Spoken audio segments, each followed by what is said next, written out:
Everyone. Whoa, Miss Mackenzie, I have me on notification. No, I didn't abandon you, darling. I didn't abandon you. You know, some moment ever said to me that, why don't you go live? You're not going live. Remember Miss Mackenzie, remember France and etc. But I'm here now. So I'm gonna let you listen to some nice Bible verse, okay, my darling? Here you go.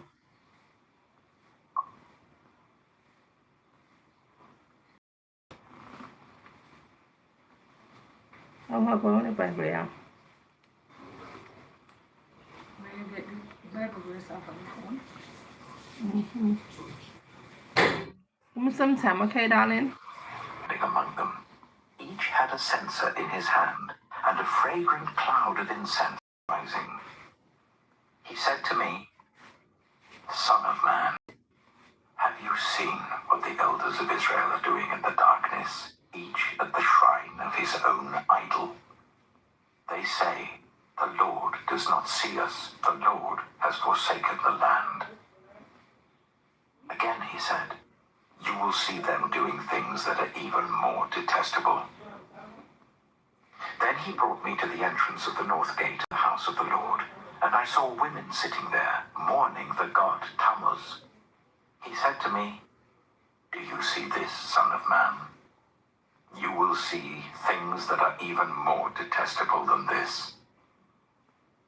He then brought me into the inner court of the house of the Lord, and there, at the entrance to the temple, between the portico and the altar, were about 25 men. With their backs towards the temple of the Lord and their faces towards the east, they were bowing down to the sun in the east. He said to me, "Have you seen this, son of man? Is it a trivial matter for the people of Judah to do the detestable things they are doing here? Must they also fill the land with violence and continually arouse my anger? Look at them putting the branch to their nose. Therefore I will deal with them in anger. I will not look on them with pity or spare them. Although they shout in my ears, I will not listen to them." Ezekiel chapter 9. Then I heard him call out in a loud voice, "Bring near those who are appointed to execute judgment on the city, each with a weapon in his hand." And I saw 6 men coming from the direction of the upper gate which faces north, each with a deadly weapon in his hand. With them was a man clothed in linen, who had a writing kit at his side. They came in and stood beside the bronze altar. Now the glory of the God of Israel went up from above the cherubim where it had been, and moved to the threshold of the temple. Then the Lord called to the man clothed in linen, who had the writing kit at his side, and said to him, "Go throughout the city of Jerusalem, and put a mark on the foreheads of those who grieve and lament over all the detestable things that are done in it." As I listened, he said to the others, "Follow him through the city and kill, without showing pity or compassion. Slaughter the old men, the young men and women, the mothers and children, but do not touch anyone who has the mark.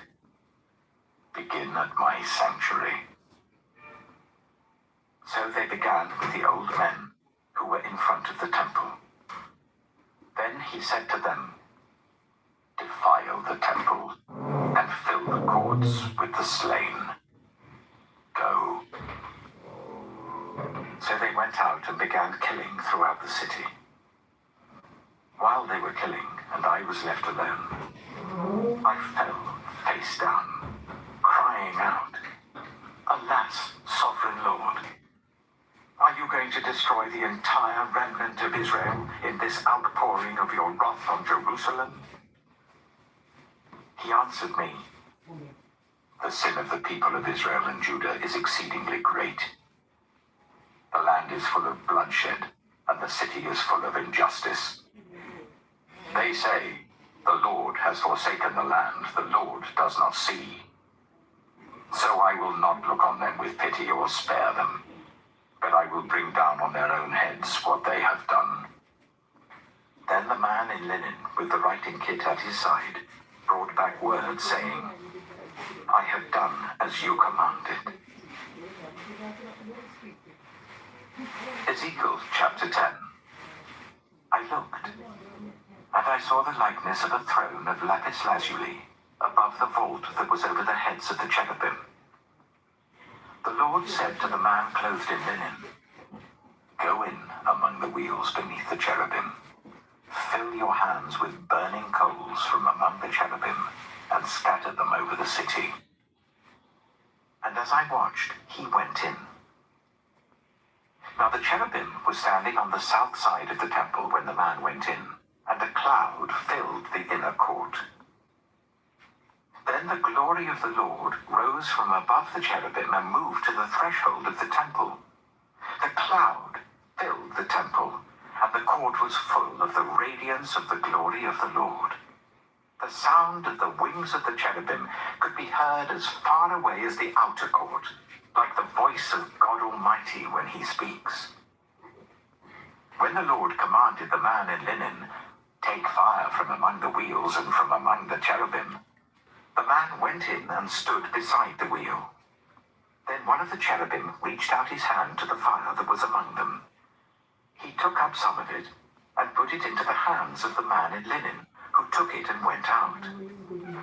Under the wings of the cherubim could be seen what looked like human hands.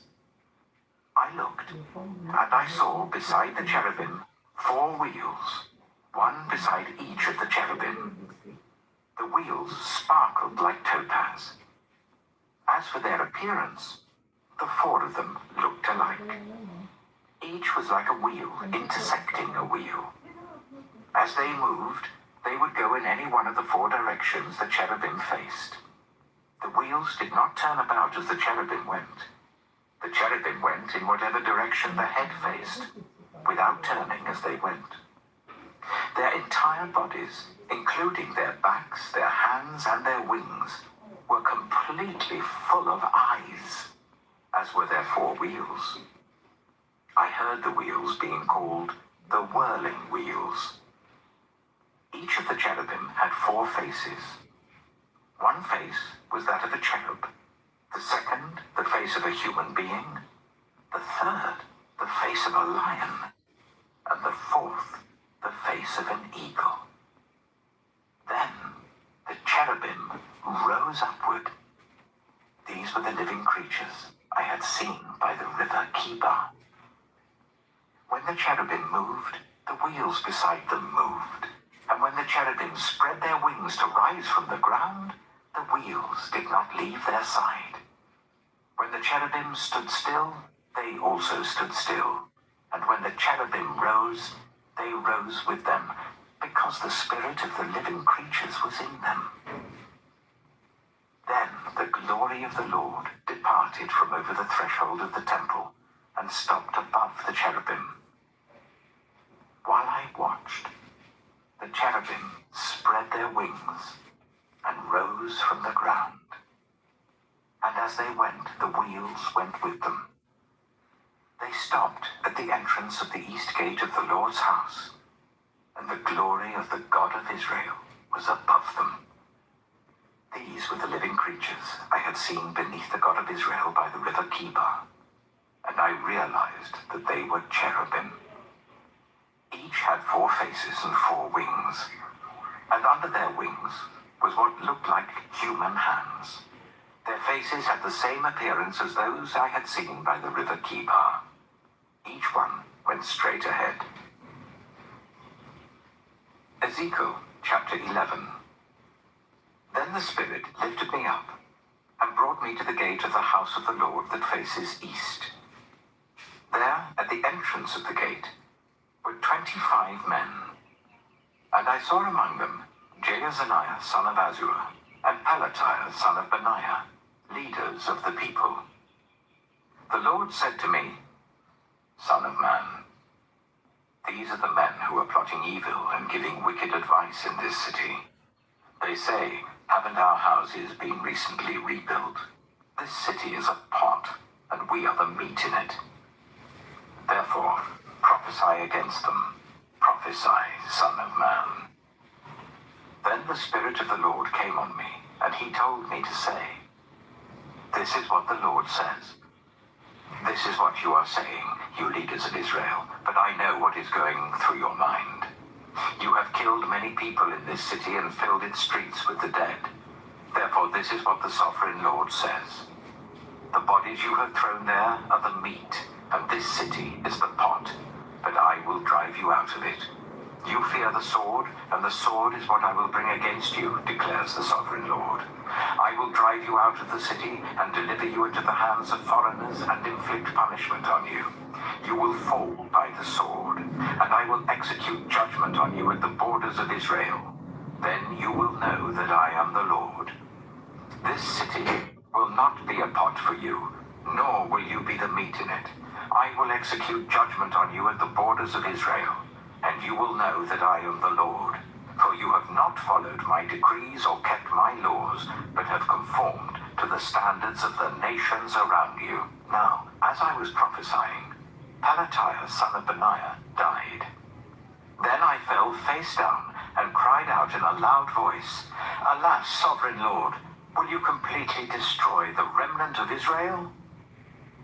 The word of the Lord came to me, Son of man, the people of Jerusalem have said of your fellow exiles and all the other Israelites, they are far away from the Lord.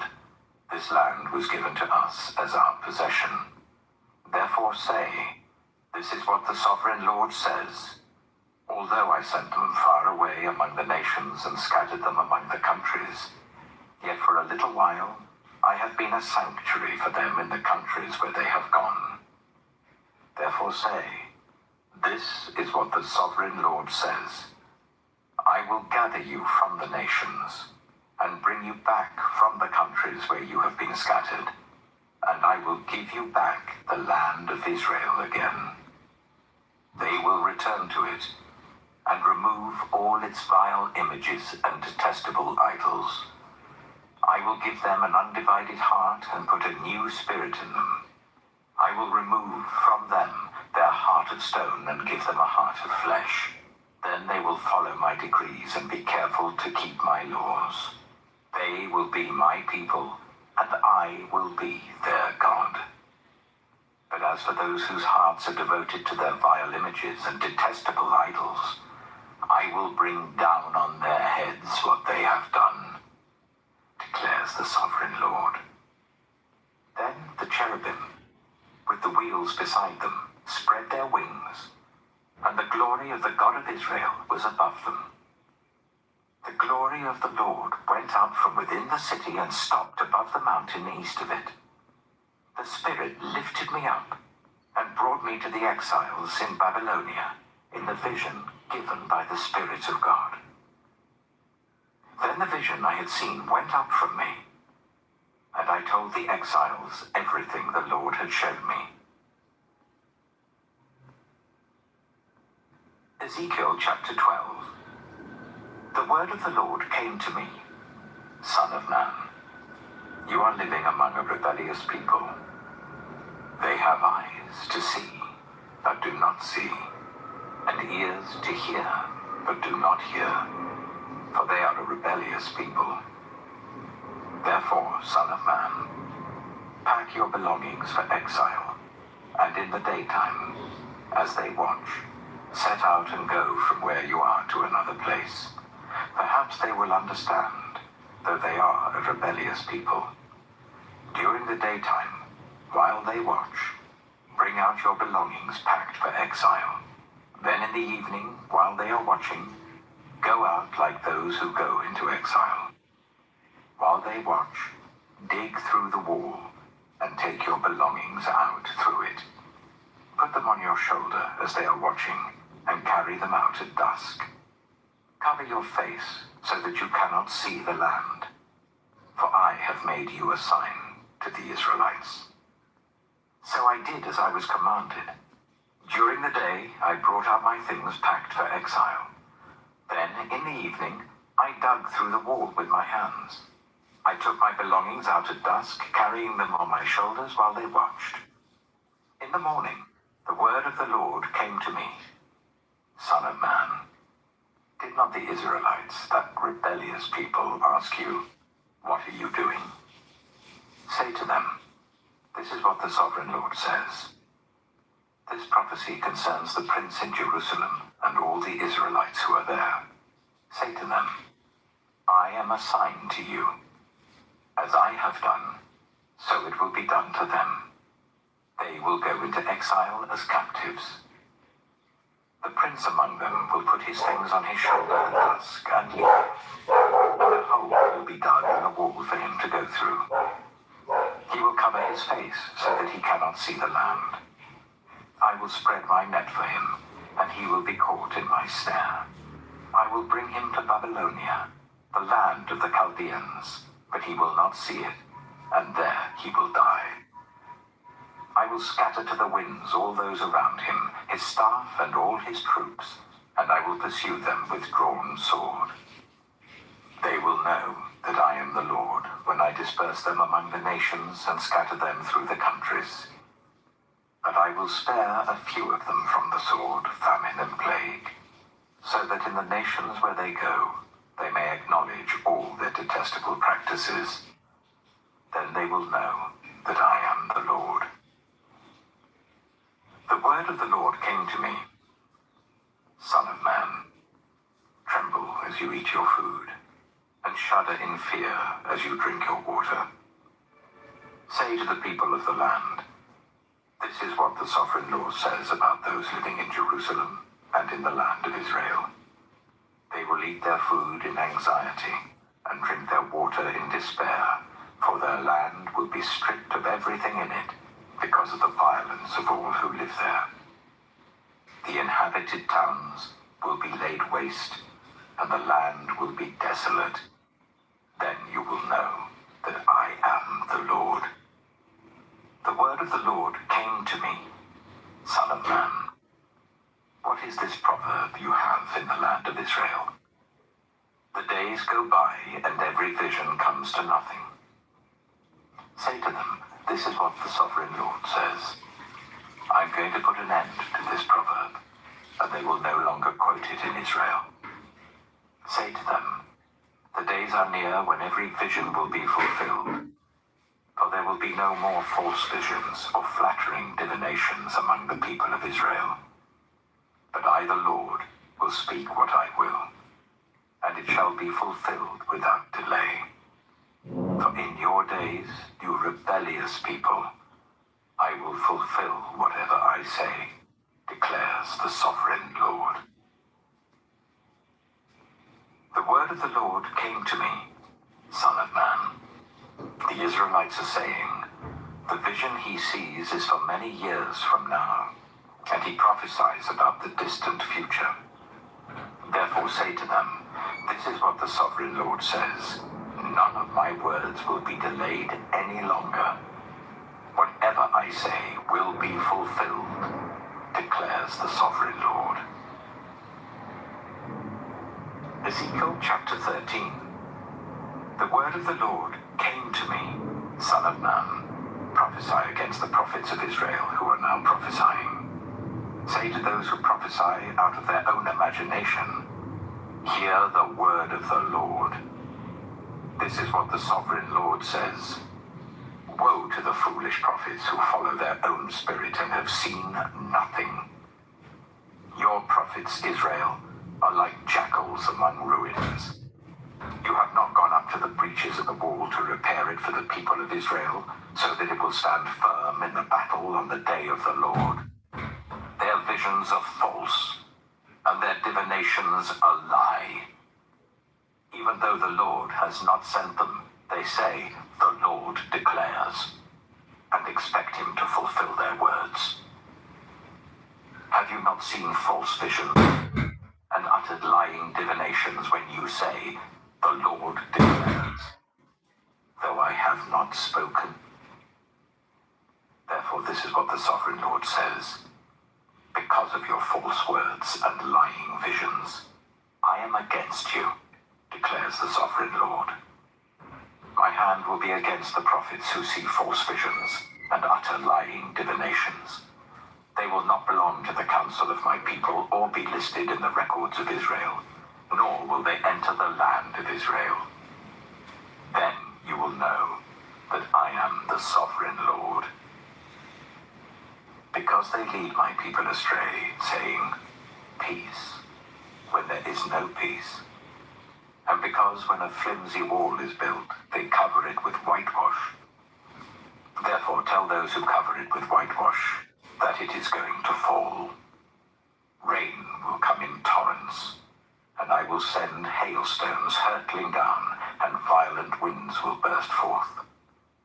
When the wall collapses, will people not ask you, where is the whitewash you covered it with? Therefore this is what the sovereign Lord says, in my wrath I will unleash a violent wind, and in my anger hailstones and torrents of rain will fall with destructive fury. I will tear down the wall you have covered with whitewash, and will level it to the ground, so that its foundation will be laid bare. When it falls, you will be destroyed in it, and you will know that I am the Lord. So I will pour out my wrath against the wall, and against those who covered it with whitewash. I will say to you, the wall is gone, and so are those who whitewashed it, those prophets of Israel who prophesied to Jerusalem and saw visions of peace for her when there was no peace, declares the sovereign Lord. Now, son of man, set your face against the daughters of your people who prophesy out of their own imagination. Prophesy against them and say, this is what the sovereign Lord says. Woe to the women who sew magic charms on all their wrists and make veils of various lengths for their heads in order to ensnare people. Will you ensnare the lives of my people to preserve your own? You have profaned me among my people for a few handfuls of barley and scraps of bread. By lying to my people, who listen to lies, you have killed those who should not have died, and have spared those who should not live. Therefore, this is what the sovereign Lord says. I am against your magic charms with which you ensnare people like birds, and I will tear them from your arms. I will set free the people that you ensnare like birds. I will tear off your veils and save my people from your hands, and they will no longer fall prey to your power. Then you will know that I am the Lord. Because you disheartened the righteous with your lies, when I had brought them no grief, and because you encouraged the wicked not to turn from their evil ways and so save their lives, therefore you will no longer see false visions or practice divination. I will save my people from your hands, and then you will know that I am the Lord. Ezekiel chapter 14. Some of the elders of Israel came to me and sat down in front of me. Then the word of the Lord came to me. Son of man, these men have set up idols in their hearts and put wicked stumbling blocks before their faces. Should I let them inquire of me at all? Therefore speak to them and tell them, this is what the sovereign Lord says. When any of the Israelites set up idols in their hearts and put a wicked stumbling block before their faces and then go to a prophet, I, the Lord, will answer them myself in keeping with their great idolatry. I will do this to recapture the hearts of the people of Israel, who have all deserted me for their idols. Therefore say to the people of Israel, this is what the sovereign Lord says. Repent, turn from your idols, and renounce all your detestable practices. When any of the Israelites or any foreigner residing in Israel separate themselves from me and set up idols in their hearts and put a wicked stumbling block before their faces and then go to a prophet to inquire of me, I, the Lord, will answer them myself. I will set my face against them and make them an example and a byword. I will remove them from my people.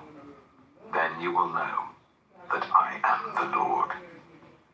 And if the prophet is enticed to utter a prophecy, I, the Lord, have enticed that prophet, and I will stretch out my hand against him and destroy him from among my people Israel.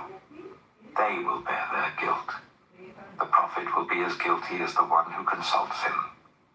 Then the people of Israel will no longer stray from me, nor will they defile themselves any more with all their sins.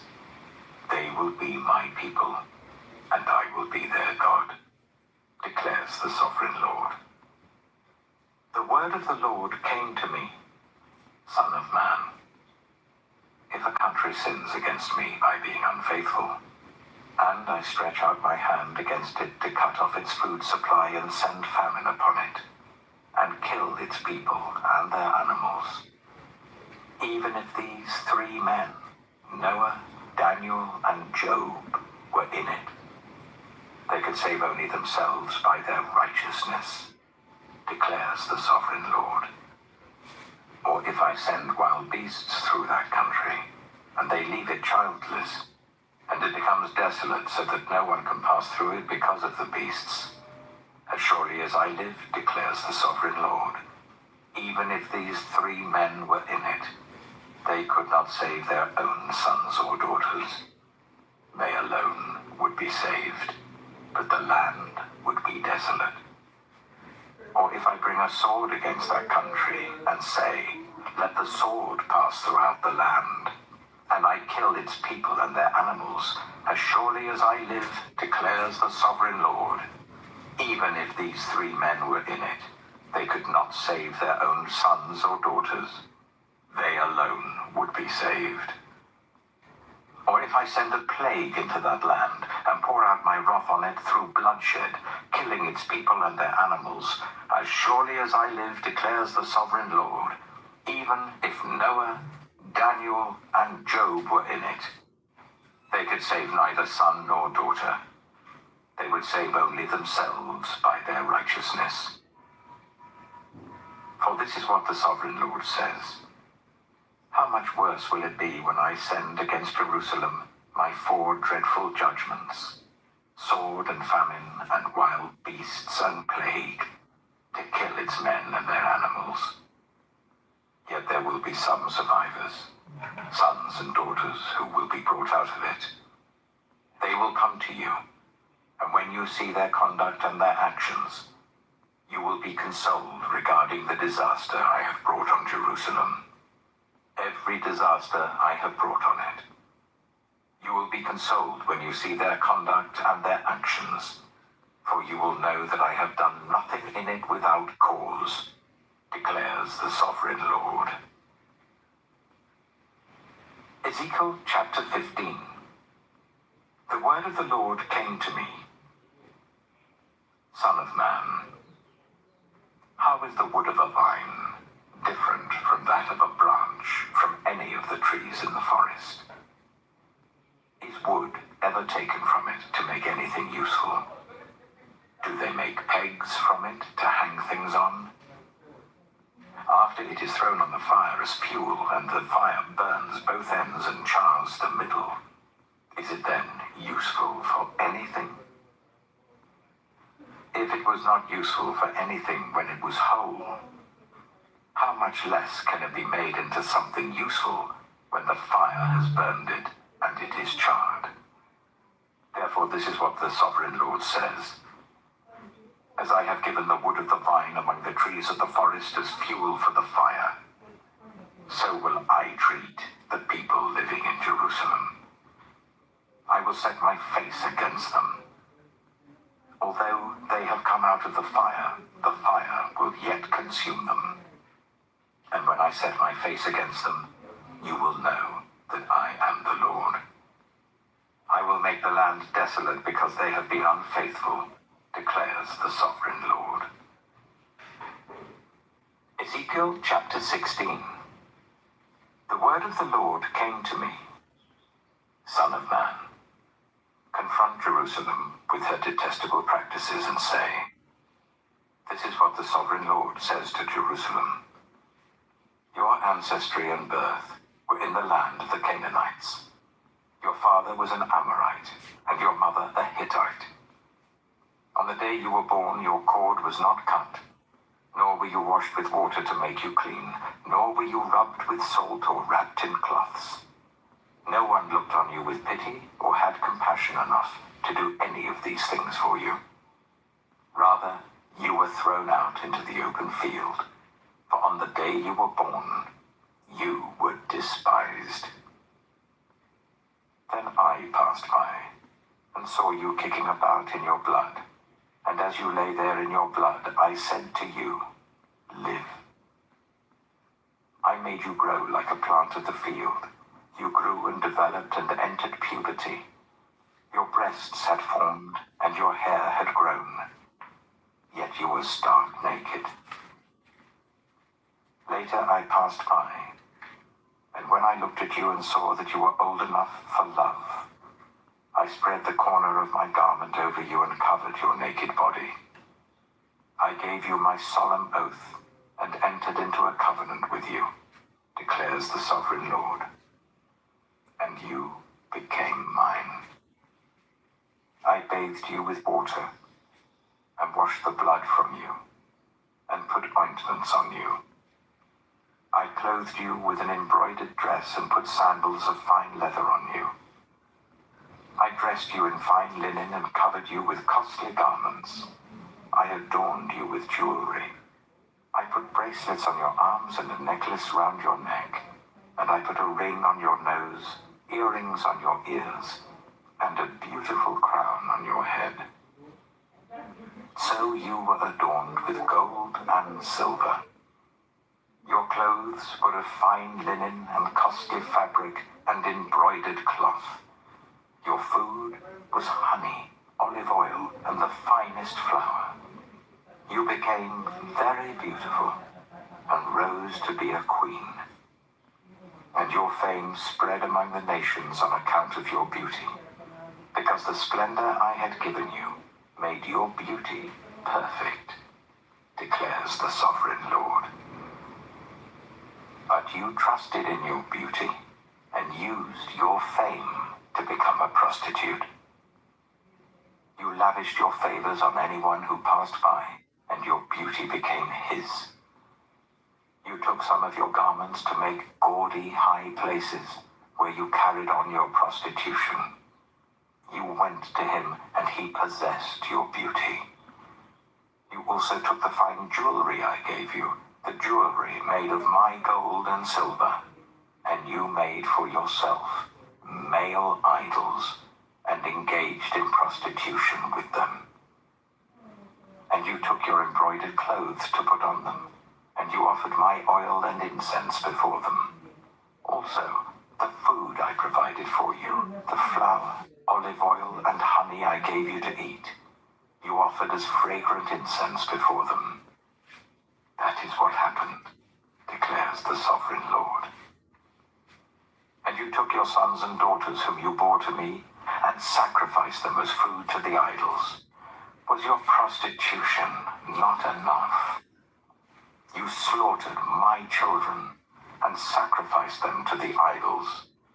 In all your detestable practices and your prostitution, you did not remember the days of your youth when you were naked and bare, kicking about in your blood. Woe, woe to you, declares the Sovereign Lord. In addition to all your other wickedness, you built a mound for yourself and made a lofty shrine in every public square.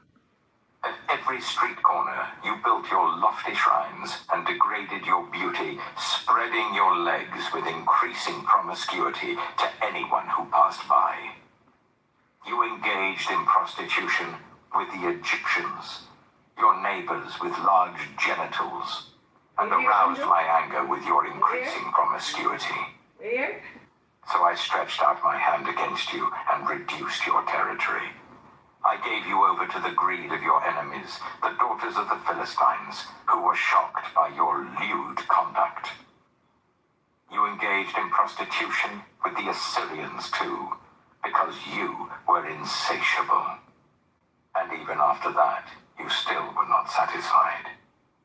Then you increased your promiscuity to include Babylonia, a land of merchants. But even with this, you were not satisfied. I am filled with fury against you, declares the Sovereign Lord, when you do all these things, acting like a brazen prostitute. When you built your mounds at every street corner and made your lofty shrines in every public square, you were unlike a prostitute because you scorned payment. You adulterous wife. You prefer strangers to your own husband. All prostitutes receive gifts, but you give gifts to all your lovers, bribing them to come to you from everywhere for your illicit favors. So in your prostitution, you are the opposite of others. No one runs after you for your favors. You are the very opposite, for you give payment, and none is given to you. Therefore, you prostitute, hear the word of the Lord. This is what the Sovereign Lord says. Because you poured out your lust and exposed your naked body and your promiscuity with your lovers, and because of all your detestable idols, and because you gave them your children's blood, therefore, I am going to gather all your lovers with whom you found pleasure, those you loved as well as those you hated. I will gather them against you from all around, and will strip you in front of them, and they will see you stark naked. I will sentence you to the punishment of women who commit adultery and who shed blood. I will bring on you the blood vengeance of my wrath and jealous anger. Then I will deliver you into the hands of your lovers, and they will tear down your mounds and destroy your lofty shrines. They will strip you of your clothes and take your fine jewelry and leave you stark naked. They will bring a mob against you, who will stone you and hack you to pieces with their swords. They will burn down your houses and inflict punishment on you in the sight of many women. I will put a stop to your prostitution, and you will no longer pay your lovers. Then my wrath against you will subside, and my jealous anger will turn away from you. I will be calm and no longer angry. Because you did not remember the days of your youth, but enraged me with all these things, I will surely bring down on your head what you have done, declares the Sovereign Lord. Did you not add lewdness to all your other detestable practices? Everyone who quotes Proverbs will quote this proverb about you. Like mother, like daughter. You are a true daughter of your mother, who despised her husband and her children. And you are a true sister of your sisters, who despised their husbands and their children. Your mother was a Hittite, and your father an Amorite. Your elder sister was Samaria, who lived to the north of you with her daughters, and your younger sister, who lived to the south of you with her daughters, was Sodom. You not only followed their ways and copied their detestable practices, but in all your ways you soon became more depraved than they. As surely as I live, declares the Sovereign Lord, your sister Sodom and her daughters never did what you and your daughters have done. Now this was the sin of your sister Sodom. She and her daughters were arrogant, overfed, and unconcerned. They did not help the poor and needy. They were haughty and did detestable things before me. Therefore I did away with them, as you have seen. Samaria did not commit half the sins you did. You have done more detestable things than they, and have made your sisters seem righteous by all these things you have done. Bear your disgrace, for you have furnished some justification for your sisters. Because your sins were more vile than theirs, they appear more righteous than you.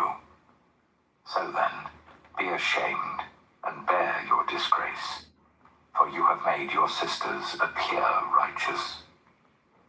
However, I will restore the fortunes of Sodom and her daughters, and of Samaria and her daughters, and your fortunes along with them, so that you may bear your disgrace and be ashamed of all you have done in giving them comfort. And your sisters, Sodom with her daughters and Samaria with her daughters, will return to what they were before, and you and your daughters will return to what you were before. You would not even mention your sister Sodom in the day of your pride, before your wickedness was uncovered. Even so, you are now scorned by the daughters of Edom, and all her neighbors and the daughters of the Philistines, all those around you who despise you. You will bear the consequences of your lewdness and your detestable practices, declares the Lord. This is what the sovereign Lord says. I will deal with you as you deserve, because you have despised my oath by breaking the covenant. Yet I will remember the covenant I made with you in the days of your youth, and I will establish an everlasting covenant with you. Then you will remember your ways and be ashamed when you receive your sisters, both those who are older than you and those who are younger. I will give them to you as daughters, but not on the basis of my covenant with you. So I will establish my covenant with you, and you will know that I am the Lord. Then, when I make atonement for you for all you have done, you will remember and be ashamed, and never again open your mouth because of your humiliation, declares the sovereign Lord. Ezekiel chapter 17. The word of the Lord came to me. Son of man, set forth an allegory, and tell it to the Israelites as a parable. Say to them, this is what the sovereign Lord says. A great eagle with powerful wings, long feathers, and full plumage of varied colors came to Lebanon. Taking hold of the top of a cedar, he broke off its topmost shoot and carried it away to a land of merchants, where he planted it in a city of traders. He took one of the seedlings of the land and put it in fertile soil. He planted it like a willow by abundant water, and it sprouted and became a low, spreading vine. Its branches turned towards him, but its roots remained under it. So it became a vine and produced branches and put out leafy boughs. But there was another great eagle with powerful wings and full plumage.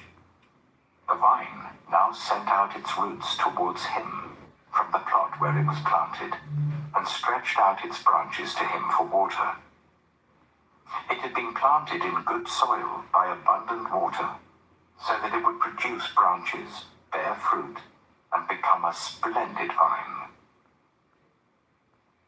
Say to them, this is what the sovereign Lord says. Will it thrive? Will it not be uprooted and stripped of its fruit, so that it withers? All its new growth will wither. It will not take a strong arm or many people to pull it up by the roots. It has been planted, but will it thrive? Will it not wither completely when the east wind strikes it, wither away in the plot where it grew? Then the word of the Lord came to me. Say to this rebellious people, do you not know what these things mean? Say to them, the king of Babylon went to Jerusalem and carried off her king and her nobles, bringing them back with him to Babylon. Then he took a member of the royal family and made a treaty with him, putting him under oath. He also carried away the leading men of the land, so that the kingdom would be brought low, unable to rise again, surviving only by keeping his treaty. But the king rebelled against him by sending his envoys to Egypt to get horses and a large army. Will he succeed? Will he who does such things escape? Will he break the treaty and yet escape? As surely as I live, declares the sovereign Lord, he shall die in Babylon, in the land of the king who put him on the throne, whose oath he despised and whose treaty he broke. Pharaoh, with his mighty army and great horde, will be of no help to him in war, when ramps are built and siege works erected to destroy many lives. He despised the oath by breaking the covenant. Because he had given his hand in pledge and yet did all these things, he shall not escape. Therefore this is what the sovereign Lord says. As surely as I live, I will repay him for despising my oath and breaking my covenant. I will spread my net for him, and he will be caught in my snare. I will bring him to Babylon and execute judgment on him there, because he was unfaithful to me. All his choice troops will fall by the sword, and the survivors will be scattered to the winds. Then you will know that I, the Lord, have spoken. This is what the sovereign Lord says. I myself will take a shoot from the very top of a cedar and plant it. I will break off a tender sprig from its topmost shoots and plant it on a high and lofty mountain. On the mountain heights of Israel, I will plant it, and it will produce branches and bear fruit and become a splendid cedar. Birds of every kind will nest in it. They will find shelter in the shade of its branches. All the trees of the forest will know that I, the Lord, bring down the tall tree and make the low tree grow tall. I dry up the green tree and make the dry tree flourish. I, the Lord, have spoken, and I will do it. Ezekiel chapter 18. The word of the Lord came to me. What do you people mean by quoting this proverb about the land of Israel? The parents eat sour grapes, and the children's teeth are set on edge. As surely as I live, declares the sovereign Lord, you will no longer quote this proverb in Israel.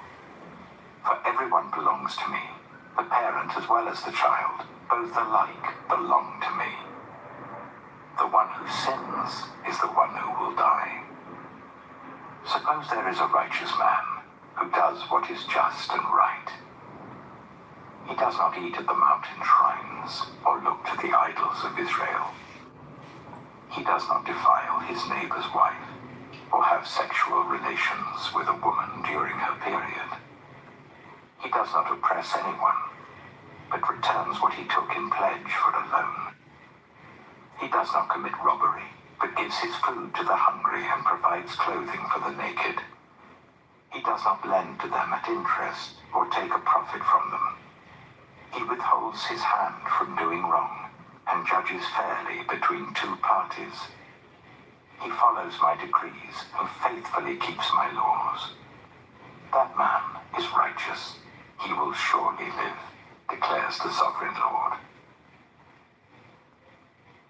Suppose he has a violent son who sheds blood or does any of these other things, though the father has done none of them. He eats at the mountain shrines. He defiles his neighbor's wife. He oppresses the poor and needy. He commits robbery. He does not return what he took in pledge. He looks to the idols. He does detestable things. He lends at interest and takes a profit. Will such a man live? He will not. Because he has done all these detestable things, he is to be put to death. His blood will be on his own head. But suppose this son has a son who sees all the sins his father commits, and though he sees them, He does not do such things. He does not eat at the mountain shrines or look to the idols of Israel. He does not defile his neighbor's wife. He does not oppress anyone or require a pledge for a loan. He does not commit robbery, but gives his food to the hungry and provides clothing for the naked. He withholds his hand from ill-treating the poor and takes no interest or profit from them. He keeps my laws and follows my decrees. He will not die for his father's sin. He will surely live. But his father will die for his own sin, because he practiced extortion, robbed his brother, and did what was wrong among his people. Yet you ask, why does the son not share the guilt of his father? Since the son has done what is just and right and has been careful to keep all my decrees, he will surely live. The one who sins is the one who will die. The child will not share the guilt of the parent, nor will the parent share the guilt of the child. The righteousness of the righteous will be credited to them, and the wickedness of the wicked will be charged against them. But if a wicked person turns away from all the sins they have committed, and keeps all my decrees, and does what is just and right, that person will surely live. They will not die. None of the offenses they have committed will be remembered against them. Because of the righteous things they have done, they will live. Do I take any pleasure in the death of the wicked? Declares the sovereign Lord. Rather am I not pleased when they turn from their ways and live.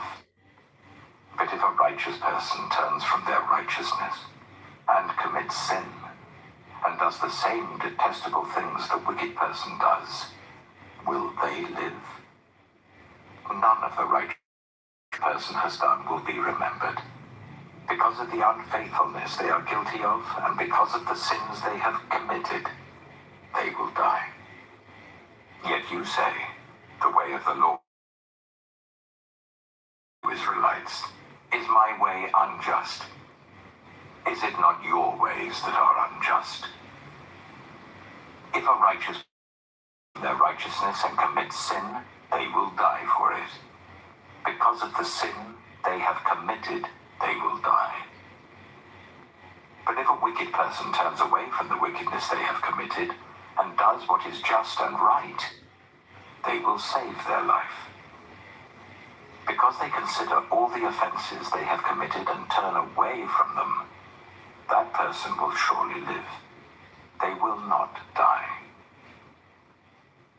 Yet the Israelites say, the way of the Lord is not just. Are my ways unjust, people of Israel? Is it not your ways that are unjust? Therefore, you Israelites, I will judge each of you according to your own ways, declares the sovereign Lord. Repent. Turn away from all your offenses. Then sin will not be your downfall. Rid yourselves of all the offenses you have committed, and get a new heart and a new spirit. Why will you die, people of Israel? For I take no pleasure in the death of anyone, declares the sovereign Lord. Repent and live.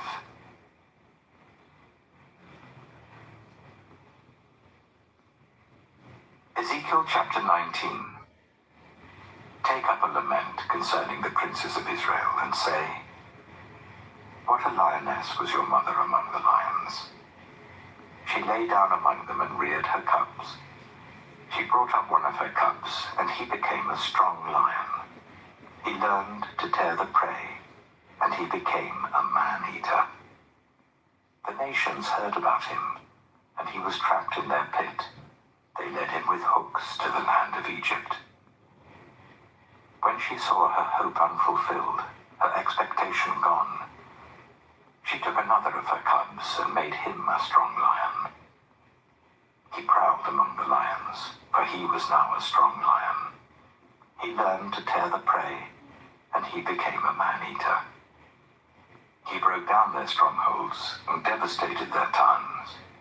The land and all who were in it were terrified by his roaring. Then the nations came against him, those from regions round about. They spread their net for him, and he was trapped in their pit. With hooks they pulled him into a cage and brought him to the king of Babylon. They put him in prison, so his roar was heard no longer on the mountains of Israel. Your mother was like a vine in your vineyard, planted by the water. It was fruitful and full of branches because of abundant water.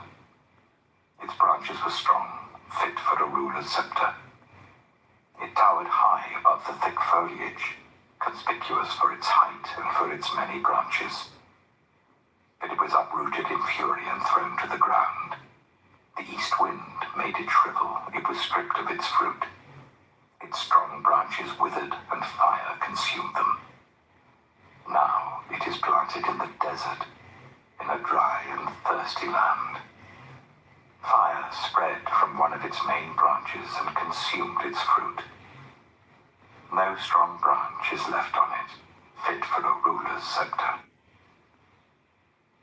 This is a lament, and is to be used as a lament.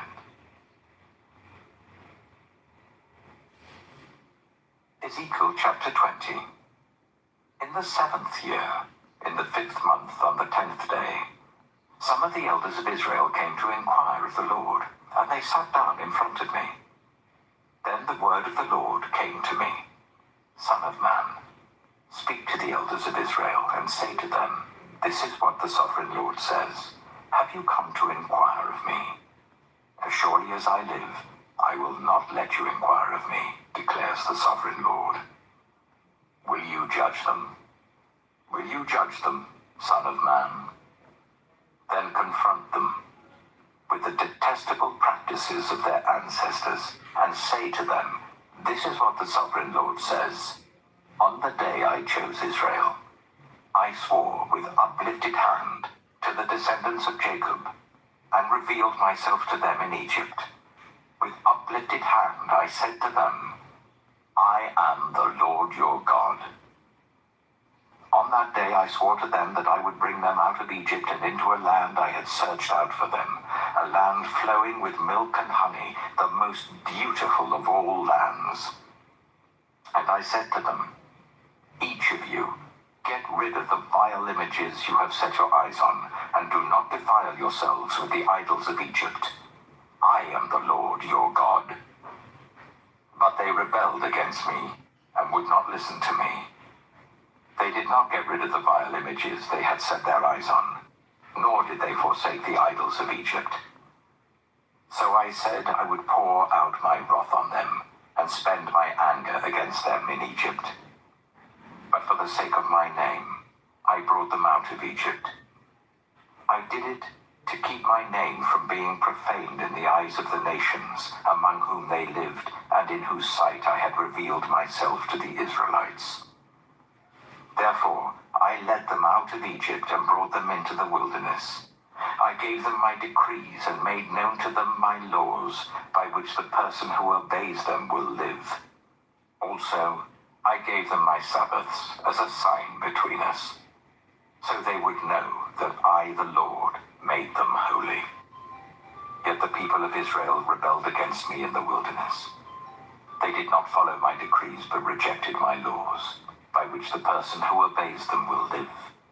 And they utterly desecrated my Sabbaths.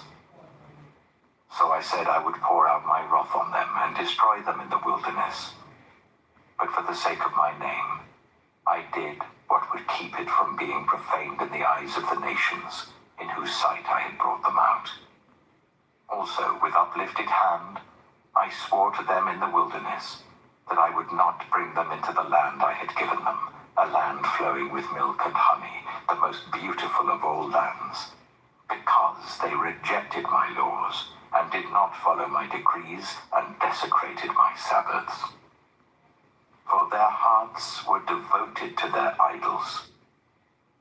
Yet I looked on them with pity and did not destroy them or put an end to them in the wilderness. I said to their children in the wilderness, do not follow the statutes of your parents, or keep their laws, or defile yourselves with their idols. I am the Lord your God. Follow my decrees, and be careful to keep my laws. Keep my Sabbaths holy, that they may be a sign between us. Then you will know that I am the Lord your God. But the children rebelled against me. They did not follow my decrees. They were not careful to keep my laws, of which I said, the person who obeys them will live by them. And they desecrated my Sabbaths. So I said I would pour out my wrath on them and spend my anger against them in the wilderness.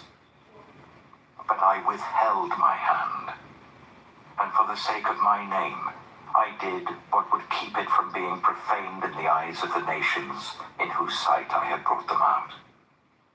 Also, with uplifted hand, I swore to them in the wilderness that I would disperse them among the nations and scatter them through the countries, because they had not obeyed my laws, but had rejected my decrees and desecrated my Sabbaths, and their eyes lusted after their parents' idols. So I gave them other statutes that were not good, and laws through which they could not live. I defiled them through their gifts, the sacrifice of every firstborn, that I might fill them with horror, so that they would know that I am the Lord. Therefore, Son of Man, speak to the people of Israel and say to them, this is what the Sovereign Lord says. In this also, your ancestors blasphemed me by being unfaithful to me. When I brought them into the land I had sworn to give them, and they saw any high hill or any leafy tree, there they offered their sacrifices, made offerings that aroused my anger, presented their fragrant incense, and poured out their drink offerings. Then I said to them, what is this high place you go to? It is called Bema to this day. Therefore say to the Israelites, this is what the Sovereign Lord says. Will you defile yourselves the way your ancestors did, and lust after their vile images? When you offer your gifts, the sacrifice of your children in the fire, you continue to defile yourselves with all your idols to this day. Am I to let you inquire of me, you Israelites? As surely as I live, declares the Sovereign Lord, I will not let you inquire of me. You say, we want to be like the nations, like the peoples of the world who serve wood and stone. But what you have in mind will never happen. As surely as I live, declares the Sovereign Lord, I will reign over you with a mighty hand and an outstretched arm, and with outpoured wrath.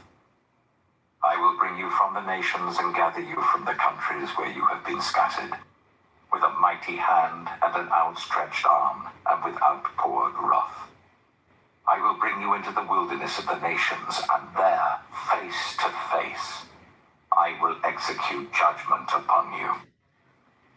As I judged your ancestors in the wilderness of the land of Egypt, so I will judge you, declares the Sovereign Lord. I will take note of you as you pass under my rod, and I will bring you into the bond of the covenant. I will purge you of those who revolt and rebel against me. Although I will bring them out of the land where they are living, yet they will not enter the land of Israel. Then you will know that I am the Lord. As for you, people of Israel, this is what the Sovereign Lord says. Go and serve your idols, every one of you. But afterwards, you will surely listen to me and no longer profane my holy name with your gifts and idols. For on my holy mountain, the high mountain of Israel, declares the Sovereign Lord, there in the land all the people of Israel will serve me, and there accept them. There, I will require your offerings and your choice gifts, along with all your holy sacrifices. I will accept you as fragrant incense when I bring you out from the nations and gather you from the countries where you have been scattered. And I will be proved holy through you in the sight of the nations. Then you will know that I am the Lord, when I bring you into the land of Israel, the land I had sworn with uplifted hand to give to your ancestors. There you will remember your conduct and all the actions by which you have defiled yourselves, and you will loathe yourselves for all the evil you have done. You will know that I am the Lord, when I deal with you for my name's sake, and not according to your evil ways and your corrupt practices, you people of Israel, declares the sovereign Lord. The word of the Lord came to me. Son of man, set your face towards the south. Preach against the south, and prophesy against the forest of the southland. Say to the southern forest, hear the word of the Lord. This is what the sovereign Lord says. I am about to set fire to you, and it will consume all your trees, both green and dry. The blazing flame will not be quenched, and every face from south to north will be scorched by it. Everyone will see that I, the Lord, have kindled it. It will not be quenched. Then I said, Sovereign Lord, they are saying of me, isn't he just telling parables? Ezekiel chapter 21. The word of the Lord came to me. Son of man, set your face against Jerusalem and preach against the sanctuary. Prophesy against the land of Israel and say to her, this is what the Lord says. I am against you. I will draw my sword from its sheath and cut off from you both the righteous and the wicked. Because I am going to cut off the righteous and the wicked, my sword will be unsheathed against everyone from south to north. Then all people will know that I, the Lord, have drawn my sword from its sheath. It will not return again. Therefore groan, son of man. Groan before them with broken heart and bitter grief. And when they ask you, why are you groaning? You shall say, because of the news that is coming. Every heart will melt with fear, and every hand grow limp. Every spirit will become faint, and every leg will be wet with urine. It is coming. It will surely take place, declares the sovereign Lord. The word of the Lord came to me. Son of man, prophesy and say, this is what the Lord says.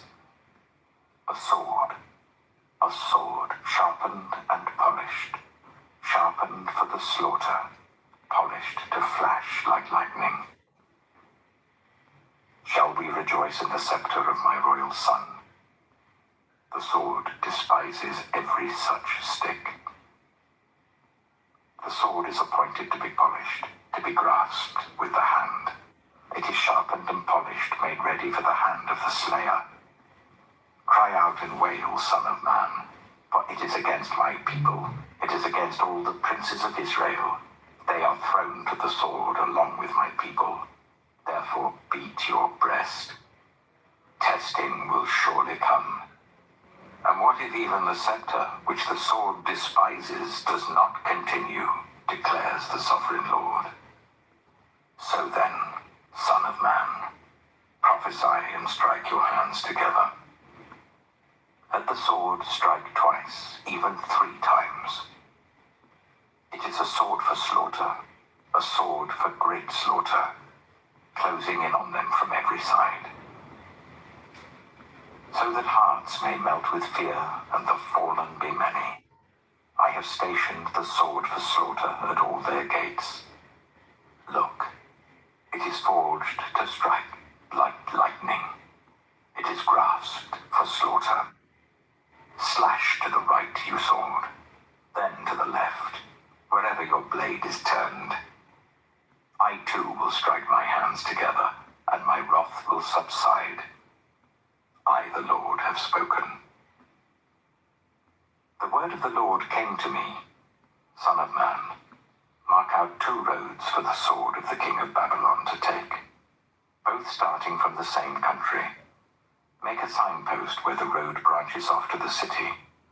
Mark out 1 road for the sword to come against Rabbah of the Ammonites, and another against Judah and fortified Jerusalem. For the king of Babylon will stop at the fork in the road, at the junction of the 2 roads, to seek an omen. He will cast lots with arrows. He will consult his idols. He will examine the liver. Into his right hand will come the lot for Jerusalem, where he is to set up battering rams, to give the command to slaughter, to sound the battle cry, to set battering rams against the gates, to build a ramp, and to erect siege works. It will seem like a false omen to those who have sworn allegiance to him, but he will remind them of their guilt and take them captive. Therefore, this is what the Sovereign Lord says. Because you people have brought to mind your guilt by your open rebellion, revealing your sins in all that you do, because you have done this, you will be taken captive. You profane and wicked Prince of Israel, whose day has come, whose time of punishment has reached its climax. This is what the Sovereign Lord says. Take off the turban, remove the crown. It will not be as it was. The lowly will be exalted, and the exalted will be brought low. A ruin, a ruin. I will make it a ruin. The crown will not be restored until he to whom it rightfully belongs shall come. To him I will give it. And you, Son of Man, prophesy and say, this is what the Sovereign Lord says about the Ammonites and their insults. A sword, drawn for the slaughter, polished to consume and to flash like lightning. Despite false visions concerning you and lying divinations about you, it will be laid on the necks of the wicked who are to be slain, whose day has come, whose time of punishment has reached its climax. Let the sword return to its sheath. In the place where you were created, in the land of your ancestry, I will judge you. I will pour out my wrath on you and breathe out my fiery anger against you. I will deliver you into the hands of brutal men, men skilled in destruction. You will be fuel for the fire. Your blood will be shed in your land. You will be remembered no more. For I, the Lord, have spoken. Ezekiel chapter 22. The word of the Lord came to me, Son of man, will you judge her? Will you judge this city of bloodshed? Then confront her with all her detestable practices and say, this is what the Sovereign Lord says. You city that brings on herself doom by shedding blood in her midst and defiles herself by making idols. You have become guilty because of the blood you have shed and have become defiled by the idols you have made. You have brought your days to a close, and the end of your years has come. Therefore, I will make you an object of scorn to the nations, and a laughingstock to all the countries. Those who are near and those who are far away will mock you, you infamous city, full of turmoil. See how each of the princes of Israel, who are in you, uses his power to shed blood. In you they have treated father and mother with contempt. In you they have oppressed the foreigner and ill-treated the fatherless and the widow. You have despised my holy things and desecrated my Sabbaths. In you are slanderers who are bent on shedding blood. In you are those who eat at the mountain shrines and commit lewd acts. In you are those who dishonor their father's bed. In you are those who violate women during their period, when they are ceremonially unclean. In you, one man commits a detestable offense with his neighbor's wife, another shamefully defiles his daughter-in-law, and another violates his sister, his own father's daughter. In you are people who accept bribes to shed blood. You take interest and make a profit from the poor. You extort unjust gain from your neighbors, and you have forgotten me, declares the sovereign Lord. I will surely strike my hands together at the unjust gain you have made, and at the blood you have shed in your midst. Will your courage endure, or your hands be strong in the day I deal with you? I, the Lord, have spoken, and I will do it. I will disperse you among the nations, and scatter you through the countries, and I will put an end to your uncleanness. When you have been defiled in the eyes of the nations, you will know that I am the Lord. Then the word of the Lord came to me, Son of man, the people of Israel have become dross to me. All of them are the copper, tin, iron, and lead left inside a furnace. They are but the dross of silver. Therefore, this is what the sovereign Lord says. Because you have all become dross, I will gather you into Jerusalem. As silver, copper, iron, lead, and tin are gathered into a furnace to be melted with a fiery blast, so will I gather you in my anger and my wrath, and put you inside the city and melt you. I will gather you, and I will blow on you with my fiery wrath, and you will be melted inside her. As silver is melted in a furnace, so you will be melted inside her. And you will know that I, the Lord, have poured out my wrath on you. Again the word of the Lord came to me. Son of man, say to the land, you are a land that has not been cleansed or rained on in the day of wrath. There is a conspiracy of her princes within her, like a roaring lion tearing its prey. They devour people, take treasures and precious things, and make many widows within her. Her priests do violence to my law and profane my holy things. They do not distinguish between the holy and the common. They teach that there is no difference between the unclean and the clean, and they shut their eyes to the keeping of my Sabbaths, so that I am profaned among them. Her officials within her are like wolves tearing their prey. They shed blood and kill people to make unjust gain. Her prophets whitewash these deeds for them by false visions and lying divinations. They say, this is what the sovereign Lord says, when the Lord has not spoken. The people of the land practice extortion and commit robbery. They oppress the poor and needy and ill-treat the foreigner, denying them justice. I looked for someone among them who would build up the wall and stand before me in the gap on behalf of the land, so that I would not have to destroy it. But I found no one. So I will pour out my wrath on them and consume them with my fiery anger, bringing down on their own heads all they have done, declares the sovereign Lord. Ezekiel chapter 23. The word of the Lord came to me. Son of man, there were 2 women, daughters of the same mother. They became prostitutes in Egypt, engaging in prostitution from their youth. In that land their breasts were fondled, and their virgin bosoms caressed. The elder one was named Oholah, and her sister was Oholibah. They were mine and gave birth to sons and daughters. Oholah is Samaria, and Oholibah is Jerusalem. Oholah engaged in prostitution while she was still mine, and she lusted after her lovers, the Assyrians, warriors clothed in blue, governors and commanders, all of them handsome young men and mounted horsemen. She gave herself as a prostitute to all the elite of the Assyrians and defiled herself with all the idols of everyone she lusted after. She did not give up the prostitution she began in Egypt, when during her youth men slept with her, caressed her virgin bosom, and poured out their lust on her. Therefore I delivered her into the hands of her lovers, the Assyrians, for whom she lusted.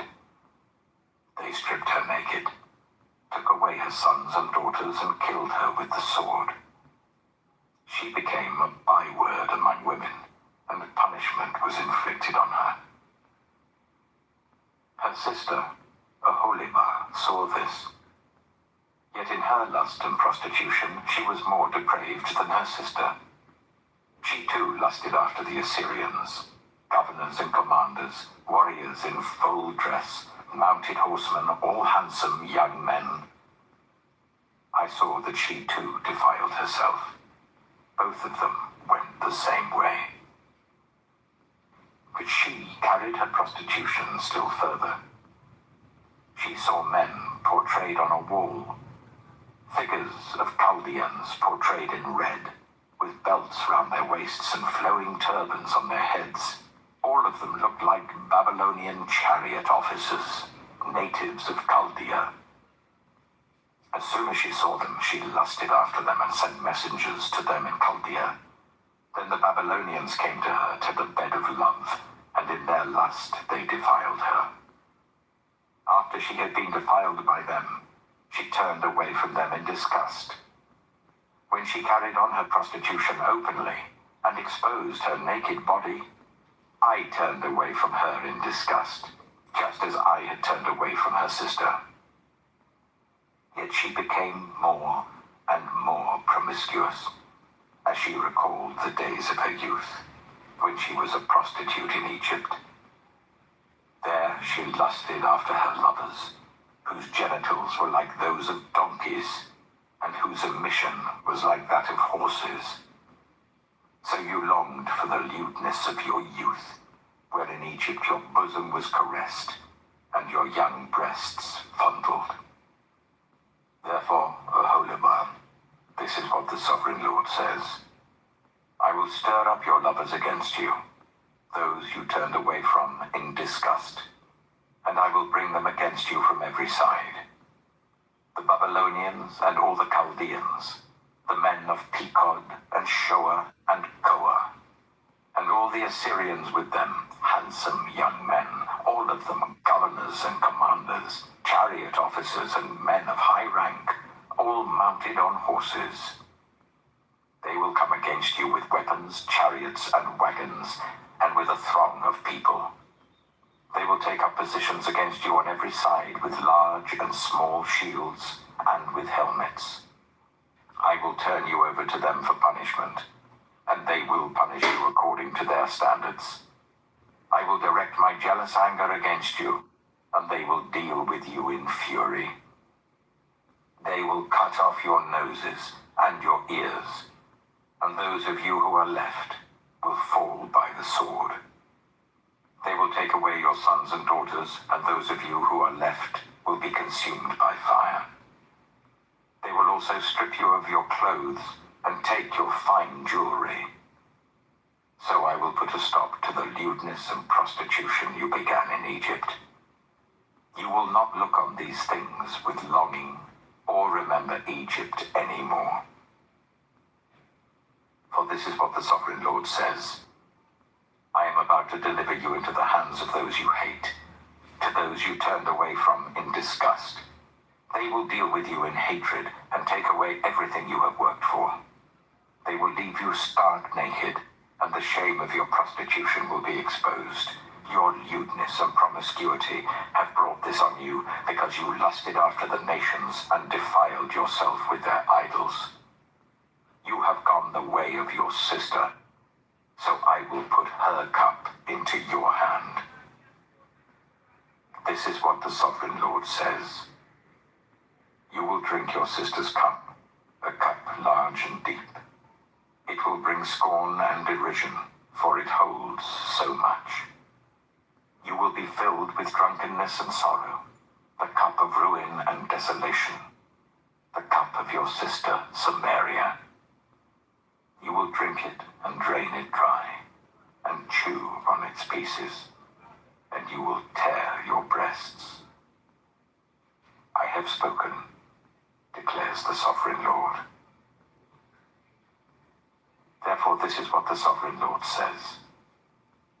Since you have forgotten me and turned your back on me, you must bear the consequences of your lewdness and prostitution. The Lord said to me, Son of man, will you judge Aholah and Aholibah? Then confront them with their detestable practices, for they have committed adultery, and blood is on their hands. They committed adultery with their idols. They even sacrificed their children, whom they bore to me, as food for them. They have also done this to me. At the same time, they defiled my sanctuary and desecrated my Sabbaths. On the very day they sacrificed their children to their idols, they entered my sanctuary and desecrated it. That is what they did in my house. They even sent messengers for men who came from far away, and when they arrived, you bathed yourself for them, applied eye makeup, and put on your jewelry. You sat on an elegant couch with a table spread before it, on which you had placed the incense and olive oil that belonged to me. The noise of a carefree crowd was around her. Drunkards were brought from the desert, along with men from the rabble, and they put bracelets on the wrists of the woman and her sister, and beautiful crowns on their heads. Then I said about the one worn out by adultery, now let them use her as a prostitute, for that is all she is. And they slept with her. As men sleep with a prostitute, so they slept with those lewd women, Aholah and Aholibah. But righteous judges will sentence them to the punishment of women who commit adultery and shed blood, because they are adulterous, and blood is on their hands. This is what the sovereign Lord says. Bring a mob against them, and give them over to terror and plunder. The mob will stone them and cut them down with their swords. They will kill their sons and daughters and burn their houses. So I will put an end to lewdness in the land, that all women may take warning and not imitate you. You will suffer the penalty for your lewdness, and bear the consequences of your sins of idolatry. Then you will know that I am the sovereign Lord. Ezekiel chapter 24. In the 9th year, in the 10th month, on the 10th day, the word of the Lord came to me. Son of man, record this date, this very date, because the king of Babylon has laid siege to Jerusalem this very day. Tell this rebellious people a parable and say to them, this is what the sovereign Lord says. Put on the cooking pot. Put water into it. Put into it the pieces of meat, all the choice pieces, the leg and the shoulder. Fill it with the best of these bones. Take the pick of the flock. Pile wood beneath it for the bones. Bring it to the boil and cook the bones in it. For this is what the sovereign Lord says. Woe to the city of bloodshed, to the pot now encrusted, whose deposit will not go away. Take the meat out piece by piece, in whatever order it comes. For the blood she shed is in her midst. She poured it on the bare rock. She did not pour it on the ground where the dust would cover it. To stir up wrath and take revenge, I put her blood on the bare rock, so that it would not be covered. Therefore this is what the sovereign Lord says. Woe to the city of bloodshed. I too will pile the wood high. So heap on the wood and kindle the fire. spices, and let the bones be charred. Then set the empty pot on the coals, till it becomes hot and its copper glows, so that its impurities may be melted and its deposit burned away. It has frustrated all efforts. Its heavy deposit has not been removed, not even by fire. Now your impurity is lewdness. Because I tried to cleanse you, but you would not be cleansed from your impurity, you will not be clean again until my wrath against you has subsided. I, the Lord, have spoken. The time has come for me to act. I will not hold back. I will not have pity, nor will I relent. You will be judged according to your conduct and your actions, declares the sovereign Lord. The word of the Lord came to me. Son of man, with one blow I am about to take away from you the delight of your eyes. Yet do not lament, or weep, or shed any tears. Groan quietly. Do not mourn for the dead. Keep your turban fastened and your sandals on your feet. Do not cover your moustache and beard, or eat the customary food of mourners. So I spoke to the people in the morning, and in the evening my wife died. The next morning I did as I had been commanded.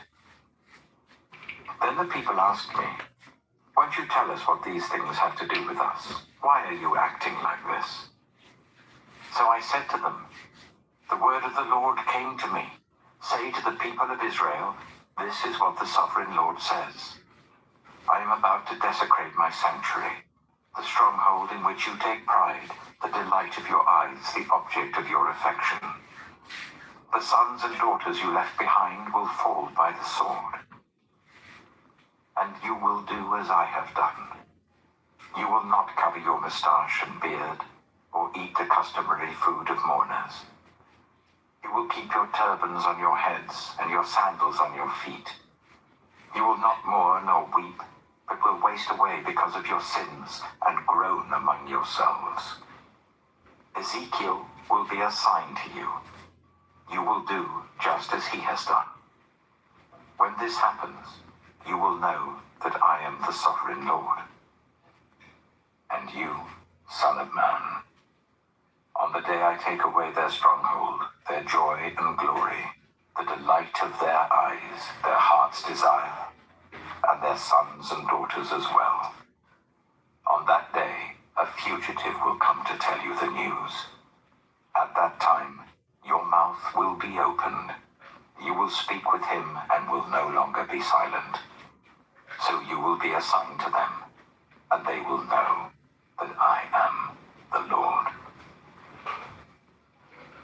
Ezekiel chapter 25. The word of the Lord came to me. Son of man, set your face against the Ammonites and prophesy against them. Say to them, hear the word of the sovereign Lord. This is what the sovereign Lord says. Because you said, over my sanctuary when it was desecrated, and over the land of Israel when it was laid waste, and over the people of Judah when they went into exile. Therefore I am going to give you to the people of the east as a possession. They will set up their camps and pitch their tents among you. They will eat your fruit and drink your milk. I will turn Rabbah into a pasture for camels, and Ammon into a resting place for sheep. Then you will know that I am the Lord. For this is what the sovereign Lord says. Because you have clapped your hands and stamped your feet, rejoicing with all the malice of your heart against the land of Israel, therefore I will stretch out my hand against you and give you as plunder to the nations. I will wipe you out from among the nations and exterminate you from the countries. I will destroy you, and you will know that I am the Lord. This is what the sovereign Lord says. Because Moab and Seir said, look, Judah has become like all the other nations. Therefore I will expose the flank of Moab, beginning at its frontier towns, Beth Jeshimoth, Baal-Meon, and Kiriathaim, the glory of that land. I will give Moab along with the Ammonites to the people of the east as a possession, so that the Ammonites will not be remembered among the nations. And I will inflict punishment on Moab. Then they will know that I am the Lord. This is what the sovereign Lord says.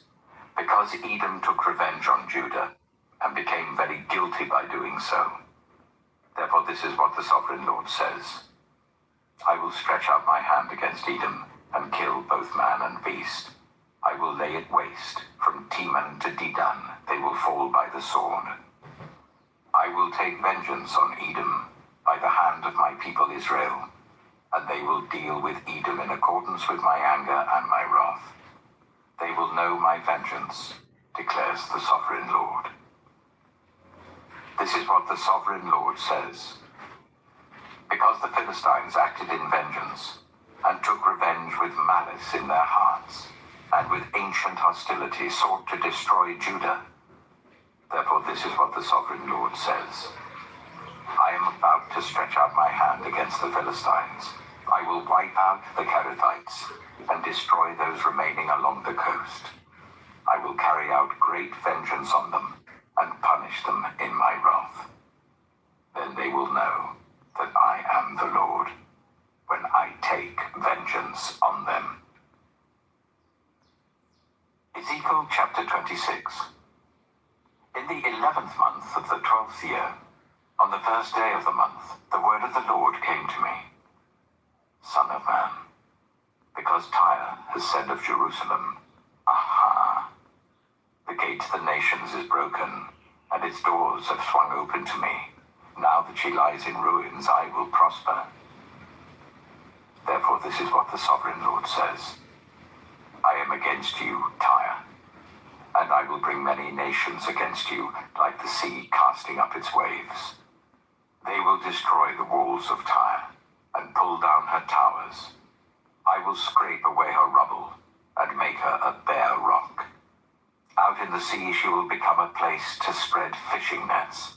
For I have spoken, declares the sovereign Lord. She will become plunder for the nations, and her settlements on the mainland will be ravaged by the sword. Then they will know that I am the Lord. For this is what the sovereign Lord says. From the north I am going to bring against Tyre Nebuchadnezzar, king of Babylon, king of kings, with horses and chariots, with horsemen and a great army. He will ravage your settlements on the mainland with the sword. He will set up siege works against you, build a ramp up to your walls, and raise his shields against you. He will direct the blows of his battering rams against your walls, and demolish your towers with his weapons. His horses will be so many that they will cover you with dust. Your walls will tremble at the noise of the war horses, wagons, and chariots when he enters your gates, as men enter a city whose walls have been broken through. The hooves of his horses will trample all your streets. He will kill your people with the sword, and your strong pillars will fall to the ground. They will plunder your wealth and loot your merchandise. They will break down your walls and demolish your fine houses and throw your stones, timber, and rubble into the sea. I will put an end to your noisy songs, and the music of your harps will be heard no more. I will make you a bare rock, and you will become a place to spread fishing nets. You will never be rebuilt. For I, the Lord, have spoken, declares the sovereign Lord. This is what the sovereign Lord says to Tyre. Will not the coastlands tremble at the sound of your fall, when the wounded groan and the slaughter takes place in you? Then all the princes of the coast will step down from their thrones and lay aside their robes and take off their embroidered garments. Clothed with terror, they will sit on the ground, trembling every moment, appalled at you. Then they will take up a lament concerning you, and say to you, How you are destroyed, city of renown, peopled by men of the sea. You were a power on the seas, you and your citizens. You put your terror on all who lived there. Now the coastlands tremble on the day of your fall. The islands in the sea are terrified at your collapse.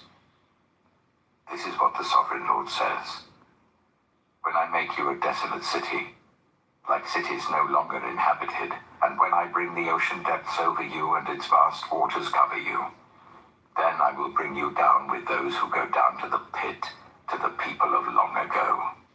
I will make you dwell in the earth below as in ancient ruins, with those who go down to the pit, and you will not return or take your place in the land of the living. I will bring you to a horrible end, and you will be no more. You will be sought, but you will never again be found, declares the Sovereign Lord. Ezekiel chapter 27. The word of the Lord came to me. Son of man, take up a lament concerning Tyre. Say to Tyre, situated at the gateway to the sea, merchant of peoples on many coasts. This is what the Sovereign Lord says. You say, Tyre, I am perfect in beauty. Your domain was on the high seas. Your builders brought your beauty to perfection. They made all your timbers of juniper from Sinir. They took a cedar from Lebanon to make a mast for you. Of oaks from Bashan, they made your oars. Of cypress wood, from the coasts of Cyprus, they made your deck adorned with ivory. Fine embroidered linen from Egypt was your sail and served as your banner. Your awnings were of blue and purple from the coasts of Elisha. Men of Sidon and Arphad were your oarsmen. Your skilled men, Tyre, were aboard as your sailors. Veteran craftsmen of Byblos were on board as shipwrights to caulk your seams. All the ships of the sea and their sailors came alongside to trade for your wares. Men of Persia, Lydia, and Put served as soldiers in your army. They hung their shields and helmets on your walls, bringing you splendor. Men of Arphad and Helek guarded your walls on every side. Men of Garmad were in your towers. They hung their shields around your walls. They brought your beauty to perfection. Tarshish did business with you because of your great wealth of goods. They exchanged silver, iron, tin, and lead for your merchandise. Greece, Tubal, and Meshech did business with you. They traded human beings and articles of bronze for your wares. Men of Beth Togarmah exchanged chariot horses, cavalry horses, and mules for your merchandise. The men of Rhodes traded with you, and many coastlands were your customers. They paid you with ivory, tusks, and ebony. Aram did business with you because of your many products. They exchanged turquoise, purple fabric, embroidered work, fine linen, coral, and rubies for your merchandise. Judah and Israel traded with you. They exchanged wheat from Minnith and confections, honey, olive oil, and balm for your wares. Damascus did business with you because of your many products and great wealth of goods. They offered wine from Helbon, wool from Zahar, and casks of wine from Izal in exchange for your wares. Wrought iron, cassia, and calamus. Dedan traded in saddle blankets with you. Arabia and all the princes of Kedar were your customers. They did business with you in lambs, rams, and goats. The merchants of Sheba and Reamah traded with you. For your merchandise they exchanged the finest of all kinds of spices and precious stones and gold. Haran, Canaan, and Eden, and merchants of Sheba, Ashur, and Gilmad traded with you. In your marketplace they traded with you beautiful garments, blue fabric, embroidered work, and multicolored rugs with cords twisted and tightly knotted. The ships of Tarshish serve as carriers for your wares. You are filled with heavy cargo as you sail the sea. Your oarsmen take you out to the high seas. But the east wind will break you to pieces far out at sea. Your wealth, merchandise, and wares, your mariners, sailors, and shipwrights, your merchants, and all your soldiers and everyone else on board will sink into the heart of the sea on the day of your shipwreck. The shorelands will quake when your sailors cry out. All who handle the oars will abandon their ships. The mariners and all the sailors will stand on the shore. They will raise their voice and cry bitterly over you. They will sprinkle dust on their heads and roll in ashes. They will shave their heads because of you and will put on sackcloth. They will weep over you with anguish of soul and with bitter mourning. As they wail and mourn over you, they will take up a lament concerning you. Who was ever silenced like Tyre, surrounded by the sea? When your merchandise went out on the seas, you satisfied many nations. With your great wealth and your wares, you enriched the kings of the earth. Now, you are shattered by the sea in the depths of the waters. Your wares and all your company have gone down with you. All who live in the coastlands are appalled at you. Their kings shudder with horror, and their faces are distorted with fear. The merchants among the nations scoff at you. You have come to a horrible end and will be no more. Ezekiel chapter 28. The word of the Lord came to me. Son of man, say to the ruler of Tyre, this is what the sovereign Lord says. In the pride of your heart, you say, I am a god. I sit on the throne of a god in the heart of the seas. But you are a mere mortal and not a god, though you think you are as wise as a god. Are you wiser than Daniel? Is no secret hidden from you? By your wisdom and understanding you have gained wealth for yourself and amassed gold and silver in your treasuries. By your great skill in trading you have increased your wealth, and because of your wealth, your heart has grown proud. Therefore this is what the sovereign Lord says. Because you think you are wise as a god, I am going to bring foreigners against you, the most ruthless of nations. They will draw their swords against your beauty and wisdom, and pierce your shining splendor. They will bring you down to the pit, and you will die a violent death in the heart of the seas. Will you then say, I am a god, in the presence of those who kill you? You will be but a mortal, not a god, in the hands of those who slay you. You will die the death of the uncircumcised at the hands of foreigners. I have spoken, declares the sovereign Lord. The word of the Lord came to me. Son of man, take up a lament concerning the king of Tyre, and say to him, this is what the sovereign Lord says. You were the seal of perfection, full of wisdom and perfect in beauty. You were in Eden, the garden of God.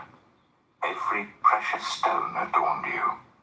Carnelian, chrysolite, and emerald, topaz, onyx, and jasper, lapis lazuli, turquoise, and beryl. Your settings and mountings were made of gold. On the day you were created, they were prepared. You were anointed as a guardian cherub, for so I ordained you. You were on the holy mount of God. You walked among the fiery stones. You were blameless in your ways from the day you were created till wickedness was found in you. Through your widespread trade, you were filled with violence, and you sinned. So I drove you in disgrace from the mount of God, and I expelled you, guardian cherub, from among the fiery stones. Your heart became proud on account of your beauty, and you corrupted your wisdom because of your splendor. So I threw you to the earth. I made a spectacle of you before kings. By your many sins and dishonest trade, you have desecrated your sanctuaries. So I made a fire come out from you, and it consumed you, and I reduced you to ashes on the ground in the sight of all who were watching. All the nations who knew you are appalled at you. See the angel Ezekiel 28, a prophecy against the king of Tyre. Yeah, it exists, angel. You know some things in there, boy, may I tell you. Mighty God, it really have me on the edge of my seat, but it's not the Bible for us work with it. You have come to a horrible end and will be no more. The word of the Lord came to me, Son of man, set your face against Sidon, prophesy against her and say, this is what the sovereign Lord says. I am against you, Sidon, and among you I will display my glory. You will know that I am the Lord when I inflict punishment on you, and within you am proved to be holy. I will send a plague upon you and make blood flow in your streets. The slain will fall within you, with the sword against you on every side. Then you will know that I am the Lord. No longer will the people of Israel have malicious neighbors who are painful briars and sharp thorns. Then they will know that I am the sovereign Lord. This is what the sovereign Lord says. When I gather the people of Israel from the nations where they have been scattered, I will be proved holy through them in the sight of the nations. Then they will live in their own land, which I gave to my servant Jacob. They will live there in safety and will build houses and plant vineyards. They will live in safety when I inflict punishment on all their neighbors who malign them. Then they will know that I am the Lord, their God. Ezekiel chapter 29. In the 10th year, in the 10th month on the 12th day, the word of the Lord came to me. Son of man, set your face against Pharaoh, king of Egypt, and prophesy against him and against all Egypt. Speak to him and say, this is what the sovereign Lord says. I am against you, Pharaoh, king of Egypt, you great monster lying among your streams. You say, the Nile belongs to me, I made it for myself. But I will put hooks in your jaws and make the fish of your streams stick to your scales. I will pull you out from among your streams with all the fish sticking to your scales. I will leave you in the desert, you and all the fish of your streams. You will fall on the open field and not be gathered or picked up. I will give you as food to the beasts of the earth and the birds of the sky. Then all who live in Egypt will know that I am the Lord. You have been a staff of reed for the people of Israel. When they grasped you with their hands, you splintered and you tore open their shoulders. When they leaned on you, you broke and their backs were wrenched. Therefore this is what the sovereign Lord says. I will bring a sword against you and kill both man and beast. Egypt will become a desolate wasteland. Then they will know that I am the Lord. Because you said, the Nile is mine, I made it. Therefore I am against you and against your streams. And I will make the land of Egypt a ruin and a desolate waste from Migdol to Aswan, as far as the border of Cush. The foot of neither man nor beast will pass through it. No one will live there for 40 years. I will make the land of Egypt desolate among devastated lands, and her cities will lie desolate for 40 years among ruined cities. And I will disperse the Egyptians among the nations, and scatter them through the countries. Yet this is what the sovereign Lord says. At the end of 40 years, I will gather the Egyptians from the nations where they were scattered. I will bring them back from captivity and return them to Upper Egypt, the land of their ancestry. There will be a lowly kingdom. It will be the lowliest of kingdoms, and will never again exalt itself above the other nations. I will make it so weak that it will never again rule over the nations. Egypt will no longer be a source of confidence for the people of Israel, but will be a reminder of their sin in turning to her for help. Then they will know that I am the sovereign Lord. In the 27th year, in the first month on the first day, the word of the Lord came to me, Son of man, Nebuchadnezzar, king of Babylon, drove his army in a hard campaign against Tyre. Every head was rubbed bare and every shoulder made raw. Yet he and his army got no reward from the campaign he led against Tyre. Therefore this is what the sovereign Lord says. I am going to give Egypt to Nebuchadnezzar, king of Babylon, and he will carry off its wealth. He will loot and plunder the land as pay for his army. I have given him Egypt as a reward for his efforts, because he and his army did it for me, declares the sovereign Lord. On that day, I will make a horn grow for the Israelites, and I will open your mouth among them. Then they will know that I am the Lord. Ezekiel chapter 30. The word of the Lord came to me, Son of man, prophesy and say, this is what the sovereign Lord says. Wail and say, alas for that day. For the day is near, the day of the Lord is near, a day of clouds, a time of doom for the nations. A sword will come against Egypt, and anguish will come upon Cush. Where the slain fall in Egypt, her wealth will be carried away, and her foundations torn down. Cush and Libya and all Arabia, Cub and the people of the covenant land will fall by the sword along with Egypt. This is what the Lord says. The allies of Egypt will fall, and her proud strength will fail. From Migdol to Aswan they will fall by the sword within her, declares the sovereign Lord. They will be desolate among desolate lands, and their cities will lie among ruined cities. Then they will know that I am the Lord, when I set fire to Egypt and all her helpers are crushed. On that day, messengers will go out from me in ships to frighten Cush out of her complacency. Anguish will take hold of them on the day of Egypt's doom, for it is sure to come. This is what the sovereign Lord says. I will put an end to the hordes of Egypt by the hand of Nebuchadnezzar, king of Babylon. He and his army, the most ruthless of nations, will be brought in to destroy the land. They will draw their swords against Egypt and fill the land with the slain. I will dry up the waters of the Nile and sell the land to an evil nation. By the hand of foreigners I will lay waste the land and everything in it.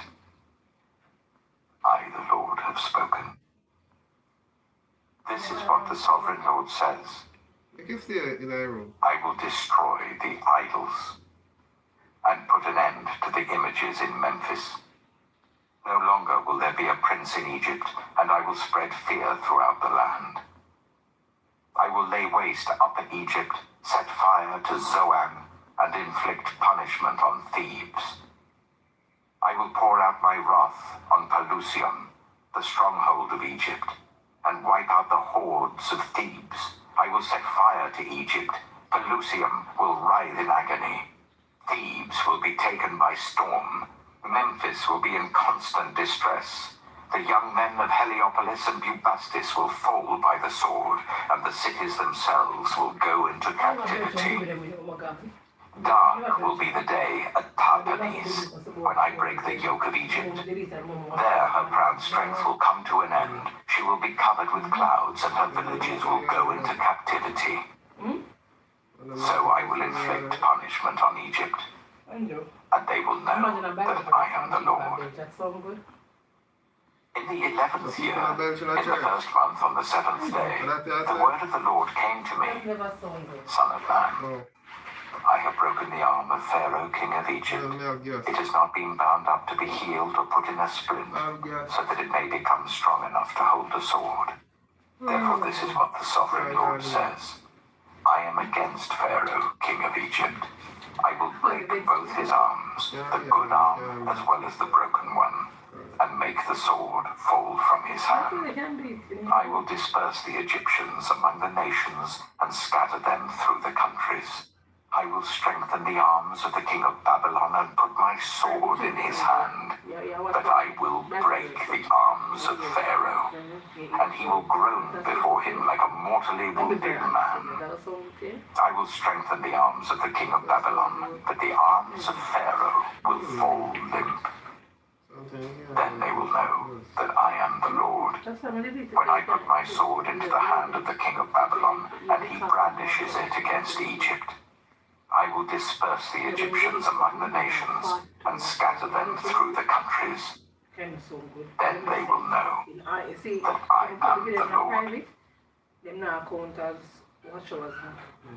Ezekiel chapter 31. In the 11th year, in the 3rd month on the 1st day, the word of the Lord came to me. Son of man, say to Pharaoh, king of Egypt, and to his hordes, who can be compared with you in majesty? Consider Assyria, once a cedar in Lebanon, with beautiful branches overshadowing the forest. It towered on high, its top above the thick foliage. The waters nourished it, deep springs made it grow tall. Their streams flowed all around its base and sent their channels to all the trees of the field. So it towered higher than all the trees of the field. Its boughs increased and its branches grew long, spreading because of abundant waters. All the birds of the sky nested in its boughs. All the wild animals gave birth under its branches. All the great nations lived in its shade. It was majestic in beauty with its spreading boughs, for its roots went down to abundant waters. The cedars in the garden of God could not rival it, nor could the junipers equal its boughs, nor could the plane trees compare with its branches. No tree in the garden of God could match its beauty. I made it beautiful, with abundant branches, the envy of all the trees of Eden in the garden of God. Therefore, this is what the sovereign Lord says. Because the great cedar towered over the thick foliage, and because it was proud of its height, I gave it into the hands of the ruler of the nations for him to deal with according to its wickedness. I cast it aside, and the most ruthless of foreign nations cut it down and left it. Its boughs fell on the mountains and in all the valleys. Its branches lay broken in all the ravines of the land. All the nations of the earth came out from under its shade and left it. All the birds settled on the fallen tree, and all the wild animals lived among its branches.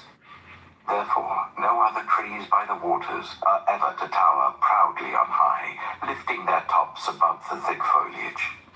No other trees so well watered are ever to reach such a height. They are all destined for death, for the earth below, among mortals who go down to the realm of the dead. This is what the sovereign Lord says. On the day it was brought down to the realm of the dead, I covered the deep springs with mourning for it.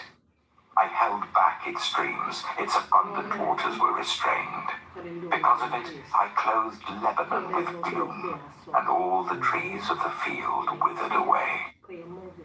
I made the nations tremble at the sound of its fall, when I brought it down to the realm of the dead, to be with those who go down to the pit. Then all the trees of Eden, the choicest and best of Lebanon, the well-watered trees, were consoled in the earth below. They too, like the great cedar, had gone down to the realm of the dead, to those killed by the sword, along with the armed men who lived in its shade among the nations. Which of the trees of Eden can be compared with you in splendor and majesty? Yet you too will be brought down with the trees of Eden to the earth below. You will lie among the uncircumcised, with those killed by the sword.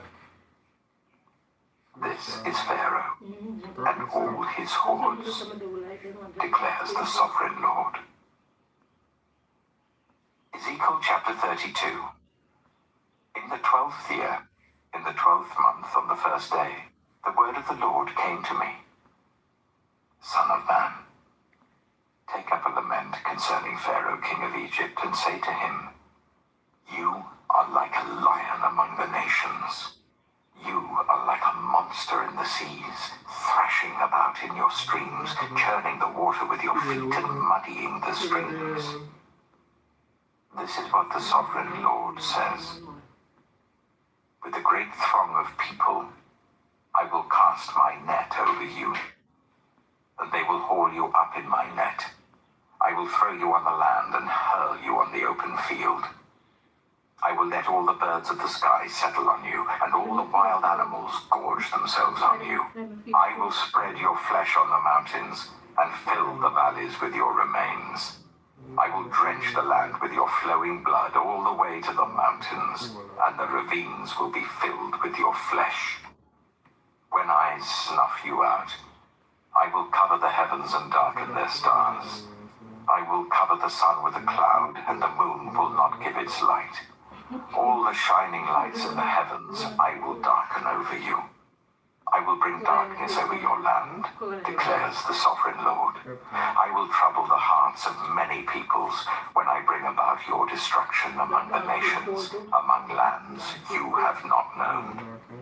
I will cause many peoples to be appalled at you, and their kings will shudder with horror because of you, when I brandish my sword before them. On the day of your downfall, each of them will tremble every moment for his life. For this is what the sovereign Lord says. The sword of the king of Babylon will come against you. I will cause your hordes to fall by the swords of mighty men, the most ruthless of all nations. They will shatter the pride of Egypt, and all her hordes will be overthrown. I will destroy all her cattle from beside abundant waters, no longer to be stirred by the foot of man, or mudded by the hooves of cattle. Then I will let her waters settle, and make her streams flow like oil, declares the sovereign Lord. When I make Egypt desolate, and strip the land of everything in it, when I strike down all who live there, then they will know that I am the Lord. This is the lament they will chant for her. The daughters of the nations will chant it. For Egypt and all her hordes they will chant it, declares the sovereign Lord. In the 12th year, on the 15th day of the month, the word of the Lord came to me. Son of man, wail for the hordes of Egypt, and consign to the earth below both her and the daughters of mighty nations, along with those who go down to the pit. Say to them, are you more favored than others? Go down and be laid among the uncircumcised. Then they will fall among those killed by the sword. The sword is drawn. Let her be dragged off with all her hordes. From within the realm of the dead, the mighty leaders will say of Egypt and her allies, they have come down, and they lie with the uncircumcised, with those killed by the sword. Assyria is there with her whole army. She is surrounded by the graves of all her slain, all who have fallen by the sword. Their graves are in the depths of the pit, and her army lies around her grave. All who had spread terror in the land of the living are slain, fallen by the sword. Elam is there, with all her hordes around her grave. All of them are slain, fallen by the sword. All who had spread terror in the land of the living went down, uncircumcised, to the earth below. They bear their shame with those who go down to the pit. A bed is made for her among the slain, with all her hordes hordes around her grave. All of them are uncircumcised, killed by the sword. Because their terror had spread in the land of the living, they bear their shame with those who go down to the pit. They are laid among the slain. Meshech and Tubal are there, with all their hordes around their graves. All of them are uncircumcised, killed by the sword, because they spread their terror in the land of the living. But they do not lie with the fallen warriors of old, who went down to the realm of the dead with their weapons of war. Their swords placed under their heads, and their shields resting on their bones. Though these warriors also had terrorized the land of the living. You too, Pharaoh, will be broken, and will lie among the uncircumcised, with those killed by the sword. Edom is there. Her kings and all her princes, despite their power, they are laid with those killed by the sword. They lie with the uncircumcised, with those who go down to the pit. All the princes of the north and all the Sidonians are there. They went down with the slain in disgrace, despite the terror caused by their power. They lie uncircumcised, with those killed by the sword, and bear their shame with those who go down to the pit.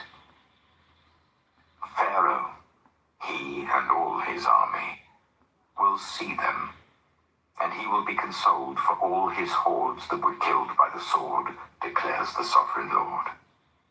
Although I allowed him to spread terror in the land of the living, Pharaoh and all his hordes will be laid among the uncircumcised, with those killed by the sword, declares the sovereign Lord. Ezekiel chapter 33. The word of the Lord came to me. Son of man, speak to your people and say to them, when I bring the sword against a land, and the people of the land choose one of their men and make him their watchman, and he sees the sword coming against the land and blows the trumpet to warn the people, then if anyone hears the trumpet but does not heed the warning, and the sword comes and takes their life, their blood will be on their own head. Since they heard the sound of the trumpet but did not heed the warning, their blood will be on their own head. If they had heeded the warning, they would have saved themselves. But if the watchman sees the sword coming and does not blow the trumpet to warn the people, and the sword comes and takes someone's life, that person's life will be taken because of their sin.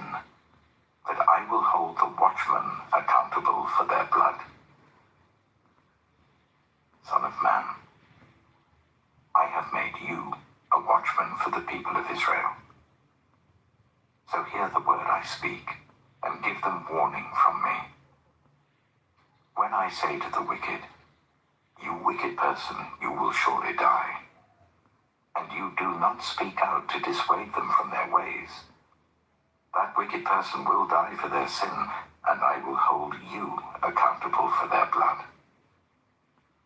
But if you do warn the wicked person to turn from their ways, and they do not do so, they will die for their sin, though you yourself will be saved.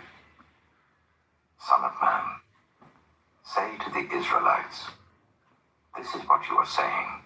Our offenses and sins weigh us down, and we are wasting away because of them. How then can we live?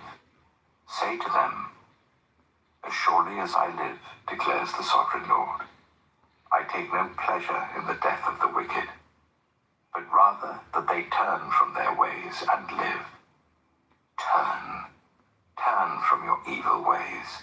Why will you die, people of Israel? Therefore, Son of man, say to your people, if someone who is righteous disobeys, that person's former righteousness will count for nothing. And if someone who is wicked repents, that person's former wickedness will not bring condemnation. The righteous person who sins will not be allowed to live, even though they were formerly righteous. If I tell a righteous person that they will surely live, but then they trust in their righteousness and do evil, none of the righteous things that person has done will be remembered. They will die for the evil they have done. And if I say to a wicked person, you will surely die, but they then turn away from their sin and do what is just and right, if they give back what they took in pledge for a loan, return what they have stolen, follow the decrees that give life, and do no evil, that person will surely live. They will not die. None of the sins that person has committed will be remembered against them. They have done what is just and right. They will surely live. Yet your people say, the way of the Lord is not just. But it is their way that is not just. If a righteous person turns from their righteousness and does evil, they will die for it. And if a wicked person turns away from their wickedness and does what is just and right, they will live by doing so. Yet you Israelites say, the way of the Lord is not just.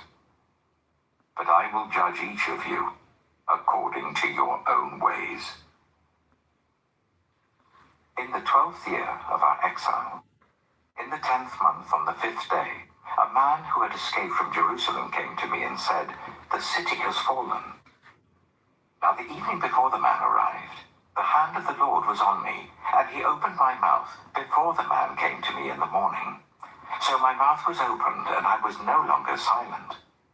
Then the word of the Lord came to me, Son of man, the people living in those ruins in the land of Israel are saying, Abraham was only one man, yet he possessed the land. But we are many. Surely the land has been given to us as our possession. Therefore, say to them, this is what the sovereign Lord says. Since you eat meat with the blood still in it, and look to your idols and shed blood, should you then possess the land? You rely on your sword, you do detestable things, and each of you defiles his neighbor's wife. Should you then possess the land? Say this to them. This is what the sovereign Lord says. As surely as I live, those who are left in the ruins will fall by the sword. Those out in the country I will give to the wild animals to be devoured, and those in strongholds and caves will die of a plague. I will make the land a desolate waste, and her proud strength will come to an end, and the mountains of Israel will become desolate, so that no one will cross them. Then they will know that I am the Lord, when I have made the land a desolate waste because of all the detestable things they have done. As for you, Son of Man, your people are talking together about you by the walls and at the doors of their houses, saying to each other, come and hear the message that has come from the Lord. My people come to you as they usually do, and sit before you to hear your words, but they do not put them into practice. Their mouths speak of love, but their hearts are greedy for unjust gain. Indeed, to them, you are nothing more than one who sings love songs with a beautiful voice and plays an instrument well. For they hear your words, but do not put them into practice. When all this comes true, and it surely will, then they will know that a prophet has been among them. Ezekiel chapter 34. The word of the Lord came to me. Son of man, prophesy against the shepherds of Israel. Prophesy and say to them, this is what the sovereign Lord says. Woe to you shepherds of Israel who only take care of yourselves. Should not shepherds take care of the flock? You eat the curds, clothe yourselves with the wool and slaughter the choice animals, but you do not take care of the flock. You have not strengthened the weak or healed those who are ill or bound up the injured. You have not brought back the strays or searched for the lost. You have ruled them harshly and brutally. So they were scattered because there was no shepherd. And when they were scattered, they became food for all the wild animals. My sheep wandered over all the mountains and on every high hill. They were scattered over the whole earth, and no one searched or looked for them. Therefore, you shepherds, hear the word of the Lord. As surely as I live, declares the sovereign Lord, because my flock lacks a shepherd, and so has been plundered and has become food for all the wild animals, and because my shepherds did not search for my flock, but cared for themselves rather than for my flock, therefore you shepherds, hear the word of the Lord. This is what the sovereign Lord says. I am against the shepherds, and will hold them accountable for my flock. I will remove them from tending the flock, so that the shepherds can no longer feed themselves. I will rescue my flock from their mouths, and it will no longer be food for them. For this is what the sovereign Lord says. I myself will search for my sheep and look after them. As a shepherd looks after his scattered flock when he is with them, so will I look after my sheep. I will rescue them from all the places where they were scattered on a day of clouds and darkness. I will bring them out from the nations and gather them from the countries, and I will bring them into their own land. I will pasture them on the mountains of Israel, in the ravines and in all the settlements in the land. I will tend them in a good pasture, and the mountain heights of Israel will be their grazing land. There they will lie down in good grazing land, and there they will feed in a rich pasture on the mountains of Israel. I myself will tend my sheep and make them lie down, declares the sovereign Lord. I will search for the lost and bring back the strays. I will bind up the injured and strengthen the weak. But the sleek and the strong I will destroy. I will shepherd the flock with justice. As for you, my flock, this is what the sovereign Lord says. I will judge between one sheep and another, and between rams and goats. Is it not enough for you to feed on the good pasture? Must you also trample the rest of your pasture with your feet? Is it not enough for you to drink clear water? Must you also muddy the rest with your feet? Must my flock feed on what you have trampled, and drink what you have muddied with your feet? Therefore, this is what the sovereign Lord says to them.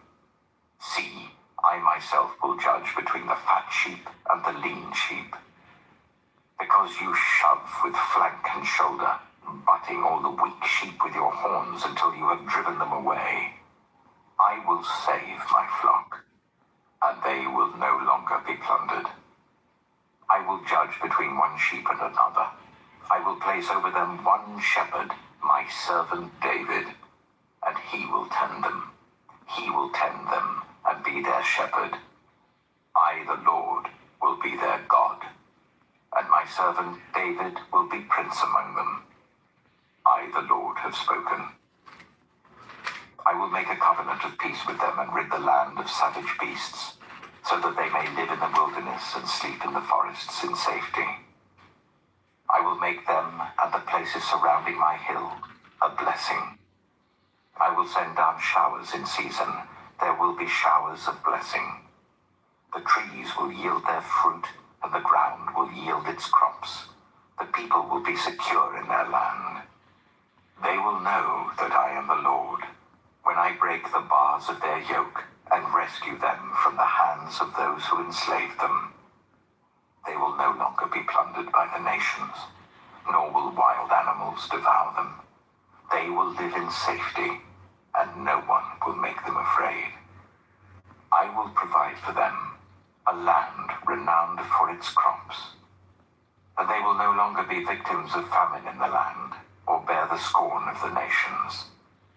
Then they will know that I, the Lord, their God, am with them, and that they, the Israelites, are my people, declares the sovereign Lord. You are my sheep, the sheep of my pasture, and I am your God, declares the sovereign Lord. Ezekiel chapter 35. The word of the Lord came to me, Son of man, set your face against Mount Seir, prophesy against it and say, this is what the sovereign Lord says. I am against you, Mount Seir, and I will stretch out my hand against you and make you a desolate waste. I will turn your towns into ruins and you will be desolate. Then you will know that I am the Lord. Because you harbored an ancient hostility and delivered the Israelites over to the sword at the time of their calamity, the time their punishment reached its climax. Therefore, as surely as I live, declares the sovereign Lord, I will give you over to bloodshed, and it will pursue you. Since you did not hate bloodshed, bloodshed will pursue you. I will make Mount Seir a desolate waste, and cut off from it all who come and go. I will fill your mountains with the slain. Those killed by the sword will fall on your hills, and in your valleys, and in all your ravines. I will make you desolate forever. Your towns will not be inhabited. Then you will know that I am the Lord. Because you have said, these two nations and countries will be ours, and we will take possession of them, even though I, the Lord, was there. Therefore, as surely as I live, declares the sovereign Lord, I will treat you in accordance with the anger and jealousy you showed in your hatred of them, and I will make myself known among them when I judge you. Then you will know that I, the Lord, have heard all the contemptible things you have said against the mountains of Israel. You said, they have been laid waste and have been given over to us to devour. You boasted against me and spoke against me without restraint, and I heard it. This is what the sovereign Lord says. While the whole earth rejoices, I will make you desolate. Because you rejoiced when the inheritance of Israel became desolate, that is how I will treat you. You will be desolate, Mount Seir, you and all of Edom. Then they will know that I am the Lord. Ezekiel chapter 36. Son of man, prophesy to the mountains of Israel and say, Mountains of Israel, hear the word of the Lord. This is what the sovereign Lord says. The enemy said of you, ha ha, the ancient heights have become our possession. Therefore prophesy and say, this is what the sovereign Lord says. Because they have ravaged and crushed you from every side, so that you became the possession of the rest of the nations, and the object of people's malicious talk and slander. Therefore, mountains of Israel, hear the word of the sovereign Lord. This is what the sovereign Lord says to the mountains and hills, to the ravines and valleys, to the desolate ruins and the deserted towns that have been plundered and ridiculed by the rest of the nations around you. This is what the sovereign Lord says. In my burning zeal I have spoken against the rest of the nations, and against Edom, for with glee and with malice in their hearts they made my land their possession, so that they might plunder its pasture land. Therefore, prophesy concerning the land of Israel, and say to the mountains and hills, to the ravines and valleys, this is what the sovereign Lord says. I speak in my jealous wrath because you have suffered the scorn of the nations. Therefore this is what the sovereign Lord says. I swear, with uplifted hand, that the nations around you will also suffer scorn. But you, mountains of Israel, will produce branches and fruit for my people Israel, for they will soon come home. I am concerned for you and will look on you with favor. You will be plowed and sown, and I will cause many people to live on you, yes, all of Israel. The towns will be inhabited and the ruins rebuilt.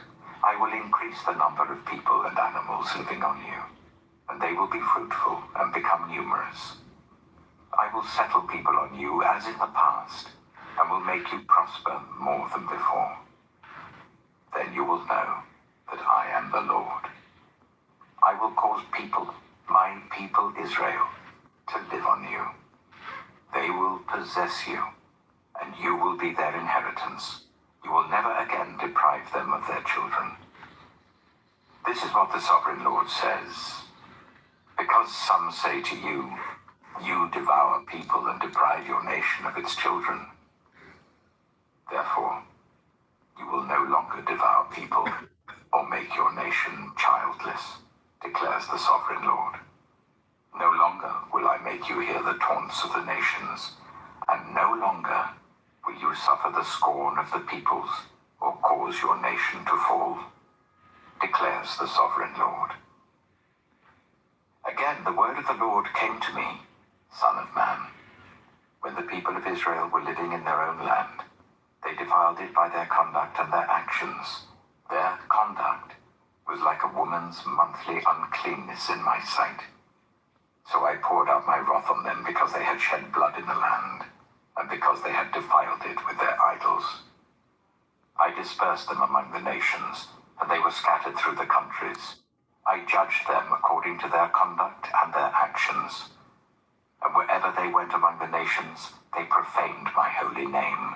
For it was said of them, these are the Lord's people, and yet they had to leave his land. I had concern for my holy name, which the people of Israel profaned among the nations where they had gone. Therefore say to the Israelites, this is what the Sovereign Lord says. It is not for your sake, people of Israel, that I am going to do these things, but for the sake of my holy name, which you have profaned among the nations where you have gone. I will show the holiness of my great name, which has been profaned among the nations, the name you have profaned among them. Then the nations will know that I am the Lord, declares the Sovereign Lord, when I am proved holy through you before their eyes. For I will take you out of the nations. I will gather you from all the countries and bring you back into your own land. I will sprinkle clean water on you, and you will be clean. I will cleanse you from all your impurities and from all your idols. I will give you a new heart and put a new spirit in you. I will remove from you your heart of stone and give you a heart of flesh. And I will put my spirit in you and move you to follow my decrees and be careful to keep my laws. Then you will live in the land I gave your ancestors. You will be my people, and I will be your God. I will save you from all your uncleanness. I will call for the corn and make it plentiful and will not bring famine upon you. I will increase the fruit of the trees and the crops of the field, so that you will no longer suffer disgrace among the nations because of famine. Then you will remember your evil ways and wicked deeds, and you will loathe yourselves for your sins and detestable practices. I want you to know that I am not doing this for your sake, declares the Sovereign Lord. Be ashamed and disgraced for your conduct, people of Israel. This is what the Sovereign Lord says. On the day I cleanse you from all your sins, I will resettle your towns, and the ruins will be rebuilt. The desolate land will be cultivated instead of lying desolate in the sight of all who pass through it. They will say, this land that was laid waste has become like the Garden of Eden. The cities that were lying in ruins, desolate and destroyed, are now fortified and inhabited. Then the nations around you that remain will know that I, the Lord, have rebuilt what was destroyed and have replanted what was desolate. I, the Lord, have spoken, and I will do it. This is what the Sovereign Lord says. Once again, I will yield to Israel's plea and do this for them. I will make their people as numerous as sheep, as numerous as the flocks for offerings at Jerusalem during her appointed festivals. So will the ruined cities be filled with flocks of people. Then they will know that I am the Lord. Ezekiel until chapter 37. The hand of the Lord was on me, and he brought me out by the Spirit of the Lord, and set me in the middle of a valley. It was full of bones. He led me to and fro among them, and I saw a great many bones on the floor of the valley, bones that were very dry. He asked me, Son of man, can these bones live? I said, Sovereign Lord, you alone know. Then he said to me, Prophesy to these bones and say to them, Dry bones, hear the word of the Lord. This is what the Sovereign Lord says to these bones. I will make breath enter you, and you will come to life. I will attach tendons to you, and make flesh come upon you, and cover you with skin. I will put breath in you, and you will come to life.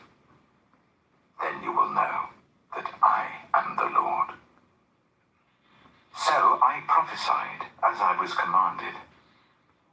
And as I was prophesying, there was a noise, a rattling sound, and the bones came together, bone to bone. I looked, and tendons and flesh appeared on them, and skin covered them, but there was no breath in them. Then he said to me, Prophesy to the breath, prophesy, Son of Man, and say to it, This is what the Sovereign Lord says. Come, breath, from the four winds, and breathe into these slain, that they may live.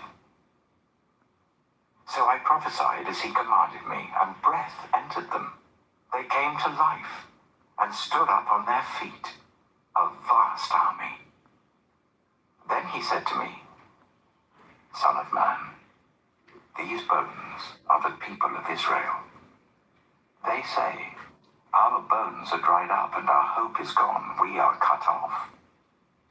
Therefore prophesy and say to them, This is what the Sovereign Lord says. My people, I am going to open your graves and bring you up from them. I will bring you back to the land of Israel. Then you, my people, will know that I am the Lord, when I open your graves and bring you up from them. I will put my spirit in you, and you will live, and I will settle you in your own land.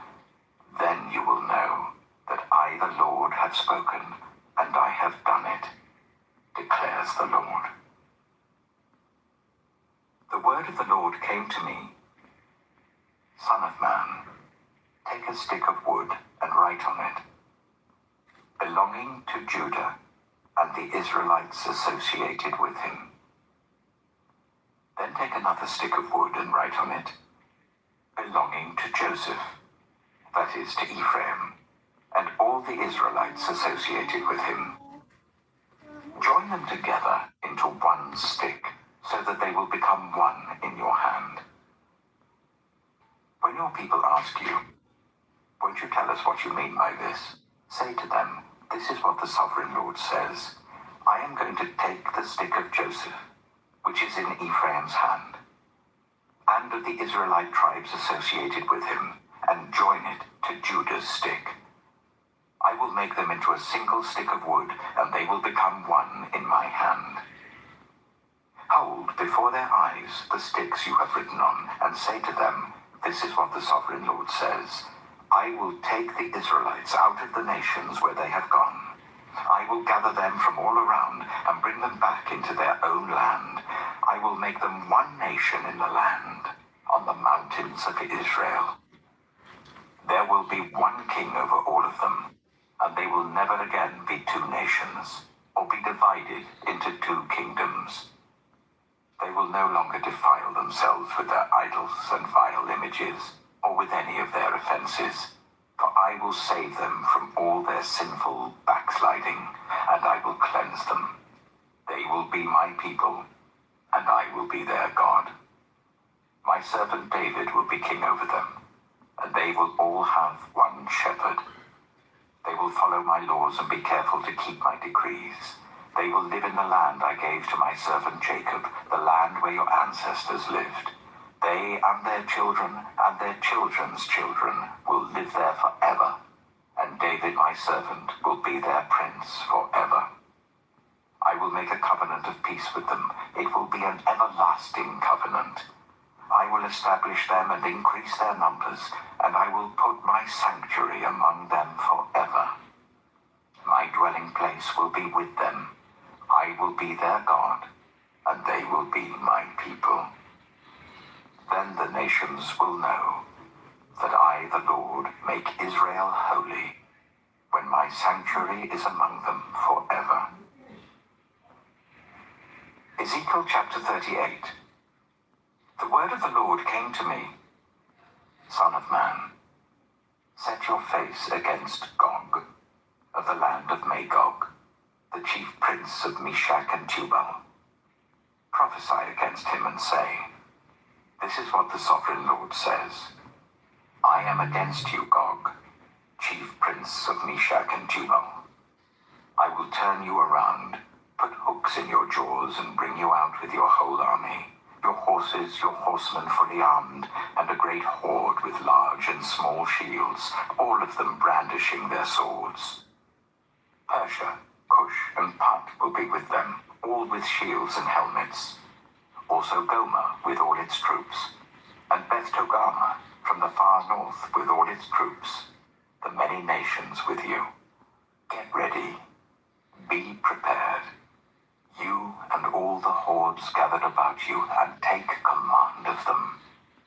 After many days you will be called to arms.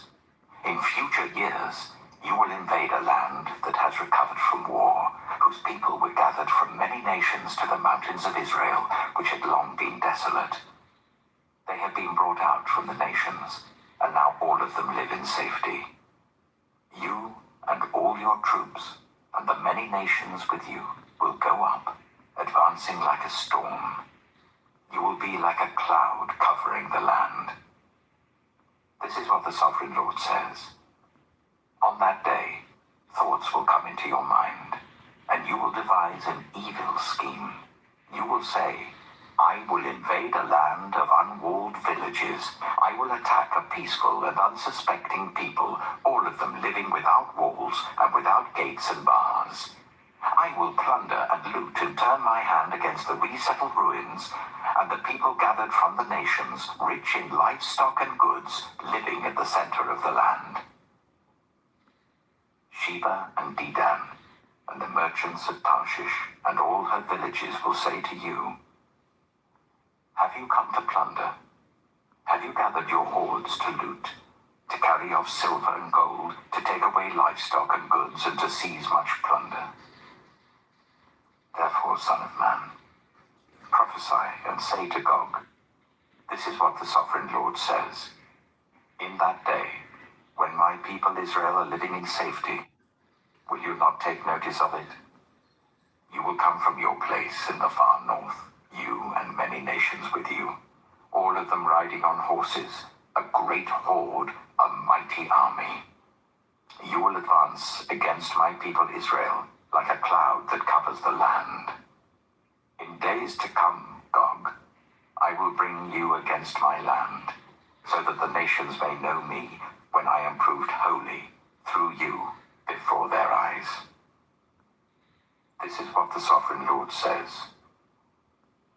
You are the one I spoke of in former days by my servants, the prophets of Israel. At that time, they prophesied for years that I would bring you against them. This is what will happen in that day.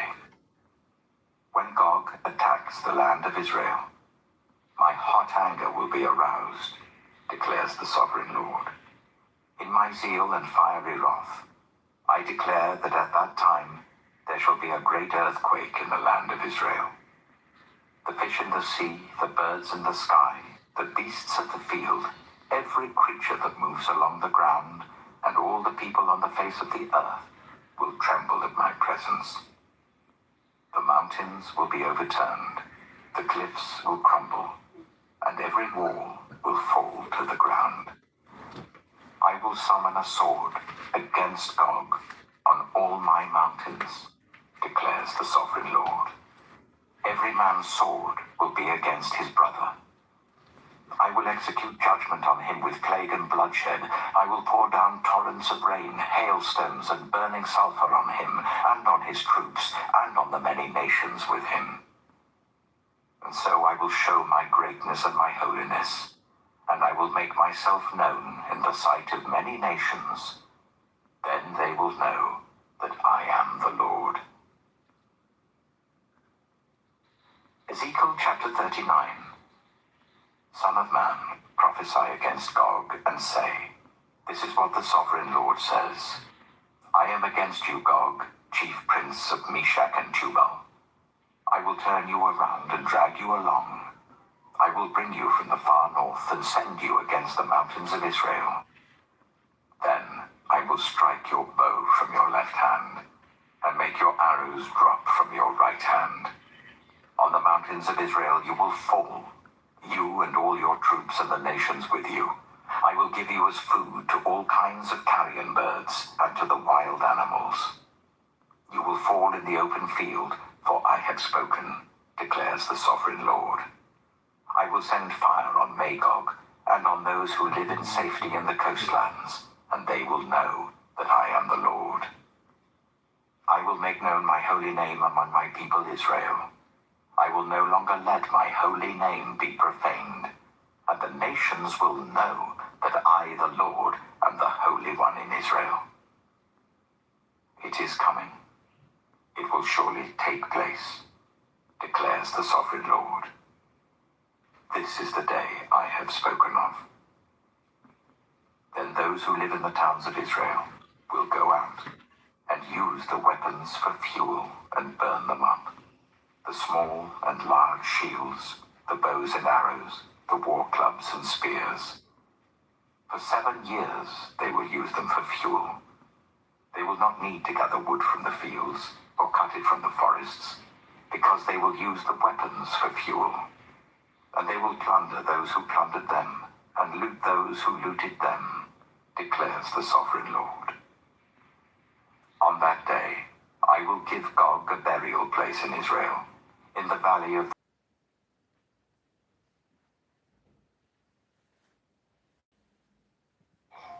invest in them daily. 5. Focus.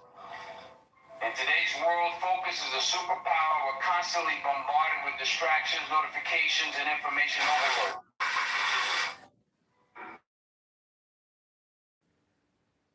If you can be an average investor for an above average amount of time, you can end up with extraordinary results.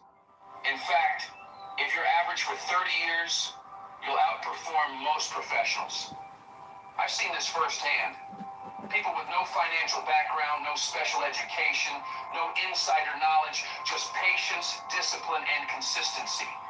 Investing a little bit every month, year after year, never trying to time the market, never panicking, never chasing trends. Over 40 years, that approach quietly compounds into results that rival top professionals. And it happens without doing anything fancy. The only real skill involved is patience. That's why short-term comparisons are so destructive. People get discouraged because they think they're not doing well enough this year. But investing isn't about this year. It's about how long you can stay in the game. There are professional investors who were never the top performer in any single year, never impressive in the moment, but over decades, they ended up the best. The same principle applies to getting out of debt. There's no trick, no shortcut. It's years of consistently spending less than you earn, lowering lifestyle expectations, and patiently clawing your way forward. It's not glamorous, it's slow, but it works. And once you've lived through that process, you develop a deep respect for stability and independence because you know exactly what it costs to get there. A lot of people are afraid of losing the money they already have. And if you have that fear, the question isn't whether you should invest, it's how much. Because investing isn't one size fits all. It has to fit your personality.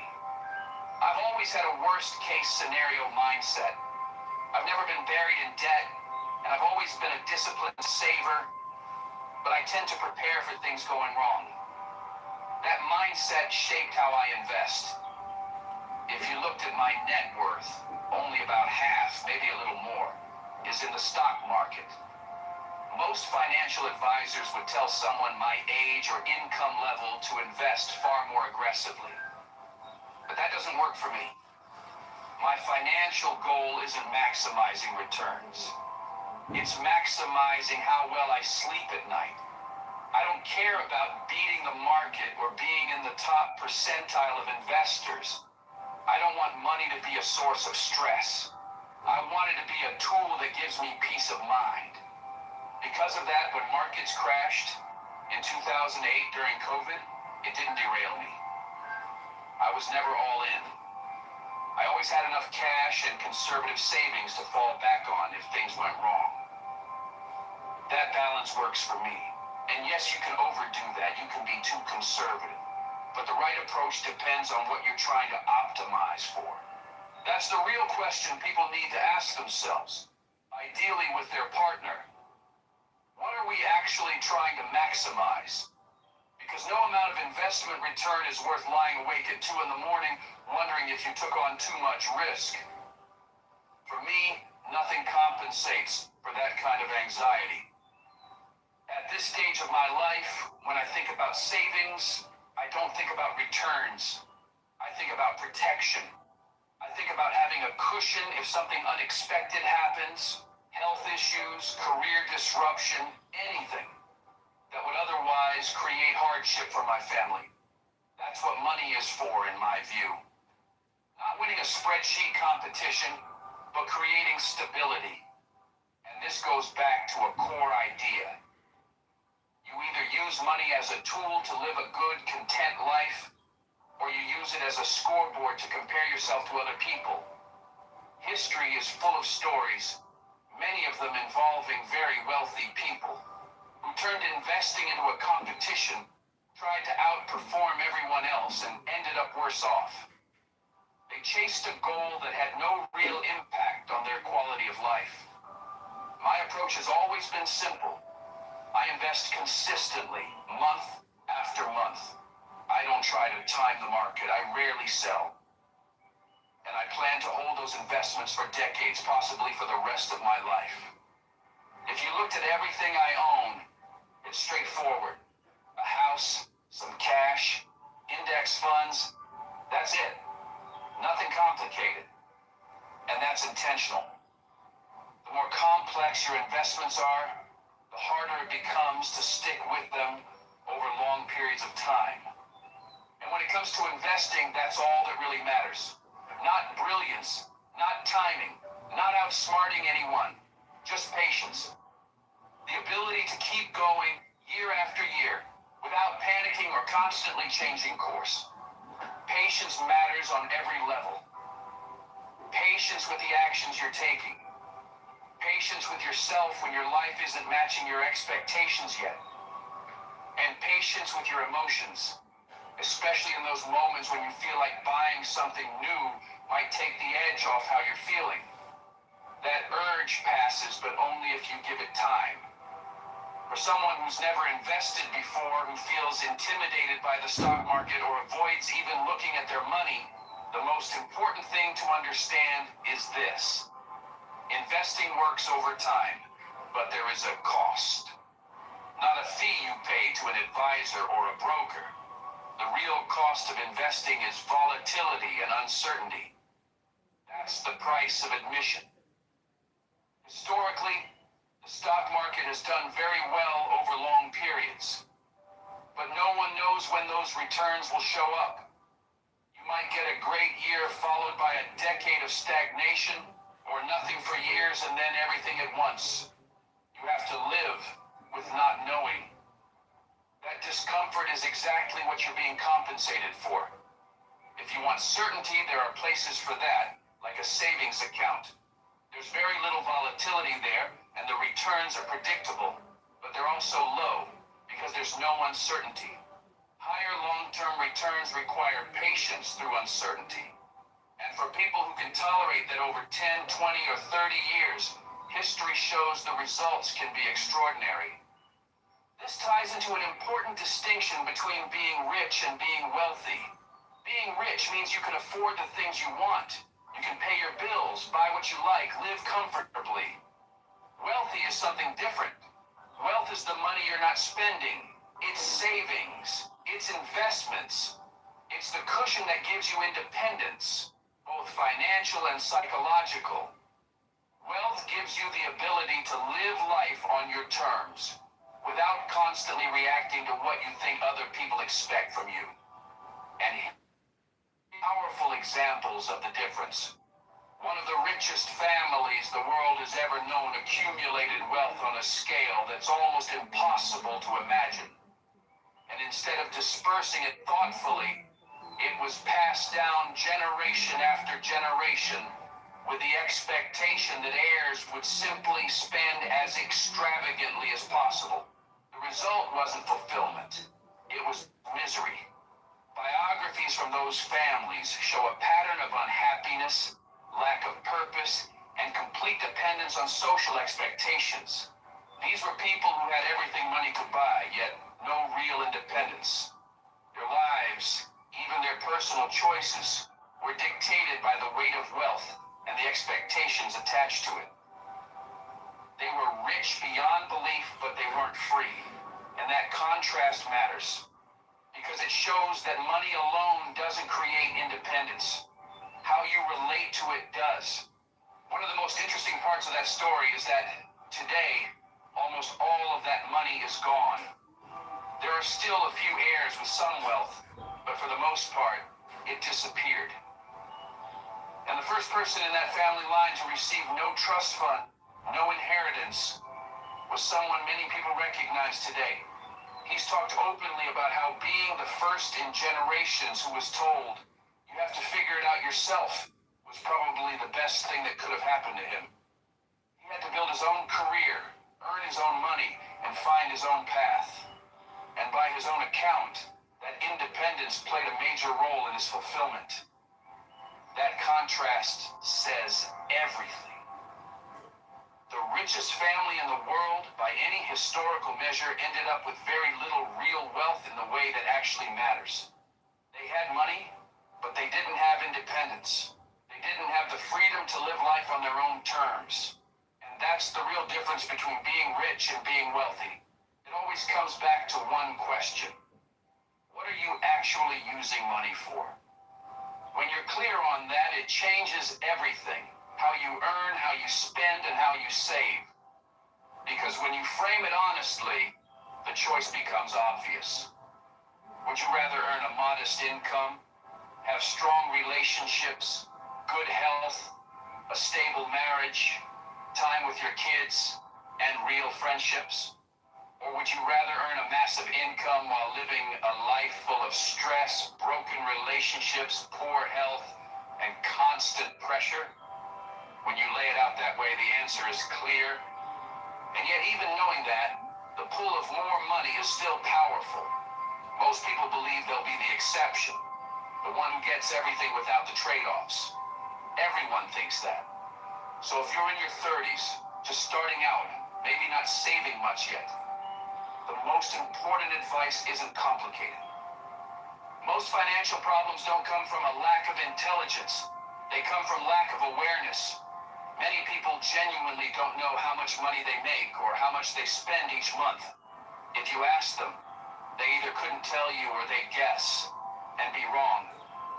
The simplest habit that creates the biggest change is awareness. Check your bank balance every day. It takes seconds. Just know what's coming in and what's going out. That awareness alone changes behavior. It's the modern version of balancing a checkbook. Knowing where you stand, down to the dollar, builds control and confidence over time. And the other key idea is this. Financial independence isn't all or nothing. It exists on a spectrum. Saving $20 might feel pointless, but every dollar you save is a piece of your future that you own. Every dollar adds a little more comfort, a little more resilience, a little more protection against job loss, medical issues, or unexpected expenses. Independence isn't built in one big moment. It's built $1 at a time.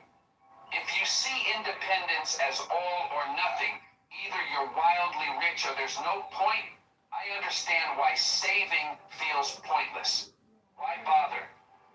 But when you see every dollar you save as a piece of your future that you control, everything changes. That dollar is a better night of sleep down the road. It's peace of mind. And it's not idle money. It can give you satisfaction right now, today, simply by knowing it's there. Some of the best financial decisions I've ever made weren't things I did. They were things I didn't do. In my early 20s, I almost bought a house I couldn't really afford.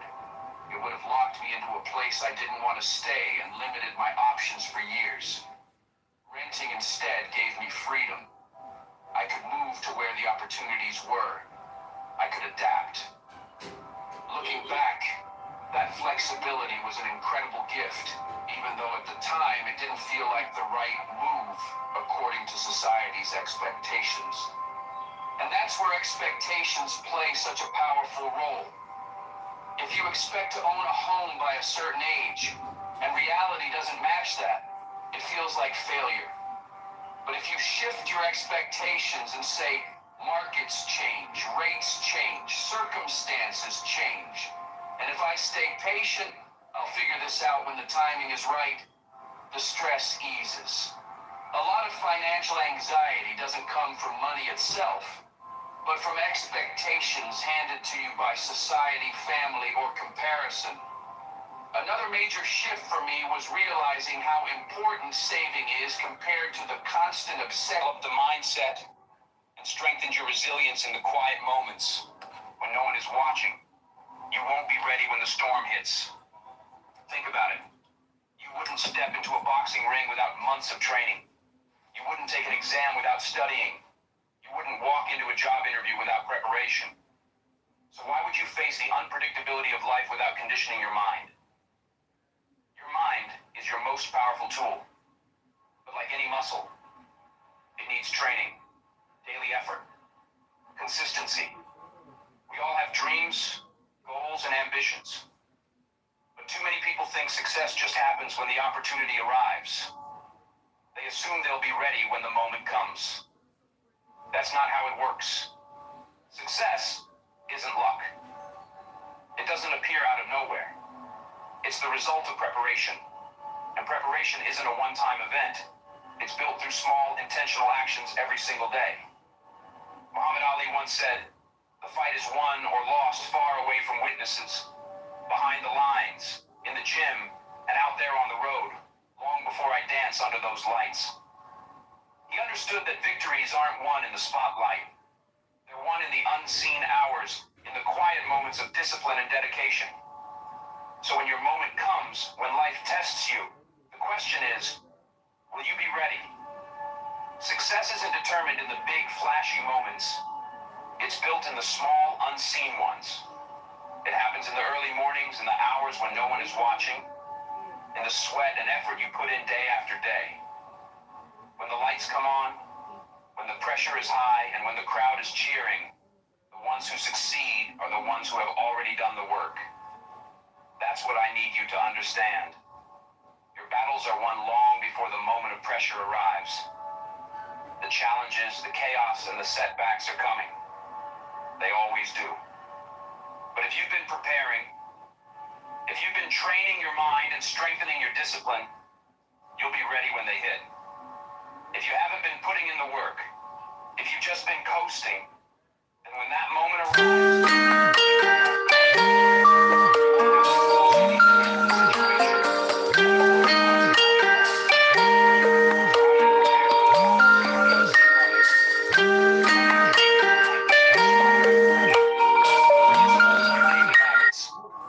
meditation, visualization, reading, and exercise aren't just things that sound nice or look good on a to-do list.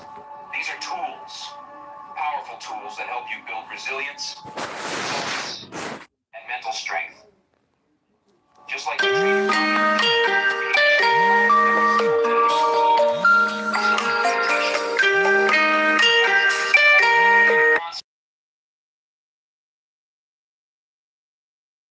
every highly successful that feeding the mind with information is just as important as training the body. When you read, you prepare yourself for challenges you haven't even encountered yet. You learn from the experiences of others, so when life throws something unexpected your way, you already have the mental resources to handle it. Let's talk about exercise.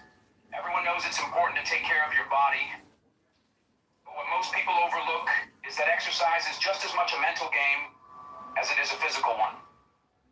When you push your body beyond its comfort zone, when you challenge yourself physically, you're also training your mind. You're developing the ability to push through discomfort, to keep going when you feel like stopping. That kind of discipline and mental toughness carries over into every area of life. When your body is strong, your mind becomes stronger too. But none of this happens overnight. It's about showing up day in and day out, even when you don't feel like it, even when life gets busy, even when motivation fades. You have to make these practices a habit. You have to train your mind like a muscle. Develop it, strengthen it, condition it, because the stronger you make it, the easier it becomes to handle anything life throws at you. And when the moment of pressure comes, when the storm hits, you won't panic. You won't crumble. You won't make impulsive, fear-driven choices. Instead, you'll be calm. You'll be focused. You'll be ready because you've already put in the work. Life is unpredictable. You never know what's coming next. But if you train your mind every day, you give yourself the best possible chance to succeed. You give yourself the ability to stand firm, to stay strong, to keep moving forward no matter what obstacles appear. Because you've prepared for them. Because you've done the work. And when the big moment arrives, when the lights come on and the pressure is high, you won't hesitate. You won't second guess yourself. You'll step up and you'll deliver. Now there's one more thing you need to understand. The people you surround yourself with matter more than you think. Success isn't just about your talent, your effort, or your hard work. It's also about your environment. If you spend your time around negativity, around people who constantly complain, doubt themselves, and panic at every little inconvenience, then that energy is going to rub off on you. You might not even realize it at first, but over time, their fear, their excuses, their limiting beliefs will start creeping into your own mindset. Your surroundings shape your thoughts. If you let the wrong energy in, it will affect how you think, how you feel, and how you perform. And that's why you have to be intentional about who you allow into your space. If you want to be strong, surround yourself with strong people. If you want to be disciplined, surround yourself with disciplined people. If you want to be successful, surround yourself with people who are pushing for more, who are striving for greatness, who refuse to settle for mediocrity. Because when you surround yourself with the right people, with those who inspire, challenge, and uplift you, you will rise to their level. And when life tests you, when the pressure is on, you'll have the mindset, the habits, and the support system to not only survive, but to thrive. I know it's easy to stay in your comfort zone, surrounded by people who feel familiar. We like to be around those who think like us, look like us, and have similar experiences. But just because someone has been in your life for a long time, whether they're family or old friends, doesn't mean they should have full access to your mind. If you want to grow, succeed, and become your best self, you need to be careful about who you let into your life. You can't afford to let negativity take over. Think about the people you spend most of your time with. Are they encouraging you? Are they helping you stay focused on your goals? Or are they constantly talking about what's wrong with the world, why things can't change, and what's impossible? Do they help you stay calm when things go wrong, or do they panic and bring chaos into your life? I'm telling you, if you're surrounded by people who drain your energy, you need to make a change. You have to protect your peace, your focus, and your vision for the future. When you're always around people who complain instead of finding solutions, who get overwhelmed easily, and who don't think clearly, you will start picking up their habits, whether you realize it or not. It's like being in a room filled with cigarette smoke. Even if you're not smoking, you're still breathing it in. The same thing happens with negativity. always around it, it gets inside you. And once it's there, it's hard to get rid of. Now, I'm not saying you should cut people off just because they're going through hard times. Everyone struggles. Everyone has bad days. This is about mindset. The question is, are the people in your life trying to improve, or are they stuck in a cycle of complaining and negativity? You need people who encourage you, push you to be better, and hold you accountable. You need people who stay calm, focus on solutions, and show up with the attitude that says, we can handle this. That's the kind of energy you need. That's the kind of energy that will help you grow, succeed, and find peace. Think about it. When life gets tough, when things start falling apart, when you're faced with problems, you don't need people around you who make things worse. You don't need people who panic, get scared, or only focus on the negatives. You need people who stay strong under pressure, who look for solutions instead of complaining. You need people who lift you up, remind you of your strength, and help you move forward, no matter how hard things get. It's important to surround yourself with people who think clearly, who live with purpose, and who help you stay on the right path. These are the people who will help you become the best version of yourself. These are the people who will inspire you to dream bigger, aim higher, and take action even when it's uncomfortable. When you spend time with people who operate at a higher level, their energy will push you to do the same. Their mindset will shape your mindset. Their success will motivate you to keep going. This isn't about shutting yourself off from the world. It's about being intentional about who you let into your space. Not everyone's opinion matters. Not everyone from your past deserves access to your future. You need to surround yourself with people who are moving in the same direction as you, not people who are holding you back or pulling you down. And this isn't just about other people. You have to take responsibility for your own energy too. What kind of energy are you bringing into the world? How do you affect the people around you? Are you lifting others up, or are you adding to the negativity? Because how you show up, how you carry yourself, and how you interact with others, it all matters. If you're always complaining, feeding into negativity, or bringing people down, you're not helping anyone, including yourself. You need to be someone who brings positivity, encouragement, and solutions, not more problems. Here's the truth. You become like the people you spend the most time with. If you want to succeed, grow, and live a peaceful and fulfilling life, you have to surround yourself with the right people. You have to cut out negative energy and make space for those who will support you, challenge you, and help you stay strong through life's struggles. I know it's not painless to let go of certain relationships, but you have to remember, you can't let someone else's negativity hold you back. You have dreams to chase. You have goals to reach. You have a future to build, and you need to protect that at all costs. So choose wisely. Be intentional about who you let into your life. And never forget, you don't have to do this alone. Surround yourself with the right people, the right energy, and the right mindset, and you will set yourself up to win. I know change can be uncomfortable. Letting go of familiar relationships, even when they're unhealthy, isn't easy. But growth requires sacrifice.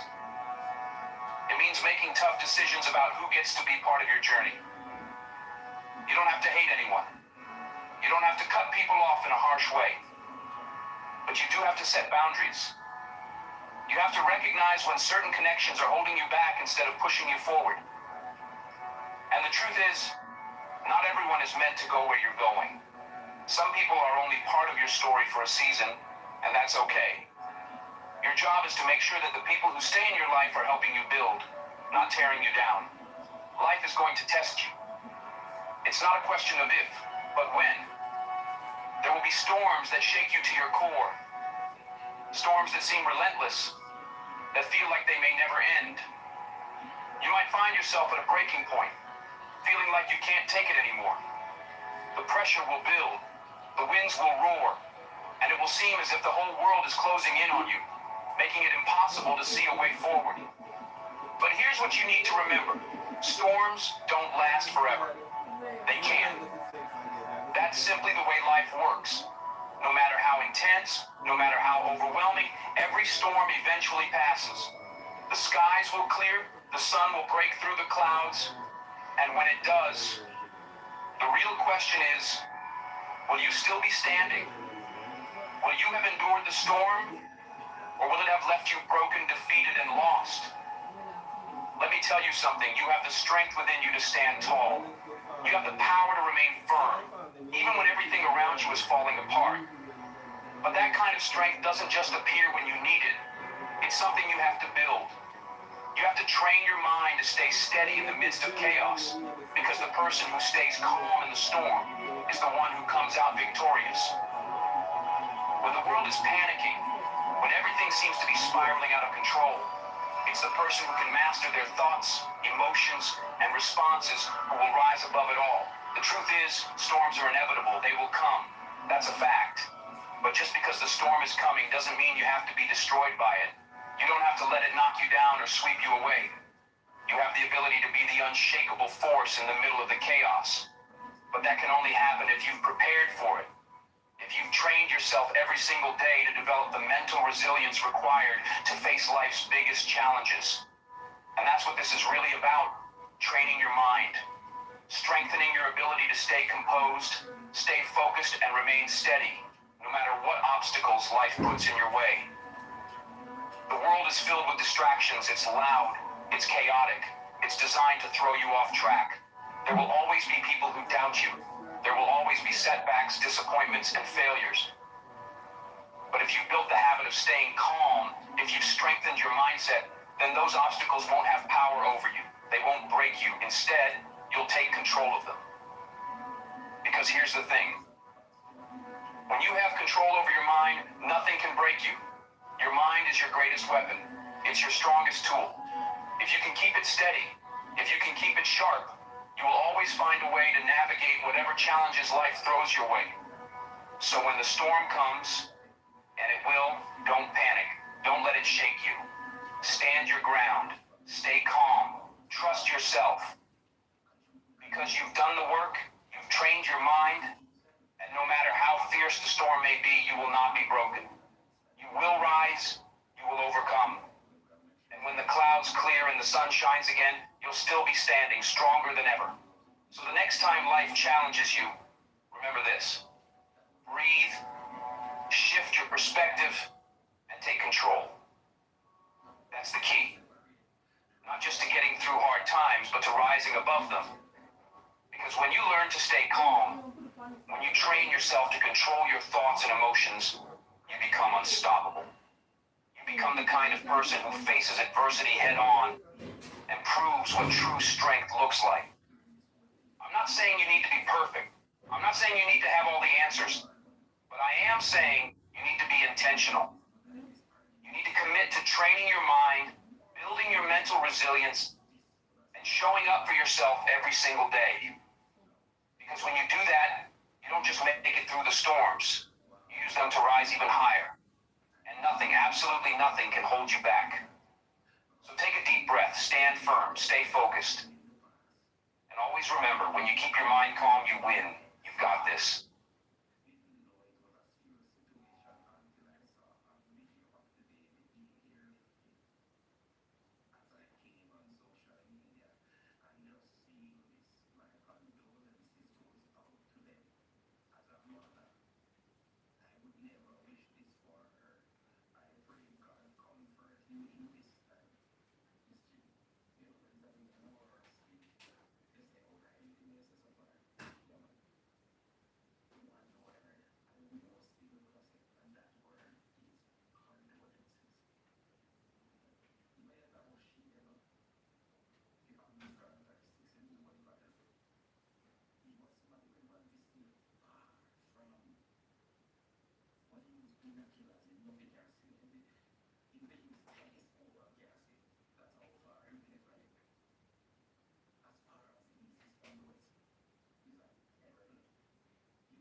Come in.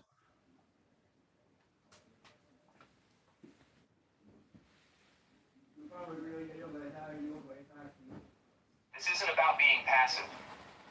It's not about letting people walk all over you. It's about recognizing that your energy is sacred. Imagine you had $1,000 in your pocket, and a stranger walked up demanding $500 just because they felt like it. Would you hand it over? No, you'd protect what's yours. So why should your peace, your happiness, and your mental stability be any different? Every time you let someone pull you into negativity, you're giving away something valuable. You're letting them take a piece of you. And the truth is, most people who try to provoke a reaction aren't worth it. Their opinions don't define you. Their negativity isn't your burden to carry. Their drama? That's their problem, not yours. The people who master their emotions are the ones who win in life. They stay focused while everyone else is distracted. They make smart decisions while others act on impulse. They move through life with a strength that no one, not critics, not haters, not negativity, can ever take away. Think about the greatest leaders, the most successful people. You never see them getting emotional over small things. They don't have time for it. They understand that every second spent on negativity is a second lost on something more important. And if you want to reach your highest potential, you have to start thinking the same way. You have to stop giving emotional discounts to people who haven't earned a place in your mind. Not everything deserves your reaction. Not everything deserves your energy. Protect it like it's the most valuable thing you own. Because it is.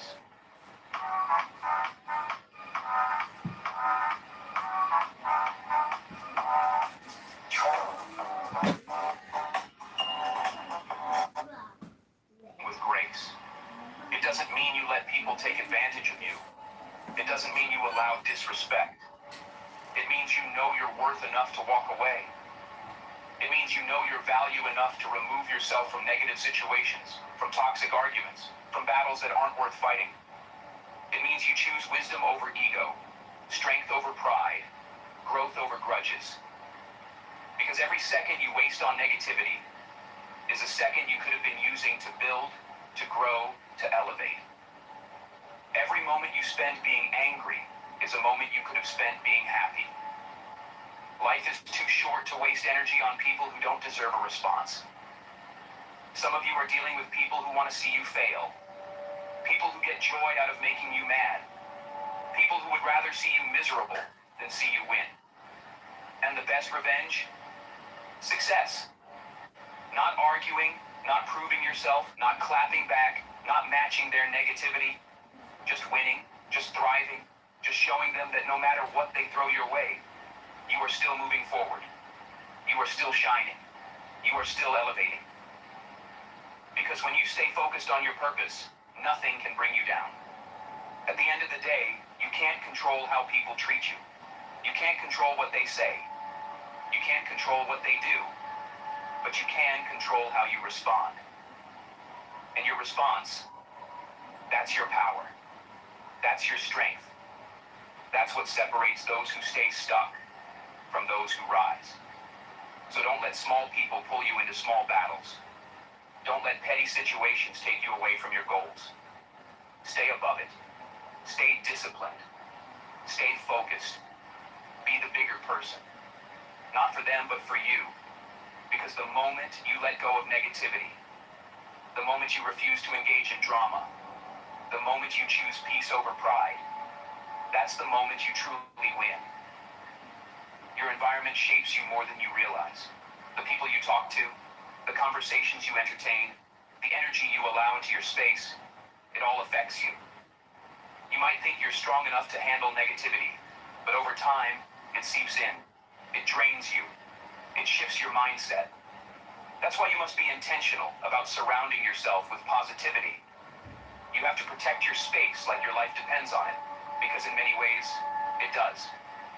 The wrong people, the wrong energy, the wrong influences can destroy your peace, your confidence, your dreams.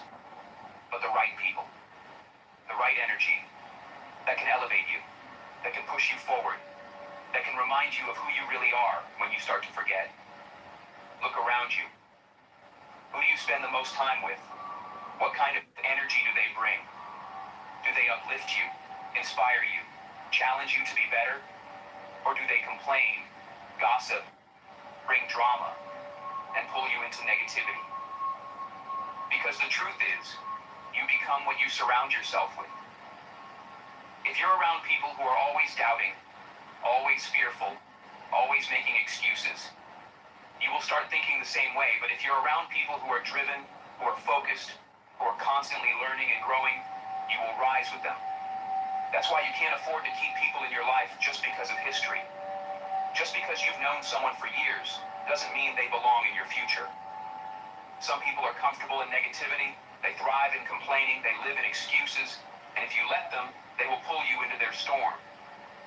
They will make you think small. They will make you second guess yourself. And before you know it, you'll find yourself settling for a life far below what you're capable of.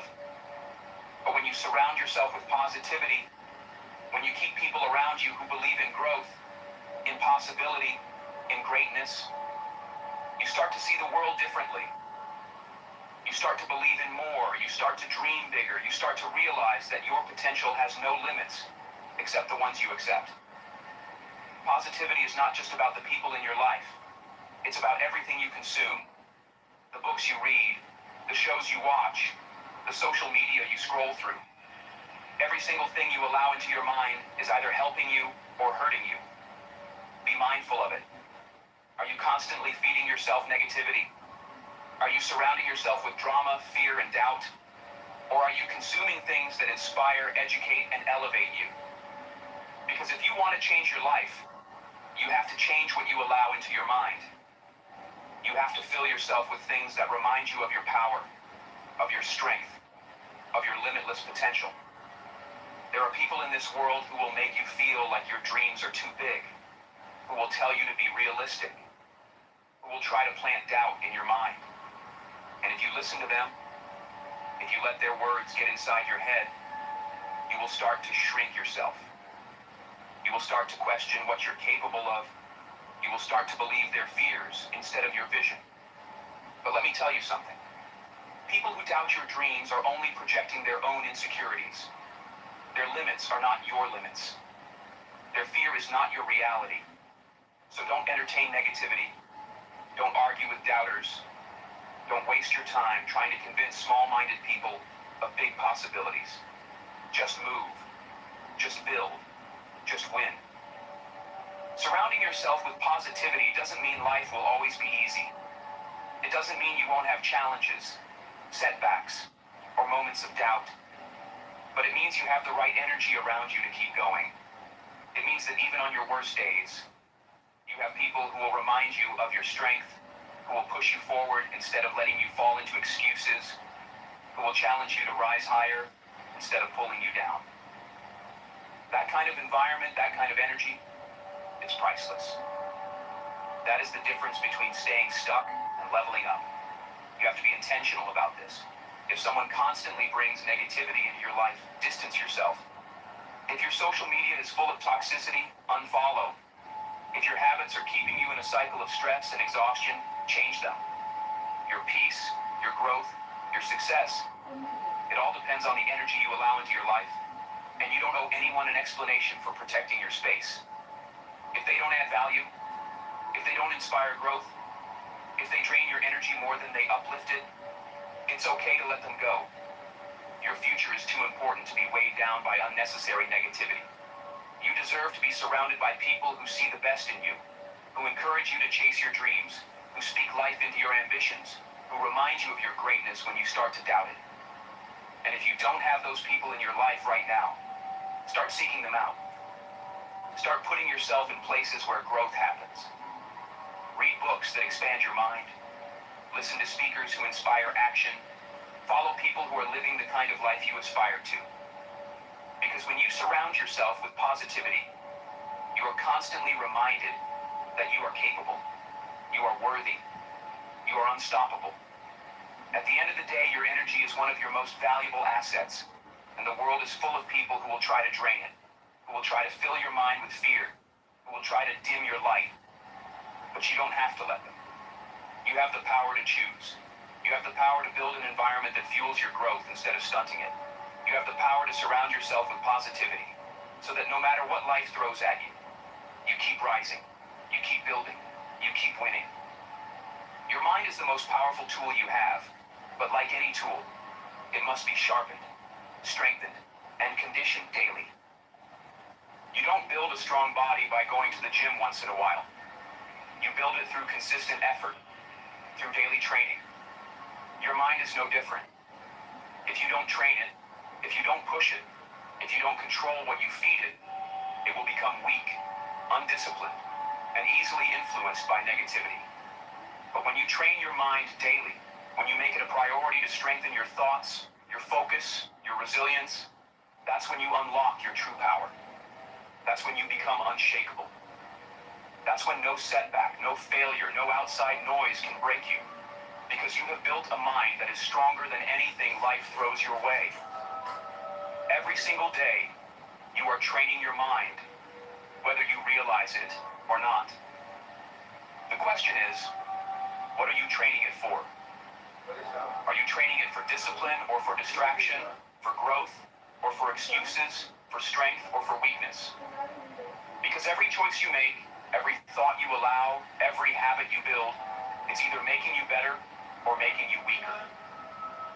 When you wake up and immediately check your phone, filling your mind with negativity, gossip, and distractions, you are training your mind to be reactive, not proactive. But when you wake up and start your day with intention, with gratitude, with affirmations, with reading, with movement, you are training your mind to be focused, disciplined, unshakable. Training your mind is not about motivation. Motivation fades. It's about habit. It's about conditioning yourself daily to think differently. It means challenging your thoughts, breaking free from limiting beliefs, refusing to let old patterns of doubt and fear control you. Because if you don't take control of your mind, the world will do it for you. And the world will fill your mind with distractions, with negativity, with reasons why you can't instead of reasons why you can. That's why you must be intentional. You must protect your mind like your future depends on it, because it does. What are you feeding your mind? Because whatever you feed it, it will grow. Feed it doubt, and doubt will grow. Feed it excuses, and excuses will multiply. But feed it belief, feed it knowledge, feed it positivity and possibility. And that's when you start to elevate. That's when you start to think like a winner, act like a leader, move like someone who is unstoppable. And this is not something you do once in a while. It's something you do daily. Because every day your mind is either getting stronger or weaker. Every day you are either programming yourself for success or for failure. Mental training is not just about thinking positively. It's about developing resilience. It's about training your mind to stay focused even when things don't go as planned. The greatest athletes, the greatest leaders, the greatest minds in history didn't get there by accident. They trained daily, conditioning their minds to be relentless, and that is exactly what you must do. At the end of the day, everything starts in the mind. Your success, your growth, your happiness. It all begins with how you think, and you control that. You control what you allow into your mind, you control what you focus on, and you control what thoughts you entertain. So take that power seriously. Train daily, stay disciplined, stay focused. Because when you master your mind, you master your life. Ladies and gentlemen, everything we've talked about today comes down to one thing. You are in control. You are in control of your emotions, your mindset, your focus, and your peace. No one can take that from you unless you allow them to. The world will test you. People will try to shake you, and life will throw challenges your way. But when you train your mind daily, when you surround yourself with positivity, when you learn to let go, when you protect your peace, when you stay focused on your purpose, nothing can break you. Nothing can stop you. Nothing can pull you down. Because you have built yourself to rise above it all. Being the bigger person doesn't mean you let people walk over you. It means you refuse to let their negativity poison your spirit. It means you choose strength over reaction. It means you walk away from battles that aren't worth fighting because you know your energy is too valuable to waste on small things. Your time, your peace. Your life is too important to be consumed by drama, distractions, and negativity. Elevate your thinking, elevate your circle, elevate your mindset. Because when you do, the things that used to bother you will no longer have power over you. The things that used to make you angry will become irrelevant. You will operate on a different frequency, one that is focused, disciplined, and unshakable. Every single day, you have a choice. A choice to let negativity control you, or to rise above it. A choice to let distractions pull you away from your purpose, or to stay locked in. A choice to let people's words and opinions dictate how you feel, or to stand firm in who you are. And when you choose wisely, when you choose peace, strength, focus, and discipline, you set yourself up for greatness. You step into a life where nothing and no one can steal your joy. A life where you move with confidence, with purpose, with power. So, I leave you with this. Protect your peace. Train your mind. Let go of what doesn't serve you and never let anything or anyone pull you out of character. You are in control. You are strong. You are unstoppable. Thank you. Stay blessed. And may you continue to rise higher every single day. God bless you.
Hey guys, thank you all who was here with me. I want to say thank you. Thank you, thank you, thank you.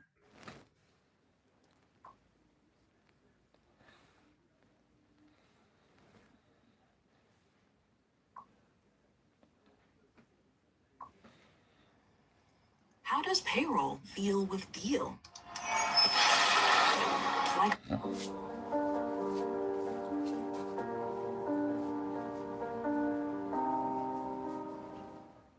Ladies and gentlemen, it's time to ask yourself a question that could change everything. When was the last time you truly prioritized yourself? This year, let's flip the script. Let's make it the year you stop waiting for permission to put yourself first. Because here's the truth. You can't pour into anyone else's cup if yours is empty. And yet, so many of us are running on fumes, sacrificing our dreams, our energy, and our peace to meet everyone else's needs. Every time you put yourself last, you're teaching others that your well-being doesn't matter. Every voice, you're silencing the part of you that's desperate to grow, but not anymore. This year, let's make a change. Let's redefine what it means to truly show up for yourself. Because when you prioritize yourself, you don't just live, you thrive. This is the year you stop being everyone else's anchor and start being your own compass. 1. Protect your time like it's gold. Your time is your most precious asset, yet it's the one thing we give away so easily. Endless meetings, favors you didn't really want to do, scrolling through social media. It's time to stop. Think about it. Every second you spend on things that don't matter is a second you'll never get back. Time wasted is potential wasted. From this moment on, treat your time like a VIP pass. Reserve it for the things that fuel your soul, move you closer to your goals, or bring you true joy. Start by setting boundaries. Don't just let anyone have access to your time. Make them earn it. Remember, saying no to something unimportant is saying yes to something.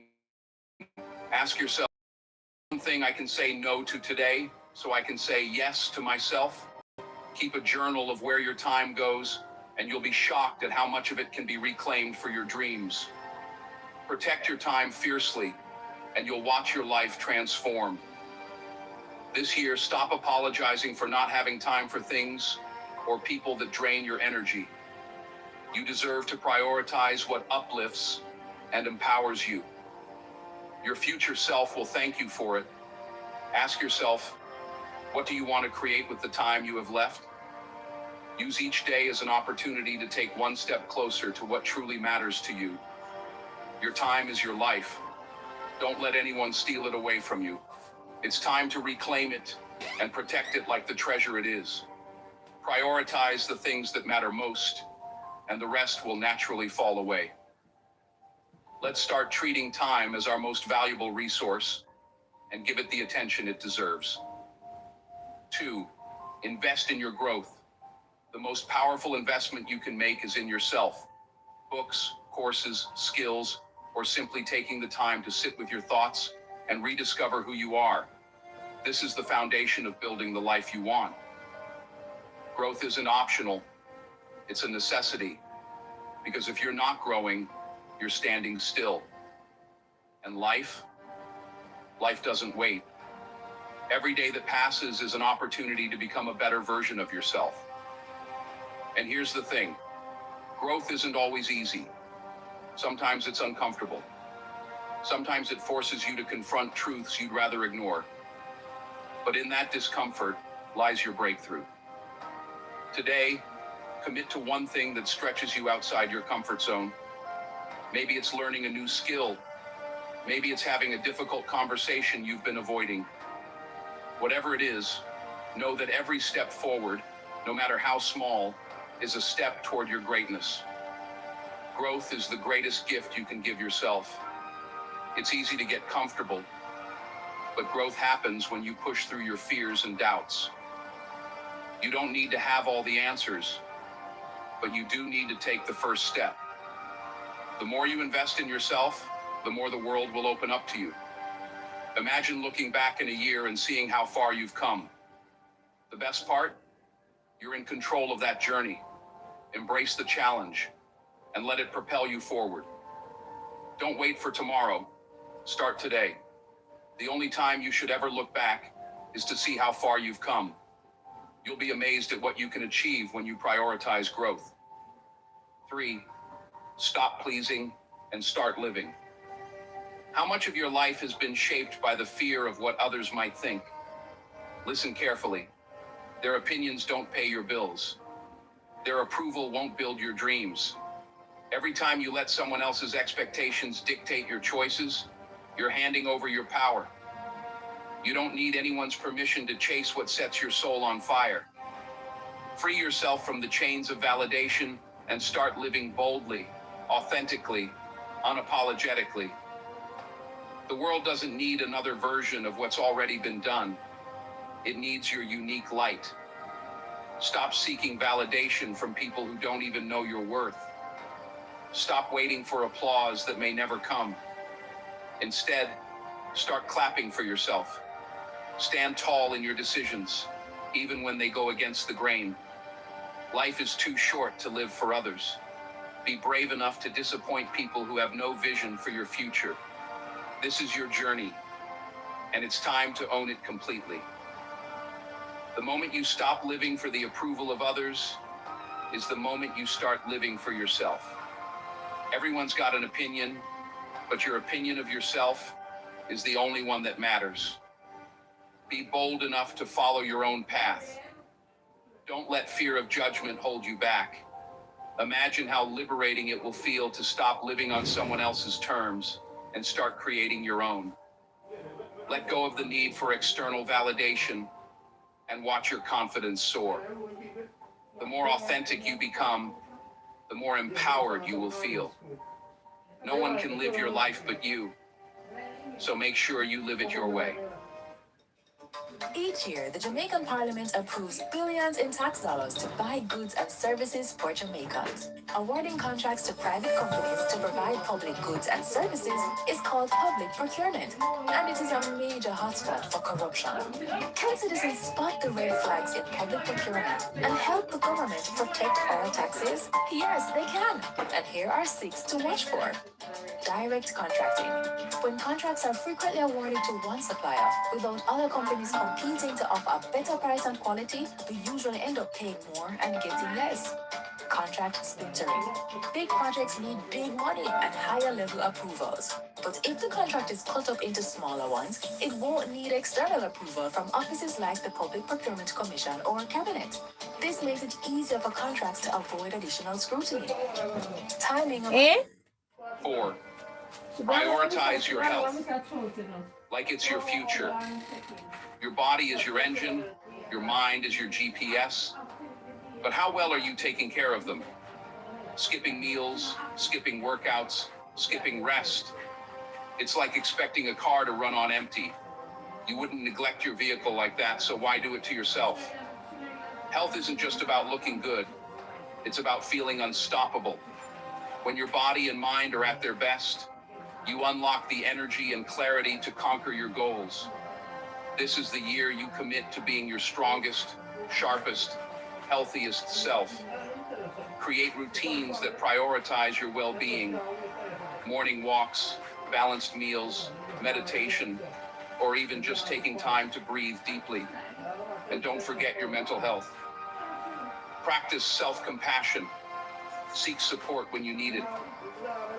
Remember, you can't achieve greatness if you're constantly running on empty. Take care of your health today, and your future self will thank you. Your health is the foundation of your success. It's not just about looking good, it's about feeling good, having the energy to chase your dreams, and having the mental clarity to make the best decisions. The better you feel, the better you perform. Prioritize your well-being and watch everything else fall into place.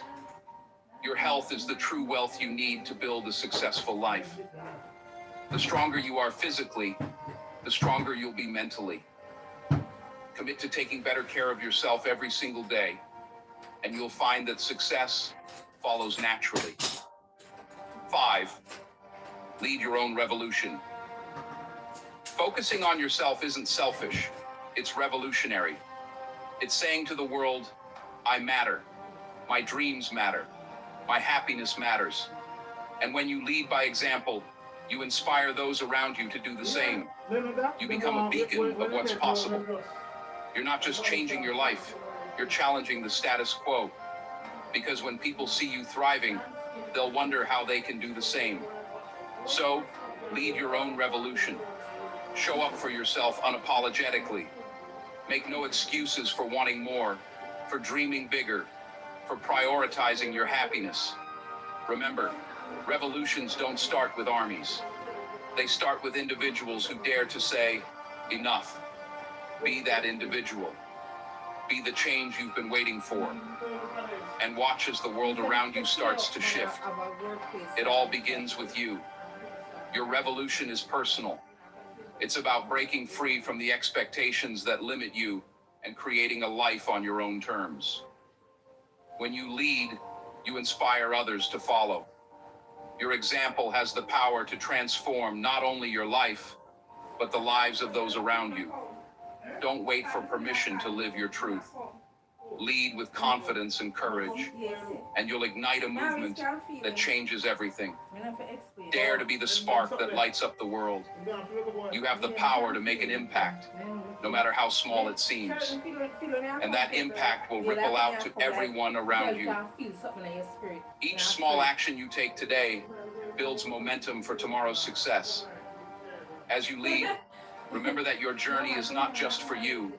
It's for everyone who will be inspired by your courage. So step forward with purpose and know that the world is watching. Be the change that sets the world on fire. You have everything it takes to start the revolution, and it starts now. If this message resonated with you, it's time to take action. Don't wait for the perfect moment. It's right now. Start by committing to one small change today. One step toward the life you truly deserve. Whether it's protecting your time, investing in your growth, or leading your own revolution, the journey begins with you. I challenge you to take charge of your life, to stop waiting for permission, and to start making your dreams a reality.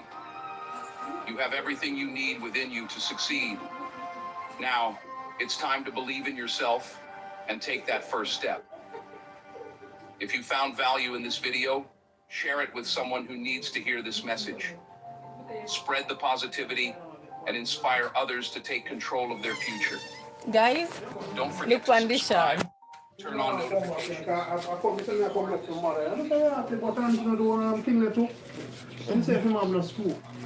whatever this edition. Come on, put that one I in want to something. show you something, brother. That one is something. The paper upon the car, 'cause I think some of them might Tell expire. it. Can't afford me and no police boy and no argument and no. You know, the thing I'm online, yeah, brother. Look one, this one is so Come on, cool. come on, let me take out and speak. You did one online? Eh? You did online? The last registration and fitness and all that Real? online. So you decide say I put on this or you just be a leader? You Or pay what? for it. The one that put the sticker up on the car and me do that about in September. What are waiting there? This one tell you, look at my son. Yeah, the online. It's one of the coolest time in Jamaica history. Don't it, Deshaun? You feel extremely cold, right, baby? My son feels so cold. He feels so cold. Oh my God. Yes, baby. Time is cold. Cold. Mm.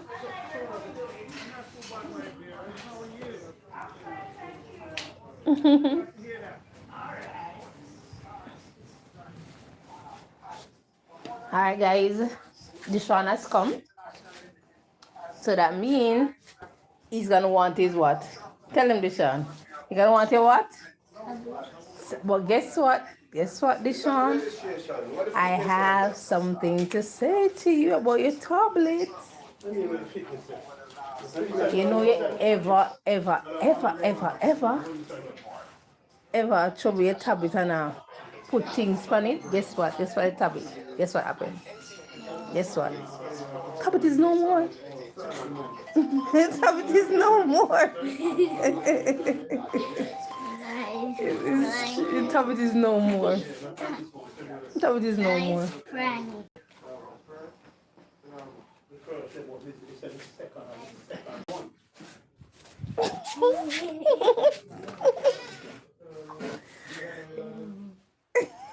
How would you feel if the tablet didn't mash up?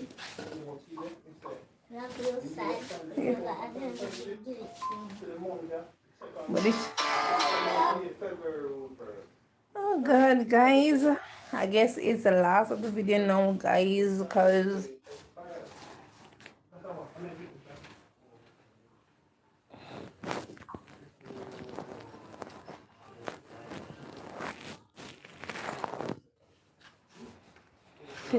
this one,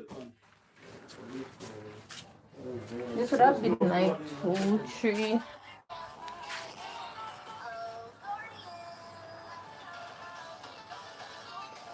So 310 for Mimi at 150, 310, 350 would have been like a long one time.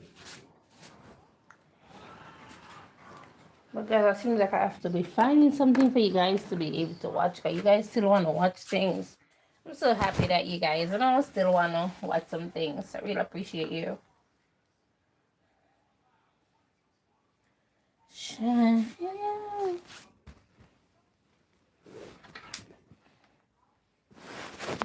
Sometimes I fall.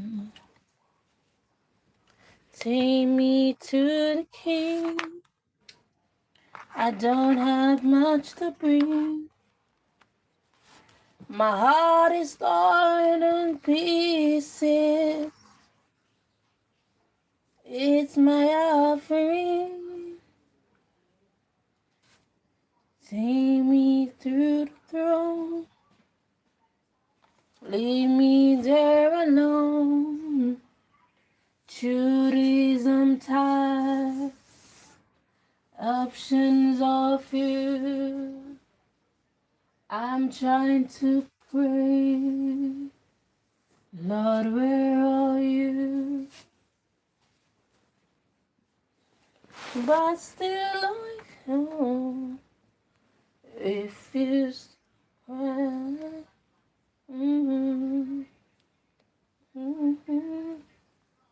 One left to do. Take me to the king.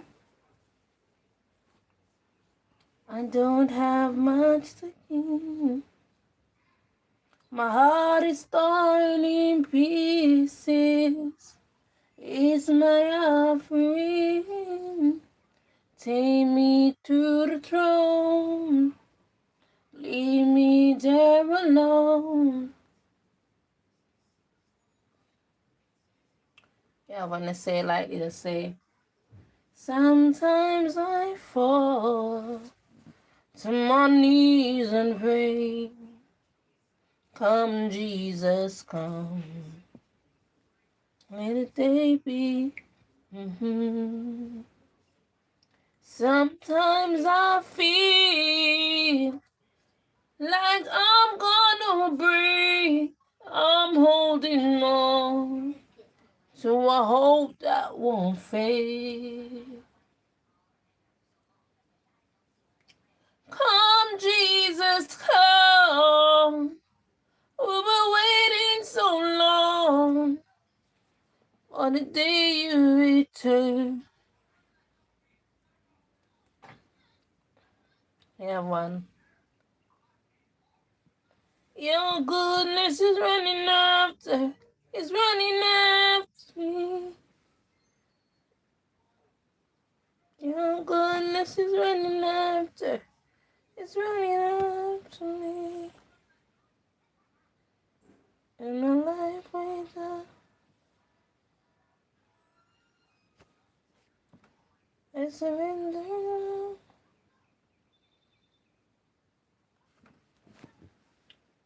Okay. Okay. Or curiosity. Something was activated days ago, quietly, privately, when no one applauded you and no one knew your name. A decision you made in secret, one that felt small and almost meaningless, echoed through heaven like thunder. In the unseen realm, it registered as a turning point. Right now, you feel a pull inside your chest, a pressure, a stillness, a knowing. That is not interest. That is recognition. Your spirit remembers what your mind has not yet understood. Here is the truth most people never hear. God is not impressed by loud faith or polished religion. He is not moved by performance, obedience, or perfect appearances. God watches the shadows. He leans toward the quiet places.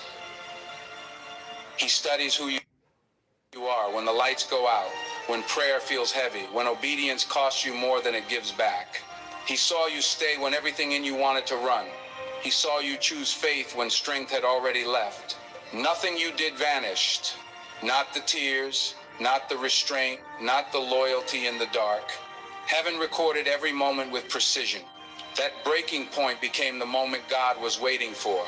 Before we go any deeper, welcome to this space. From my heart, thank you to everyone who supports this message, whether through a word, a share, or your quiet presence. Your faith keeps this fire spreading where it is needed most. If something here resonates with your spirit, you can simply comment 777 below. It is not pressure, just a sign of alignment and readiness. If this message is for you, stay with me to the end. Let's begin now.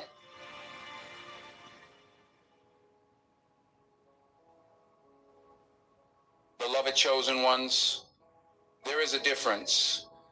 And it is a difference that changes the direction of a life between being seen by God and truly moving God. Many people remain satisfied with being noticed, with the idea that heaven is aware of them, while heaven itself is waiting to be activated through their response. Being seen is awareness. Being impressed is authorization. When God sees you, he acknowledges that you exist. When God is impressed, he intervenes.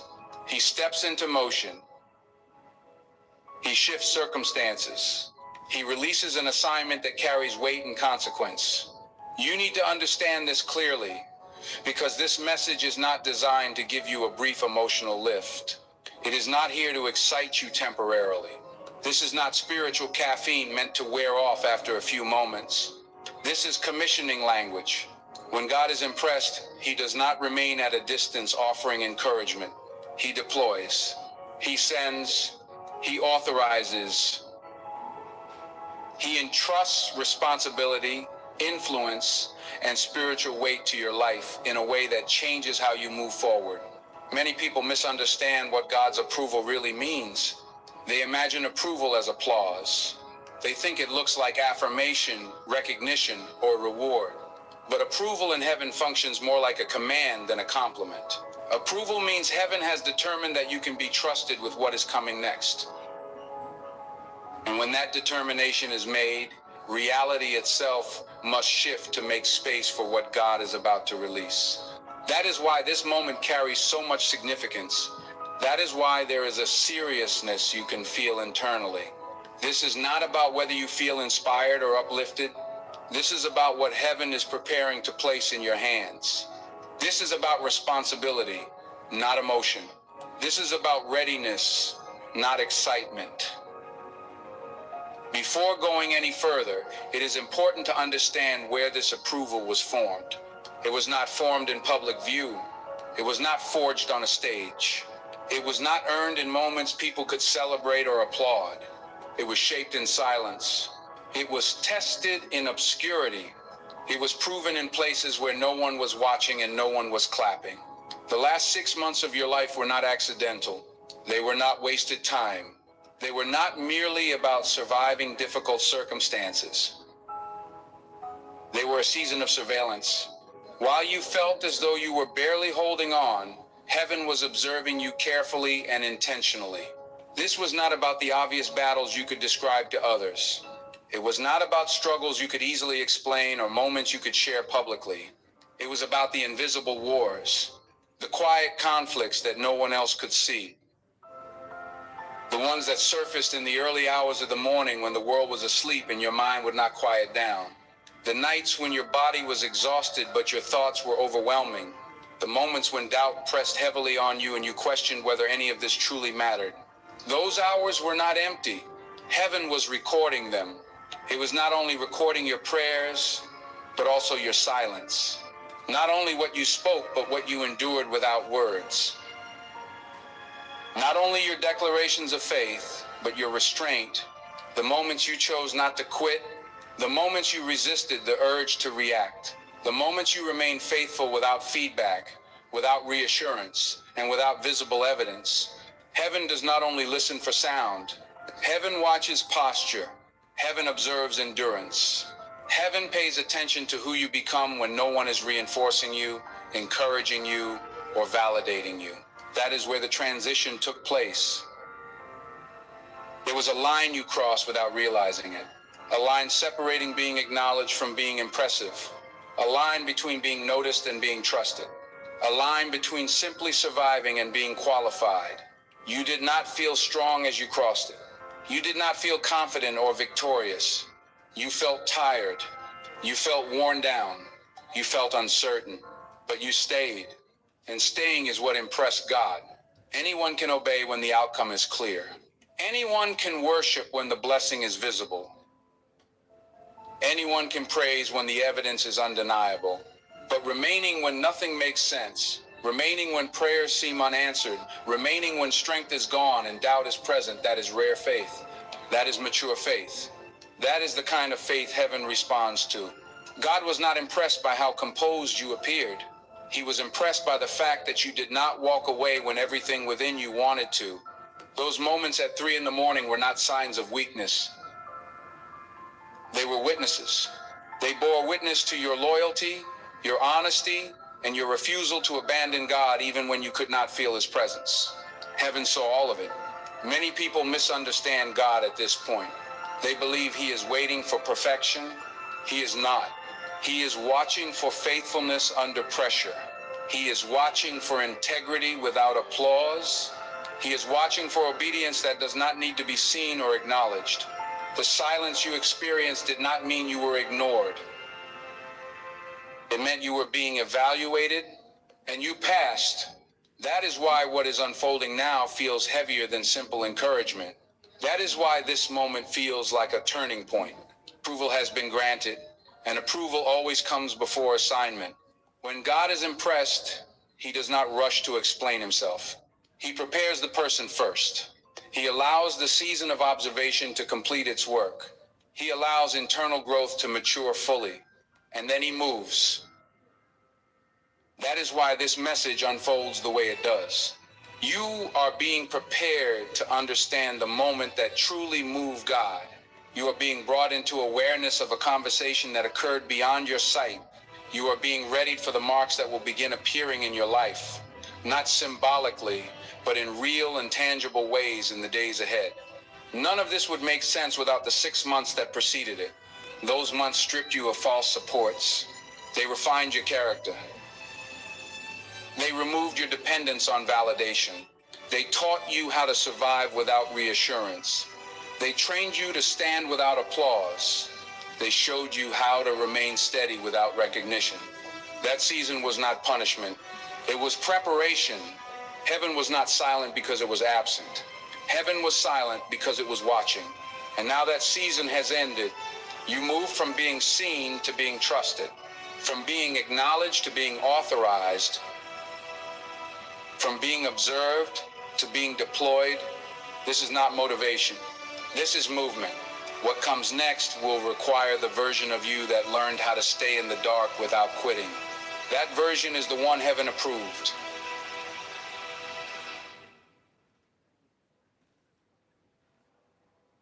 There is a principle written into the fabric of heaven that most people never truly grasp, and because they miss it, they misinterpret their silence, their waiting, and their hidden obedience. Hebrews 6:10 says this with quiet authority. God is not unjust. He will not forget your work and the love you have shown him. That word forget does not mean misplace or overlook casually. It means to treat as if it never happened. And scripture is clear, God does not do that. Which means the opposite is also true. God sees fully. God remembers precisely. God regards what you did in secret as weighty, deliberate, and eternally significant. You need to understand this. Heaven does not operate on the same stage the world does. The world rewards what is visible. Heaven rewards what is faithful. The world applauds what is loud. Heaven responds to what is pure. When you obey quietly, when you remain loyal without witnesses, when you do the right thing without credit, that does not fade into the background. That becomes the main event. God sees better in the dark than we see in the light. The spotlight can distort motive. The shadows reveal it. When everyone is watching, it is hard to know why a person does what they do. But when no one is looking, when there is no benefit, no applause, no recognition, that is when motive stands naked before God. And motive matters to him more than outcome. Your hidden obedience was not overlooked. It was examined, it was weighed, it was measured with precision. Heaven watched how you gave when it cost you. Heaven watched how you forgave when silence was your only witness. Heaven watched how you stayed faithful when walking away would have been easier and justified. Those moments were not Philistines in your life. They were defining moments. We live in a culture that tells us if it is not seen, it does not count. God says the opposite. What is unseen is often what counts the most. The quiet prayer, the restrained response, the decision not to retaliate, the act of obedience that never makes a story worth telling. These are not footnotes in heaven. These are chapters. Jesus himself taught this pattern. He said, when you pray, go into your room and close the door. When you give, do not announce it. When you fast, do not perform it. Why? Because the Father who sees in secret rewards openly. That is not poetry. That is policy. That is how the kingdom works. So if you have been wondering whether the nights mattered, whether the silence meant absence, whether the unseen effort was wasted, hear this clearly. Heaven was paying attention. The shadows were not empty. They were crowded with divine focus. God was closer in those moments than you realized. Your obedience in secret was not background noise. It was the sound that got heaven's attention. There were 3 invisible acts, 3 decisions you made when no one was watching that carried more weight in heaven than 1,000 public declarations ever could. These acts did not look impressive on the outside. They did not come with applause, affirmation, or immediate reward. But they shook something loose in the unseen realm. The first act was financial sacrifice when you had nothing to spare. I am not talking about generosity from abundance. I am not talking about giving when it was convenient or safe. I am talking about the moment when logic argued against obedience. The moment when you looked at what you had left and realized that if you gave, you would feel it. This was not symbolic. This was tangible. This was real risk. And in that moment, you were not trying to impress God. You were wrestling with fear, responsibility, and uncertainty. You were doing math in your head. You were calculating consequences. You were aware that obedience might cost you comfort, margin, or security. And yet, you gave anyway. That act was invisible to the world, but it was not invisible to heaven. Scripture tells us that God weighs the heart behind the offering, not the size of it. Heaven is not impressed by numbers. Heaven is moved by trust. When you released what you could not afford to lose, you were not just giving money. You were placing your future in God's hands and saying, I trust you more than what I can control. That is not charity. That is covenant. The second act was silent forgiveness when you had every reason to retaliate. This one cut deeper because forgiveness without witnesses is the purest form of forgiveness. You were hurt. You were wronged. You had the facts. You had the evidence. You could have defended yourself, exposed the truth, or demanded justice in ways that would have made sense to anyone watching. And the world would have understood if you had. Retaliation would have felt justified. Silence felt unfair. But you chose restraint. You forgave without an audience. You released the offense without an announcement. You let go without closure. That decision did not feel powerful in the moment. It felt like loss. It felt like swallowing something bitter and trusting God to handle what you could not. And that is exactly why heaven recorded it. Because forgiveness without applause reveals a heart that is no longer driven by validation, only by obedience. God sees forgiveness as a declaration of trust. It says, I believe you are just, even when I do not get to be. And heaven honors that kind of surrender. The third act began in the quietest place of all, midnight worship when you felt absolutely nothing. This was not worship fueled by joy or gratitude. This was not praise rising from victory. This was worship in the void, worship when emotions were absent, worship when faith felt mechanical and hope felt distant. You did not feel inspired. You did not feel strong. You did not feel close to God. And yet, you chose to lift his name anyway. That choice mattered more than you realize. Anyone can worship when they feel blessed, but worship offered in emptiness is faith stripped down to its purest form. It says, God, you are still worthy even when I feel abandoned. That kind of worship is not loud, but it is heavy. It carries weight. It moves heaven because it is not driven by feeling, it is driven by conviction. These three acts were not random moments. They were tests. Not tests designed to make you fail, but tests revealing who you truly were when there was nothing to gain. And heaven saw all three converge in the same person. Sacrifice without abundance, forgiveness without validation, worship without feeling. That combination is rare. And when heaven sees light in financial scarcity, purity in emotional pain, and faithfulness in spiritual emptiness, it does not look away. It leans in. This is where most people misunderstand God. They think he is watching for perfection. He is not. He is watching for integrity under pressure. He is watching for obedience when obedience costs something real. These three acts were invisible to everyone else, but to God, they were unmistakable evidence that your faith was not performative. It was real, and that is why heaven recorded them. And yet, as significant as those three invisible acts were, I need to tell you the truth without softening it. Those moments were not the highest point. They were not the final reason heaven leaned forward. They were necessary, but they were preparatory. They were not what impressed God most. They were what qualified you to reach the moment that did. Because what moved God most did not happen in strength. It did not happen in obedience that felt noble or courageous. It happened after obedience, in the gap where nothing changed, where the silence grew heavier, and where disappointment crept in quietly. There came a moment after you gave, after you forgave, after you worshiped, when you looked around and realized the outcome you hoped for had not arrived. In fact, things felt worse. The bills did not disappear. The wound did not heal overnight. The silence did not lift. And in that space between promise and fulfillment, you faced a moment you rarely talk about. It was not a prayer you spoke out loud. It was a thought you barely admitted to yourself.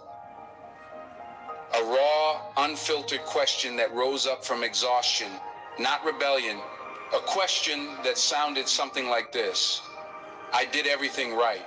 I stayed. I obeyed. So where are you? That moment scared you, because you were taught that faith means never thinking that way. You felt guilty for even allowing the question to surface.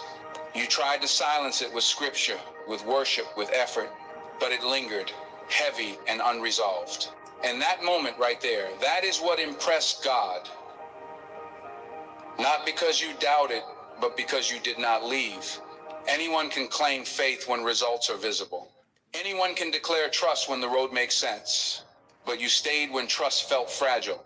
You remained when certainty was gone. You did not pretend your doubt did not exist, and you did not let it push you away. You doubted and stayed. That is rare faith. Scripture tells us that God's power is made perfect in weakness, not in strength, not in confidence. In weakness, in the place where you admit, I can't do this anymore. That confession is not failure. It is access.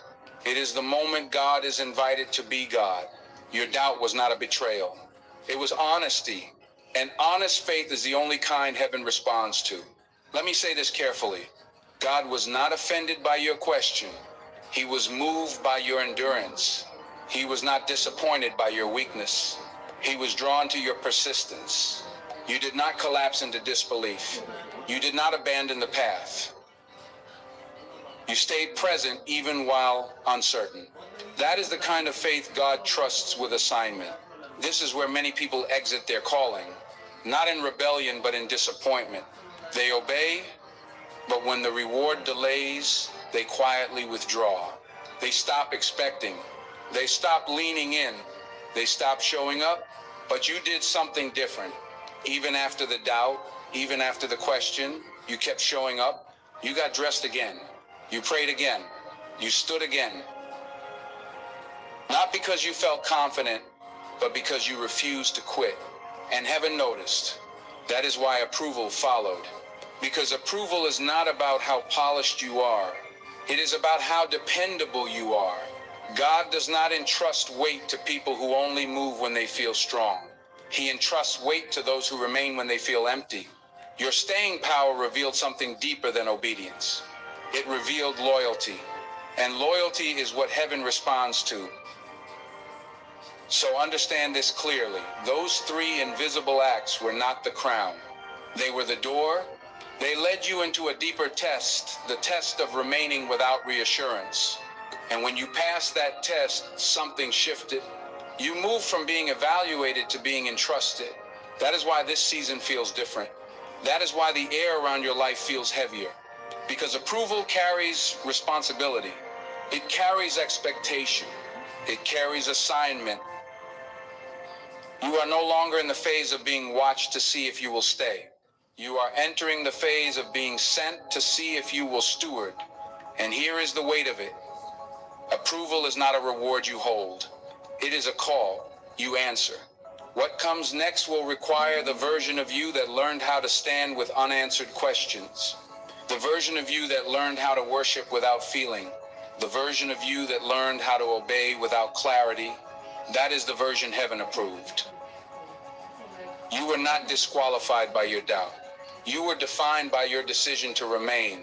And now, because you stayed, heaven is moving.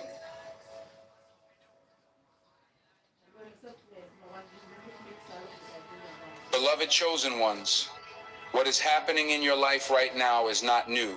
It feels personal, it feels intense, it feels unprecedented, but it is not unfamiliar to God. In fact, it follows a pattern that runs like a sacred thread through all of Scripture.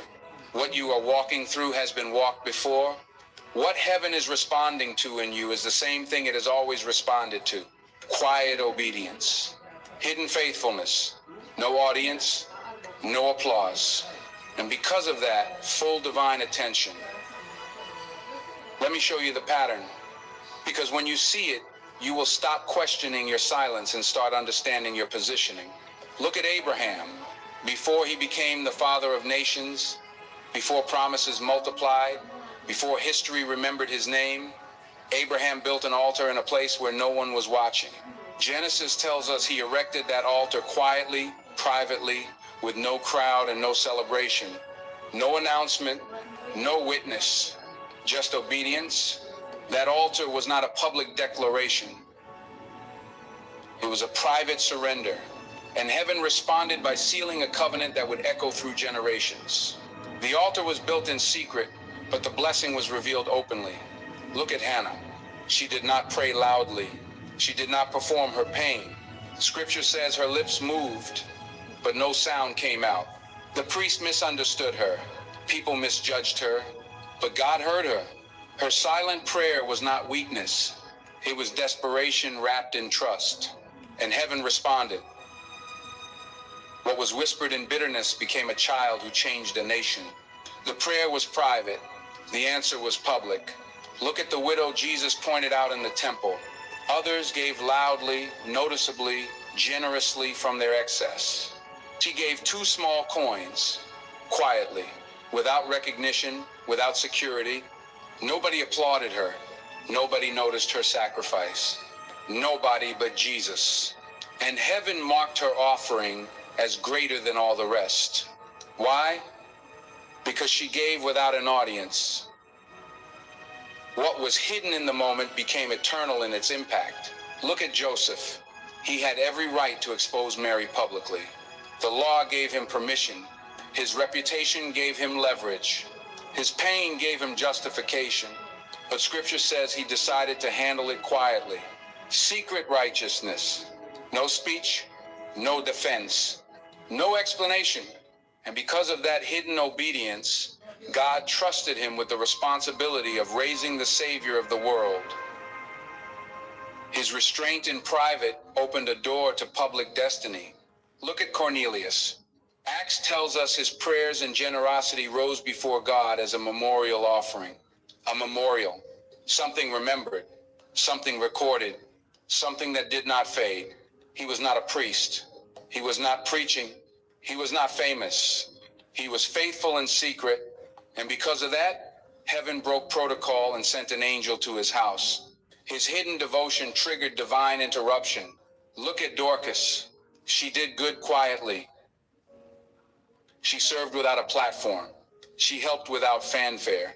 And when she died, the entire community mourned because her private faithfulness had left public impact. Heaven responded by restoring her life. Why? Because what is done in secret carries weight in eternity. This is not coincidence. This is not isolated. This is a law of the kingdom. Secret obedience plus no audience equals heaven's full attention. When you remove the crowd, motive becomes clear. When you remove applause, integrity is revealed. When you remove recognition, the heart is exposed. And God honors what is done for him alone. Jesus himself taught this pattern again and again. Pray in secret, give in secret, fast in secret, and the Father who sees in secret will reward openly. That is not metaphor. That is mechanics. That is how heaven operates. This is why your hidden season mattered. This is why the quiet months were not wasted. This is why the nights where no one checked on you were sacred ground. You were not being ignored. You were being examined, and you passed. You thought the silence meant delay. It meant focus. You thought the lack of witnesses meant insignificance. It meant purity. You thought being unseen meant being overlooked. It meant being trusted. God was not waiting for you to be louder. He was waiting for you to be real. And when heaven sees real faith without an audience, it does not hesitate. It responds. What is planted in secret will always emerge in power. What is sown quietly will always be revealed publicly. The reward may not come immediately. It may not come the way you expect, but it always comes completely. So if you are still standing, still believing, still obeying with no one clapping, understand this: you are not behind. You are right on schedule. You are walking the same path Abraham walked, the same posture Hannah held, the same restraint Joseph chose, the same faith Cornelius lived. Heaven recognizes this pattern, and because heaven recognizes it, heaven responds. What you did in secret is about to be answered in public. But before that answer is revealed, you must understand the principle that made heaven respond in the first place. There is a word, ancient and weighty, rarely spoken yet deeply honored in Scripture. That word is nistar. It means hidden, concealed, kept from view, but it does not describe accidental invisibility. It describes a choice, a holy decision to remain unseen even when visibility is available. Nistar is not about being ignored. It is about being trusted. This is where most people misunderstand God. They assume that being hidden means being delayed, overlooked, or punished. But in the economy of heaven, hiddenness is often the highest form of worship. Because when you could step into the light and choose not to, motive is exposed. When you could announce yourself and stay silent, intention becomes clear. When you could be seen and choose obscurity, heaven knows exactly why you are doing what you are doing. Nishtar removes the audience, and when the audience is gone, performance dies. You see, public faith can always be questioned. People may wonder if you are doing it for God or for approval. But hidden faith answers that question immediately. There is no applause to chase, no validation to gain, no reputation to protect. There is only obedience. And God honors obedience that costs you something. This is why Nistar is considered one of the highest expressions of worship. Worship is not only about what you sing, it is about what you surrender. It is about choosing God when there is no emotional reward, no spiritual high, no visible outcome. It is about staying aligned when your senses give you no reason to. This is where your story intersects with this truth. You did not stay because it felt good. You did not keep showing up because it was inspiring. There were Sundays when you stood in front of your closet, staring at the same clothes, feeling the same exhaustion, asking yourself if any of this mattered. There were mornings when you questioned whether going to church made sense anymore, when worship felt hollow, when the message did not land, when your prayers felt like they hit the ceiling and fell back down. And still, you went, not because you felt faith, but because you chose faith. That choice is Nistar. You were not moved by emotion. You were anchored by conviction. You were not driven by feeling. You were guided by loyalty. You walked into the house of God not with fire in your chest, but with weight on your shoulders. And heaven saw it. Let me say this clearly. God is not offended by numbness. He is offended by performance. He is not repelled by your lack of feeling. He is drawn to your lack of pretending. When you worship without emotion, when you pray without passion, when you show up without energy, but you still show up, that is worship stripped of self-interest. Anyone can worship when God feels close. But worship in absence reveals devotion. Worship without sensation reveals allegiance. Worship in Nistar is not loud, but it is heavy. It carries gravity. It carries authority. This is why the cave mattered more than the throne for David. This is why the wilderness mattered more than the promise for Israel. This is why the cross came before the resurrection. God has always done his deepest work in hidden places. The spotlight reveals talent. The shadows reveal character. And character is what God is after. You did not stay because someone was watching. You stayed because leaving would have meant abandoning who you were becoming. You stayed because even in confusion, something inside you refused to disconnect from God. That refusal is sacred. That resistance is holy. That persistence is worship. Nistar also explains why your season felt lonely, not abandoned, but isolated. Because when God is purifying motive, he removes noise. He reduces voices. He strips away distractions, not to punish you, but to clarify you. In the crowd, you can perform. In the quiet, you must be real. This is where heaven learns who it can trust.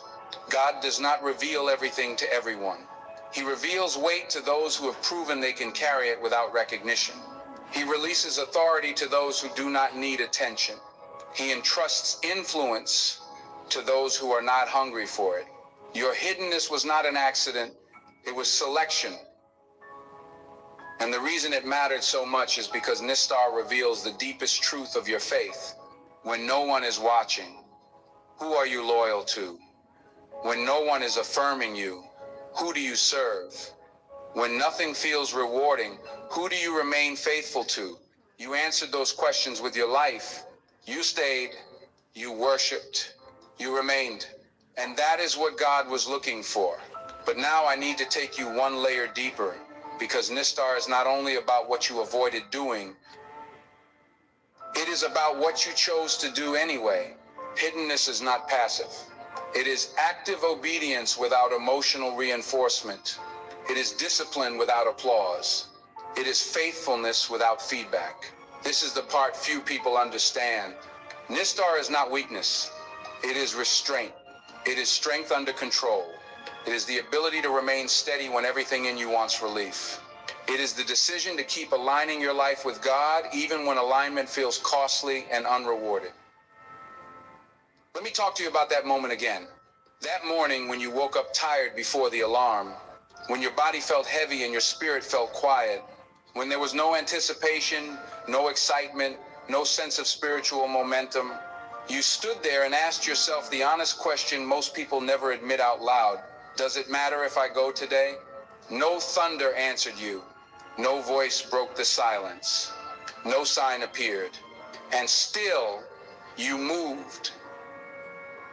You got dressed not because you felt inspired, but because you had already decided who you were. You walked into worship not because it filled you, but because leaving would have emptied you even more. You raised your hands not because joy overflowed, but because obedience remained.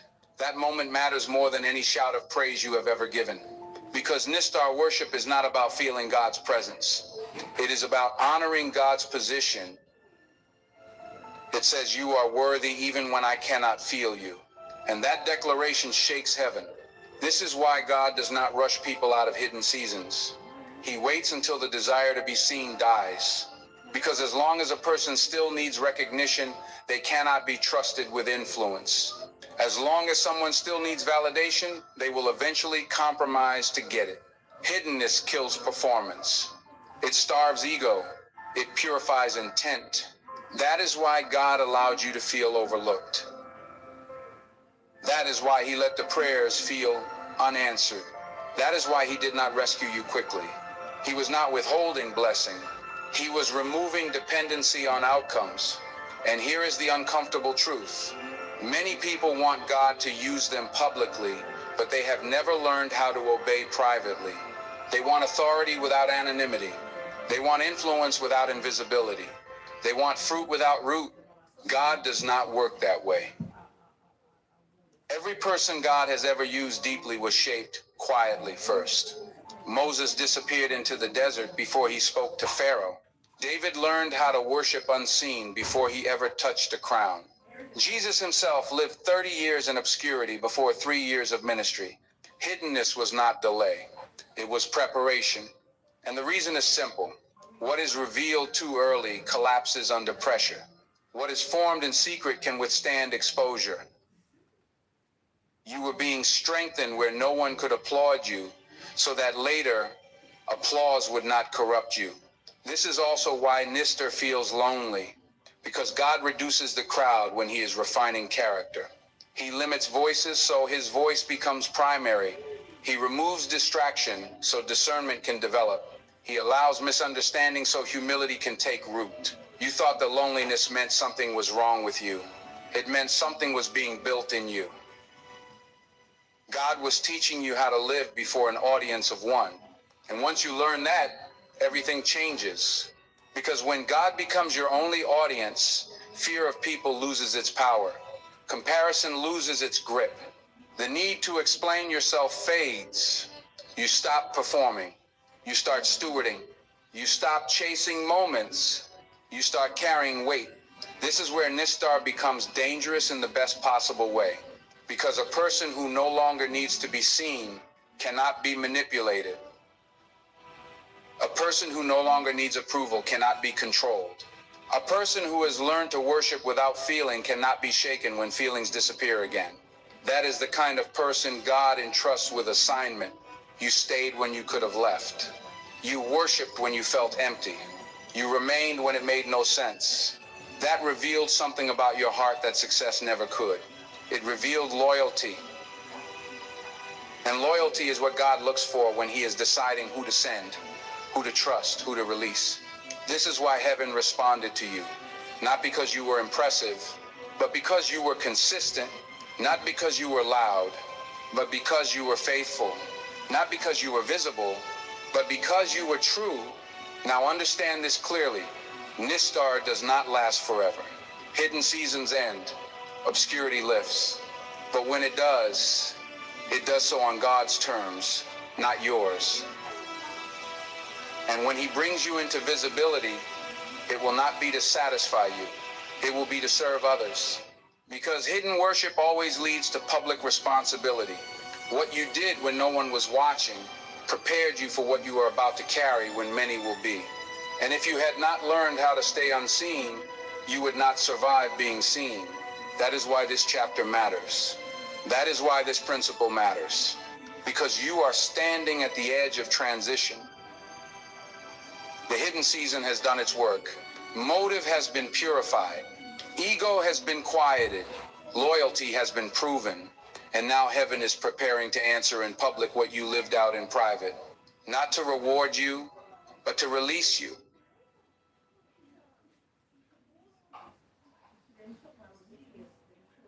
My dear friends, before that release makes sense, you must understand the turning point, the moment heaven did not just observe you, but lean forward. Because the truth is this, the three invisible acts you lived out were not the thing that impressed God most. They were essential, yes. They were qualifying, yes. But they were not the breakthrough moment. They were the doorway that led to it. What truly moved God happened after obedience, not during it. It happened in the space no one talks about. The gap between doing the right thing and seeing any result. The stretch of time where you have already given, already forgiven, already worshiped, and nothing has changed. In fact, things may have felt worse. The bills still came. The silence grew louder. The prayers felt unanswered. The strength you once had was gone. And in that space, something surfaced. Not rebellion, not bitterness, but an honest question. A thought you never said out loud because you were ashamed of it. A thought that rose out of exhaustion, not arrogance. It sounded something like this: God, where are you? Or maybe even more raw. Did I do all of this for nothing? That moment terrified you because you were taught that real faith never asks questions. You were taught that doubt disqualifies, that strong believers never think that way. So when the question came, you tried to bury it. You tried to pray it away. You tried to worship through it, but it stayed heavy in your chest. Right there is what impressed God. Not because you doubted, but because you stayed. Let me say this carefully, because this is where many people misunderstand God. God is not impressed by denial. He is impressed by devotion. He is not moved by pretending. He is moved by perseverance. Faith, in God's eyes, is not the absence of doubt. Faith is obedience that continues even when doubt is present. Anyone can trust God when the road makes sense. Anyone can praise him when the outcome is clear. But staying when you do not understand, staying when you do not feel him, staying when hope feels thin, that is mature faith. That is rare faith. That is the kind of faith God trusts with assignment. Scripture tells us that God's power is made perfect in weakness, not strength, not confidence. Weakness. The Greek word used there does not mean failure. It means incapacity. It means reaching the end of yourself and realizing you cannot carry this alone anymore. That moment is not disqualification. It is access. It is the point where God is finally invited to be God. Your doubt was not rebellion. It was honesty. And honest faith is the only kind heaven can work with. God was not offended by your question. He was drawn to your endurance. He was not repelled by your weakness. He was moved by your loyalty. You did not walk away. You did not disengage. You did not abandon your posture of obedience. You questioned and stayed. That combination is powerful. This is where many people lose their calling, not in sin, not in open defiance, but in disappointment. They obey, but when the reward delays, they quietly withdraw. They stop expecting. They stop leaning in. They stop showing up. They still believe, but they no longer remain. But you did something different. Even after the doubt, even after the unanswered prayer, even after the disappointment, you kept showing up. You got dressed again. You prayed again. You stood again. Not because you felt strong, but because you refused to quit. And heaven noticed. Approval in heaven is not based on how polished you are.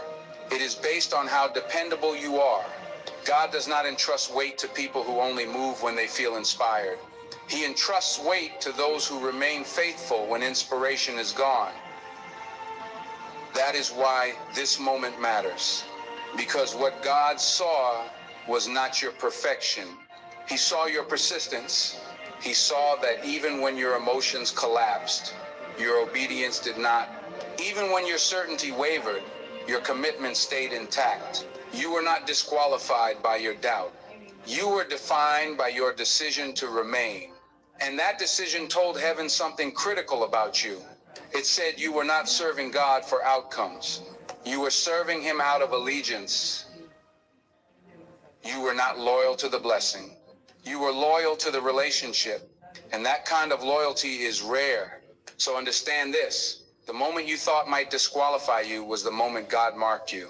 The night you felt weakest was the night your faith proved strongest. Not because you felt confident, but because you stayed connected. That is the faith God responds to. That is the faith that moves heaven. And now, because you stayed when it did not make sense, because you remained when doubt whispered for you to leave, heaven is preparing to move you forward, not as a reward, but as a responsibility. Because staying while doubting is not weakness. It is the highest form of faith. And let me take you further. Because Scripture does not leave this truth abstract. It gives us flesh and bone examples, lives marked not by flawless confidence, but by stubborn obedience in the presence of uncertainty. When you see this pattern clearly, you will stop condemning yourself for your questions and start understanding why heaven trusted you with them. Look at Job. We quote him for his endurance, but we forget his honesty. Job questioned God. He lamented. He demanded answers. He cursed the day he was born. He said things that would make most religious people uncomfortable. But here is what Job never did. He never walked away. He never turned his face from God. Even in his anguish, he spoke to God, not about him. And that distinction matters. Job stayed in relationship while his understanding collapsed. And at the end, God did not rebuke him for his questions. God trusted him with revelation. Job's staying power carried him through loss into restoration. Look at Abraham. We celebrate his faith, but we sanitize his waiting. Abraham obeyed when God told him to leave, but years passed with no fulfillment. Decades passed. He waited so long that doubt crept in quietly. He tried to help God out. He made mistakes, but he never stopped moving forward with God. Even when his logic failed him, even when time contradicted the promise, Abraham stayed aligned. And Scripture says it was that faith, imperfect and stretched, that was credited to him as righteousness. Not because he never doubted, but because he never disconnected. Look at Hannah. Year after year she prayed, and year after year nothing changed. She was misunderstood, mocked, and dismissed. Her prayers were not answered quickly. Her heart was heavy, and yet she kept showing up. She poured her soul out honestly before God. She did not hide her pain. She did not pretend strength. She stayed vulnerable in the presence of God. And heaven responded not just with a child, but with a prophet who would shape the future of Israel. Hannah's staying faith changed history. Look at David. We know him as a man after God's own heart, but much of his life was lived in confusion and fear. He wrote Psalms filled with questions, doubt, and desperation. How long, O Lord? Why have you forsaken me? Those are not the words of someone who never struggled. They are the words of someone who refused to leave the conversation. David stayed engaged with God even when his emotions told him he was alone. And God trusted that heart with a throne. Even Jesus himself modeled this truth. In the Garden of Gethsemane, he did not feel strong. He did not feel victorious. He asked if there was another way. He felt the weight of what was coming, but he stayed obedient. Not my will, but yours be done. That was not the absence of struggle. That was obedience in the presence of it. And because he stayed, redemption was released to the world. Do you see the pattern? God is not looking for people who never feel doubt. He is looking for people who do not let doubt determine their direction. He is not impressed by people who never struggle. He is moved by people who struggle and still remain faithful. Staying is the proof of trust. Staying is the evidence of allegiance. This is why the enemy attacks people in the waiting space. Not before obedience and not after breakthrough, but in between. Because the enemy knows if he can convince you that your doubt disqualifies you, he can pull you out of position before God moves. He whispers, real believers don't think this way. If God was really with you, you wouldn't feel this. Maybe you missed it. Maybe this was never real. And those whispers are designed to make you leave. Not because you failed, but because you are close. You need to understand something about doubt. Doubt does not mean absence of faith. It means faith is being tested. And tested faith, when it stays, becomes trusted faith. God does not entrust weight to untested belief. He entrusts it to those who have proven they will not abandon him when clarity disappears. That is what your doubt revealed. It revealed that your relationship with God was not transactional. You were not obeying him for quick results. You were walking with him because you trusted his character. Even when his timing confused you, even when his silence hurt you, you stayed. And staying changed how heaven saw you. This is where approval turned into assignment. Because approval is not about how spiritual you appear. It is about how stable you remain under pressure. God looks for people who can carry responsibility without collapsing when the weight increases. Staying while doubting showed heaven that you could handle weight without running. That is. Yes, Francis, so you stay. Sorry, so you stay here. Mommy don't come. I soon later on I'm gonna come back here, guys. Yeah, later on I'll be back. Okay? Love you all. Mwah, mwah. God bless you. Love you all. My inspirators. May God bless you all. See you later.